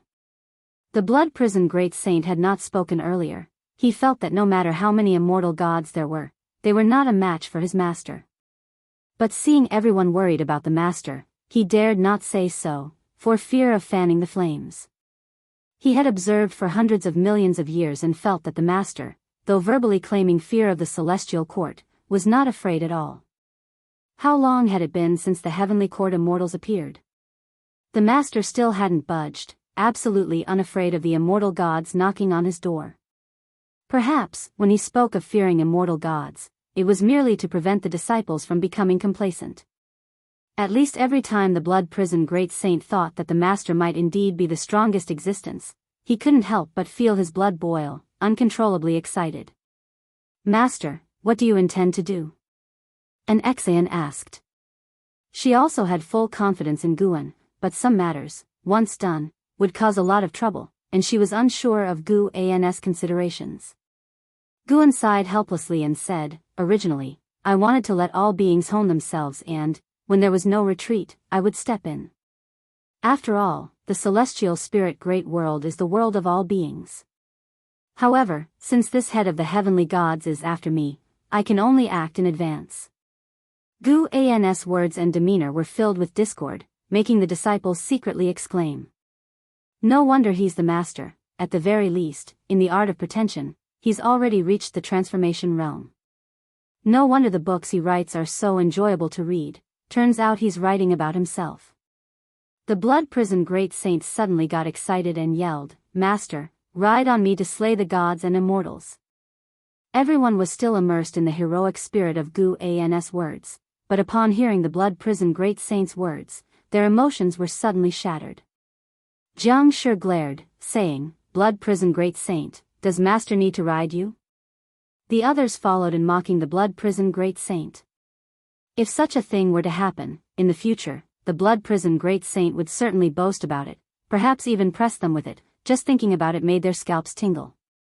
Facing everyone's onslaught, the blood prison great saint didn't care at all. He eagerly looked at Guan. Guan shook his head and chuckled, not agreeing to the blood prison great saint's request.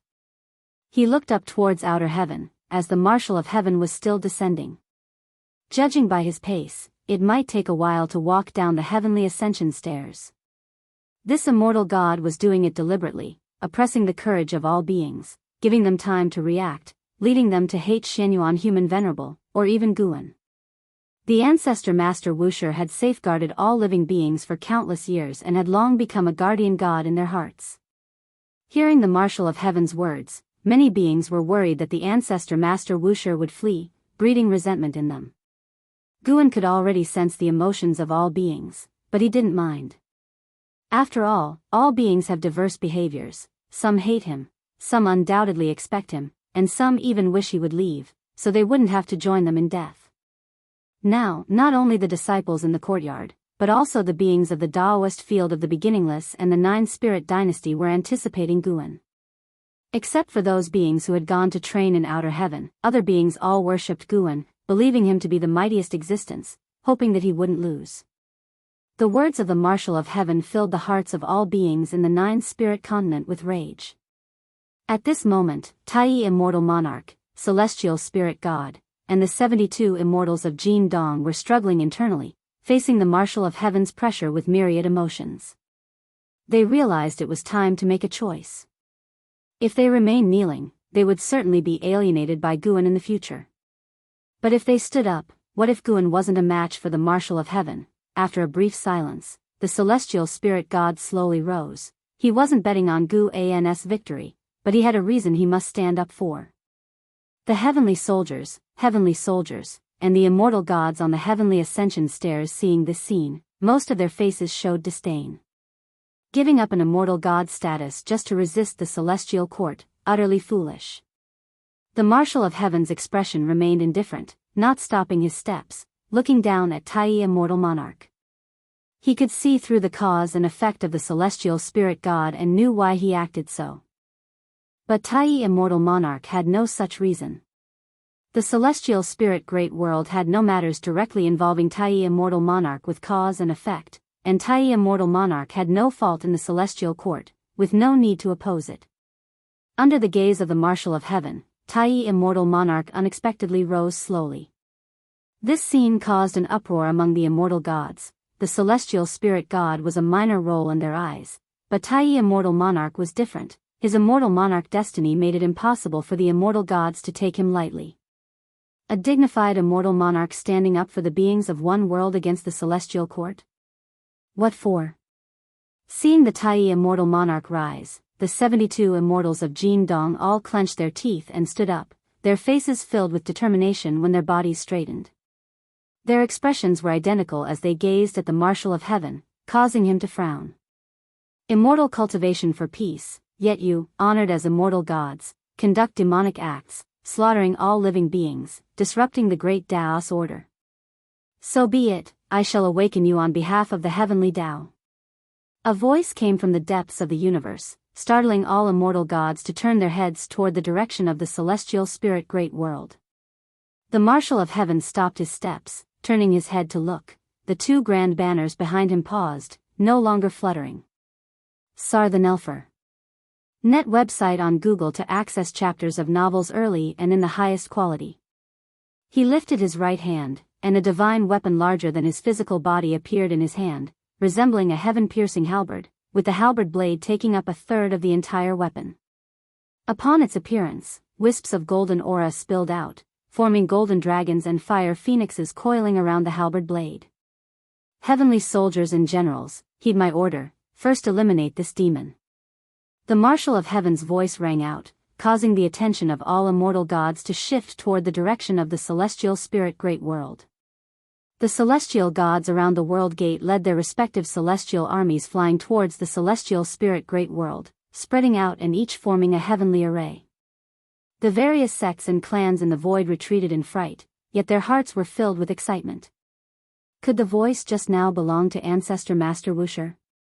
The higher the cultivation level, the greater the reverence for Ancestor Master Wuxia, because they not only heard of but had also experienced battles where Ancestor Master Wuxia turned the tides, and they truly believed that as long as Ancestor Master Wuxia didn't flee, the celestial spirit great world would have a chance to continue existing. The living beings of heaven and earth also heard Gu An's words, and although Gu An's tone wasn't as forceful as the Marshal of Heaven, the casualness in his words instantly calmed their uneasy hearts. If you find any errors, ads pop up, ads redirect, broken links, non-standard content, etc., please let us know each report so we can fix it as soon as possible. Chapter 872, Looking Down on Immortal Gods in Front of the World Gate. Tai Immortal Monarch and the 72 Immortals of the Golden Cave felt a sense of relief upon hearing Gu An's words, although a look of confusion crossed Tai Immortal Monarch's eyes. Why doesn't the Marshal of Heaven resolve them? Is it because he underestimates their combat power, is blindly arrogant, or is there another reason? Tai Immortal Monarch couldn't ponder much, for he saw a multicolored light quickly sweeping toward them from the depths of the cosmos, originating from the celestial spirit great world. It's here. Wuxia the primordial ancestor. Tai Immortal Monarch felt a surge of excitement as he watched, believing he had made the right bet when Wuxia the primordial ancestor addressed the Marshal of Heaven. Now, he wanted to see how the arrogant Marshal of Heaven would react when faced with Wuxia the primordial ancestor. All immortal gods looked toward the multicolored light, including the beings from the celestial spirit great world, who gazed with eyes full of anticipation and excitement, unlike the immortal gods. Wuxia the primordial ancestor was making another move, and this time against the army of immortal gods. It was destined to be a battle that would shake ancient history. Ji Xiaoyu hovered in the air, her eyes full of curiosity. She did not doubt Gu An's strength, but from the words of the Marshal of Heaven, it was clear that Guan was the primary target of these immortal gods. Once conflict broke out, grievances would become endless. The celestial court does not consist of just these immortal gods. Once the heavenly spirit Tao Alliance's first prodigy crowned heaven, you also watched the multicolored light. Since being defeated by Emperor Xian, he had devoted himself to cultivation, wishing to retrace the path of the undefeated. Yet facing these immortal gods, he still felt small and knew he was not their match. The appearance of Guan ignited excitement within him. He equally revered Wuxia the primordial ancestor, hoping Wuxia could maintain that invincible stance of myth and legend while also feeling grateful for Wuxi's protection of the celestial spirit great world. The universe was silent, whether immortal gods or beings, all intensely focused on that quickly extending multicolored light. The multicolored light headed toward the heavenly ascension stairs, at whose end they saw a figure clad in black, with a treasure sword at his waist, pacing forward. This figure was far from the grandeur of the immortal gods, appearing more like a mere mortal. He seemed to stroll leisurely, and while his aura was not strong, everyone, both immortals and beings, felt an indescribable sense of unease. His aura is unexpectedly weak, a star monarch standing on the heavenly ascension stairs remarked, frowning deeply. He did not need to personally join the battle, but gazing from afar, the tiny figure inexplicably filled him with unease. His most outstanding ability was perception, and instinct told him that this person was unlike any enemy they had encountered before, even those ancient great powers of the Nine Extremes great world. In the human world. Before the heavenly suppressing heroic peak. Son of Heaven Jia Yan and Bai Gu continued to meditate at the foot of the mountain, with a man in a white robe standing before them. They were gazing up at the celestial vault, observing the impending earth-shattering battle in outer heaven. The white-robed man's face was filled with curiosity. Stroking his chin with one hand, he pondered, "Is this Wuxia the primordial ancestor? This great thousand worlds certainly couldn't nurture such an entity." Son of Heaven Jia Yan, once suppressed by Wuxia the primordial ancestor, knew well the terrifying power of Wuxia. Since the immortal gods began sweeping across the 3,000 great worlds, the news spread like wildfire. He heard it as well and thought things weren't so simple. Seeing the Marshal of Heaven personally lead the immortal army made him feel heavy-hearted. Even he could not clearly articulate his emotions. He found himself worried for Wuxia the primordial ancestor. Beside him, Bai Gu curiously asked, "Is he going to face all those immortal gods alone?"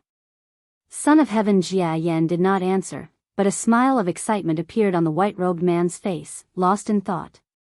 Meanwhile, one after another, celestial armies had already formed battle formations, charging toward the multicolored light. They would not allow mortals to approach the heavenly ascension stairs. Terrifying auras erupted from within them. The leading celestial army converged their destiny into a war god Dharma image larger than the stars, formed by the united destiny of 100,000 heavenly soldiers, soaring with murderous intent. This war god Dharma image raised a gigantic axe, striking angrily toward Guan, who was walking on the multicolored light. The axe strike drew all eyes, illuminating every realm in the universe.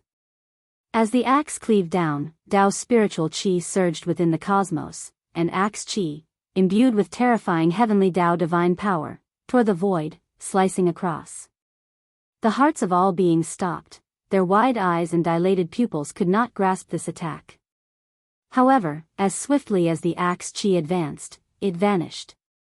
Those with profound cultivation saw that the axe qi dispersed abruptly as it neared Wuxia the primordial ancestor. This scene caused immortal gods and countless heavenly soldiers to frown. S.E.A. the novel, F. Iyer. Net website on Google to access chapters of novels early and in the highest quality. Guan continued to advance, not quickening his pace, just like the Marshal of Heaven who had descended the heavenly ascension stairs earlier. Now, with roles reversed, Guan intended for the immortal gods to experience fear and struggle. Seeing the attack by the war god Dharma image achieve nothing, those celestial gods hurriedly commanded, and one war god Dharma image after another emerged above each celestial army. Though their forms varied, they all exuded an imposing aura of invincibility, gazing disdainfully over all living beings. More than 1,000 war god Dharma images wielded their divine weapons, suddenly unleashing various divine skills, attacking Guan from all directions on the multicolored light, illuminating the entire universe. The terrifying impact stirred the Dao's spiritual qi, forming a gale that rushed towards Ji Xiaoyu, blowing her hair. She squinted her eyes, staring intently in the direction of Guan. Even though she could no longer see his figure, she was not worried about Guan inside the Daoist field of the beginningless. A light screen appeared within the towering 10,000 realms gate, reflecting a multicolored glow. Seeing the ancestor master overwhelmed by the immortal god's army's divine skills, all the living beings on the 9-spirit continent tensed up, as did the Wuxia disciples. Only the second-generation disciples and Nzazai were filled with anticipation, confident in Guan. When the strong light dissipated, Guan's figure appeared, unaffected, as if the previous onslaught of divine skills was mere illusion. Guan, moving forward, raised his right hand and gripped the sword hilt at his waist. The beings from the celestial spirit great world, seeing he was unharmed, were all invigorated, some even gasping in low exclamations. Ancestor Master Wuxia is so strong. The attack of the immortal gods couldn't harm him at all. Meanwhile, upon seeing Guan grasp his sword, the immortal gods, whose ranks exceeded those of the celestial gods, couldn't remain seated. They vaulted up, wielding their magical treasures, some waving banners, others throwing treasure towers, some playing zither. The cosmic space stirred, and the beings watching from the void felt as if they were suddenly in a dim and eerie void, with dark red clouds billowing in the distance, like a chaotic demon god approaching. Celestial gods, surpassing the heaven-balancing golden immortal, appeared above Guan, their divine weapons gathering immense heavenly might, as if all were wielding the heavenly constitution, ready to slay demons. Their forms were colossal, like giant mountains surrounding an ant. Suddenly, Guan drew his sword with extreme speed, unseen by any immortal or mortal eye. The sword light flashed, instantly turning dozens of celestial gods above into flying ash. Guan then took a step forward, his form flickered, traversing millions of miles, his pace unchanged, yet each step swiftly relocating. Even in the vast cosmic void, his relocation speed was overwhelmingly forceful. Seeing dozens of powerful celestial gods annihilated in an instant, the immortal gods couldn't hold back. Regardless of their immortal position, they all charged towards Guan. Endless immortal gods rushed towards Guan, a magnificent sight, each immortal god shining with heavenly Daoist strong light. This scene shocked the powerful from various sects and clans from the celestial spirit great world. Ancestor Master Wuxia didn't use any grand, majestic divine skills, but his advancing posture was so powerful that they finally understood what invincibility meant. With each step and flicker, Guan swung his sword again, the sword light flashed, and his figure suddenly disappeared. All the immortal gods charging at him paused, frozen as if about to unleash their divine skills or spells, some with twisted faces, some with frowned brows, others with excited expressions. Time and space seemed to have halted. The spectators couldn't help but widen their eyes, thinking they might be under some illusion if not for the perception that they could move. Seeing those imposing immortal gods all stop, all living beings held their breath, not daring to breathe audibly. Standing on the heavenly ascension stairs, the Marshal of Heaven seemed to sense something, instinctively turned and looked up, his pupils suddenly constricted. He saw, high on the golden mountain at the top of the heavenly ascension stairs, Guan was looking down at him, his sword already sheathed, one hand pressing the hilt. For the Marshal of Heaven's mighty body, looking up, Guan seemed to stand right above his head, very close. Yet, so near, it gave the Marshal of Heaven an unattainable sense of awe. What's going on? His momentum clearly, the Marshal of Heaven could no longer maintain his composure. Earlier, when Guan swung his sword, he felt danger. When Guan appeared above him, he felt as if he was being trampled, his mana coagulating. At this moment, the countless immortal gods and heavenly soldiers rushing towards the multicolored glow suddenly exploded with sword light. Their immortal bodies seemed to crack, and as the sword light erupted from within, they quickly turned into light stars and scattered. In less than 3 breaths, the shivering immortal god army was entirely annihilated, leaving only the Marshal of Heaven alive on the heavenly ascension stairs. Below the heavenly ascension stairs, Tai immortal monarch, celestial spirit god, and the 72 immortals of Jin Dong were all invigorated by the scene. Even the calmest celestial spirit god showed a gleeful expression. Then they seemed to sense something, all looking up, and upon seeing Guan towering above, their blood boiled with excitement. Witnessing the disappearance of the immortal god army, the spectators from the celestial spirit great world instinctively looked towards the heavenly ascension stairs, for the Marshal of Heaven was the strongest, and they wanted to see his reaction. Consequently, they saw the Marshal of Heaven standing on the heavenly ascension stairs, half-turned, gazing upward, and following his gaze, they captured Ancestor Master Wuxia's figure. Ancestor Master Wuxia's figure was so minuscule, even standing on a layer of the heavenly ascension stairs' golden mountain, appearing negligible. Without their high cultivation level, they might have overlooked Ancestor Master Wuxia's figure. Yet, as their gaze locked on Ancestor Master Wuxia, their eyes couldn't move away. A kind of indescribable fervor surged in their hearts. Such a posture, overlooking the immortal gods, made their hearts yearn.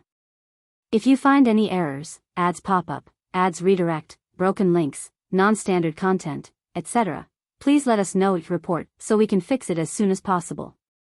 Chapter 873, The Immortal Gods Are Defeated. The Marshal of Heaven could no longer be concerned with the gazes of the beings from the celestial spirit great world. In his eyes, only Guan remained. At this moment, not only was his mana frozen, but even his divine sense and senses were restricted. Guan appeared ever more gigantic in his eyes. He even had the feeling that he might be obliterated at any moment. It seems your heart is struggling as well. Even knowing this is wrong, you cannot resist the momentum, and this causes you pain, doesn't it? Guan looked down at the Marshal of Heaven and said indifferently. He had observed the Marshal of Heaven. Most of the time, when the Marshal invaded the Great Thousand World, he would directly order a massacre. If he encountered a Great Thousand World with deep foundations, he would wait first, force out the strongest, and only after subduing them would he issue the cleansing command. Before eliminating the strongest, he did not allow the immortal gods to act rashly. Just like now, even though the Tai immortal monarch, the celestial spirit god, and the 72 immortals of Jianghu had all already stood up and slapped him in the face, yet he still placed them aside, wanting to first force out Guan. This head of the heavenly gods seemed bewildered by his own actions. But even if he was bewildered inside, those deeds were already done, and Guan would not show mercy. Hearing Guan's words, the Marshal of Heaven felt the oppressive force around him slightly ease. He gritted his teeth and said, "Do you know what it means to defy the celestial court? Today, you've exterminated so many immortal gods. Even if they can be resurrected, your feud with the celestial court will be irreconcilable." His words echoed throughout the universe, causing the observers from the celestial spirit great world to feel uneasy once more. Indeed. How mighty is the celestial court, ruling over the 3,000 great worlds. No one knows just how many immortal gods the celestial court has, but myths throughout the ages tell them the celestial court is unassailable. They couldn't help but look nervously towards Guan, awaiting his decision. Would Ancestor Master Wuxia compromise before the might of the celestial court, or continue to protect them? They could only empathize with Ancestor Master Wuxia's grace by putting themselves in his shoes. With Ancestor Master Wuxia's capabilities, escaping unscathed wouldn't be difficult at all. If it were them, how many would stay? The Tai immortal monarch, celestial spirit god, and the 72 immortals of Jianghu also wanted to know what Ancestor Master Wuxia intended, why he would shelter this great thousand world and dare to stand against the celestial court. They believed that any choice Ancestor Master Wuxia made was the result of deep consideration. Staring down at the Marshal of Heaven, Guan's expression remained unchanged, but the Marshal could not discern his true emotions. Under the Marshal's gaze, Guan raised his right hand and extended it towards him, revealing 5 figures in his palm. The Marshal's face drastically changed upon seeing these 5 figures. These 5 figures were all great powers of the celestial court, highly ranked, and were the 5 Dao extreme Daoist immortals who secretly assisted him. Sar the Nelfer. Net website on Google to access chapters of novels early and in the highest quality. Impossible. When? The Marshal widened his eyes, his whole body trembling, unable to maintain his composure as fear and unease engulfed his heart. He couldn't understand how Guan did it. He had never seen anyone who could directly subdue 5 Dao extreme Daoist immortals, and he could see those 5 Dao extreme Daoist immortals were equally frightened. Could it be that these 5 elders were only just subdued? As soon as this thought arose, the Marshal felt even more horrified. At this moment, he had forgotten right and wrong, forgotten his duties as an immortal. He was more anxious about someone like Guan residing here, perhaps harboring a grand conspiracy against the celestial court. As a heavenly court immortal god, his greatest concern was naturally the foundation of the celestial court's Daoist lineage. Within Guan's palm, the 5 Dao extreme Daoist immortals looked up at him, their expressions extremely unsightly. Their attire and bearing were extraordinarily outstanding. One glance and it seemed they were beings of high status within the celestial court, each clad in armor and crowns, or in phoenix robes, radiating their respective heavenly Dao lights. One noble female immortal, resembling the mother of all things, asked, "What kind of divine being are you, and why do you interfere in the internal affairs of the celestial court?" The other 4 Dao extreme Daoist immortals were equally tense and confused. They had been secretly observing the battle, even marveling at Guan's power. Yet in a blink of an eye, they were captured by Guan. They couldn't even react, let alone break free. They felt their celestial court's destiny being frozen, making it impossible to remain composed. Immortal gods facing an absolute crisis might even long for destruction rather than fear being spared by their enemy. And Gu An's ability to confine their destiny led them to even more profound and terrifying speculation. Internal affairs? Wantonly slaughtering all living beings, is it that you do not allow them to resist? Gu An's voice echoed as numerous immortal gods emerged within the golden light above the heavenly ascension stairs, all rushing towards him to attack. These were the immortal god army he had previously eradicated. These immortal gods did not notice the 5 Dao extreme Daoist immortals in Gu An's hand. Seeing the Marshal of Heaven still there, they didn't think much about it and rushed headlong at Guan, vowing to regain their honor. At that moment, Guan moved his right foot to the side, and a terrifying, domineering pressure exploded, instantly shattering the scattered immortal gods throughout the universe, leaving all living beings with a momentary heart palpitation. The reason it was only momentary was because Guan withdrew the pressure just as quickly.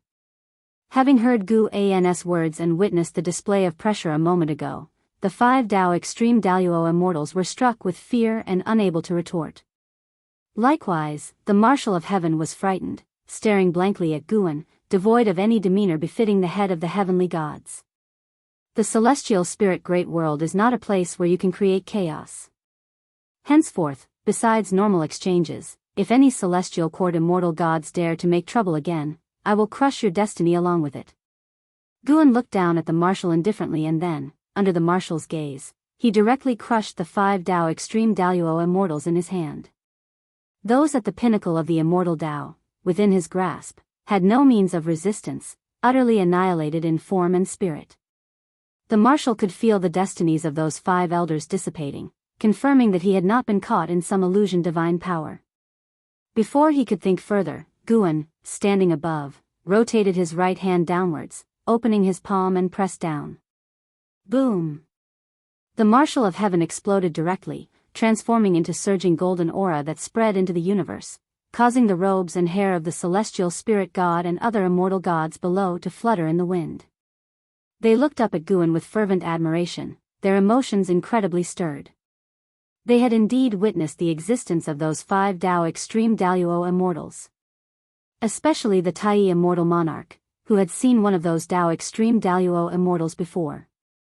Of course, he wasn't aware of that immortal's cultivation level, only knowing that within the celestial court, they were a mythic figure rarely encountered. He had managed to see them thanks to a recommendation by his master for a discourse. Such unattainable figures were crushed with a single hand by the ancestor. It was truly unbelievable. Guan glanced at the Tai immortal monarch and the 72 immortals of Jin Dong, nodding slightly, which made the immortal gods and immortals even more excited, feeling assured of their choice. Then, Guan disappeared from the heavenly ascension stairs, as if he had never been there. The universe fell silent, and the watchers from the celestial spirit great world gazed at the golden starlight left by the Marshal's form, filled with unparalleled shock. Soon, they regained their clarity. The immortal gods were defeated. An emotion akin to a flash flood burst forth in the universe's void, throwing it into an uproar. If you find any errors, ads pop up, ads redirect, broken links, non-standard content, etc., please let us know each report so we can fix it as soon as possible.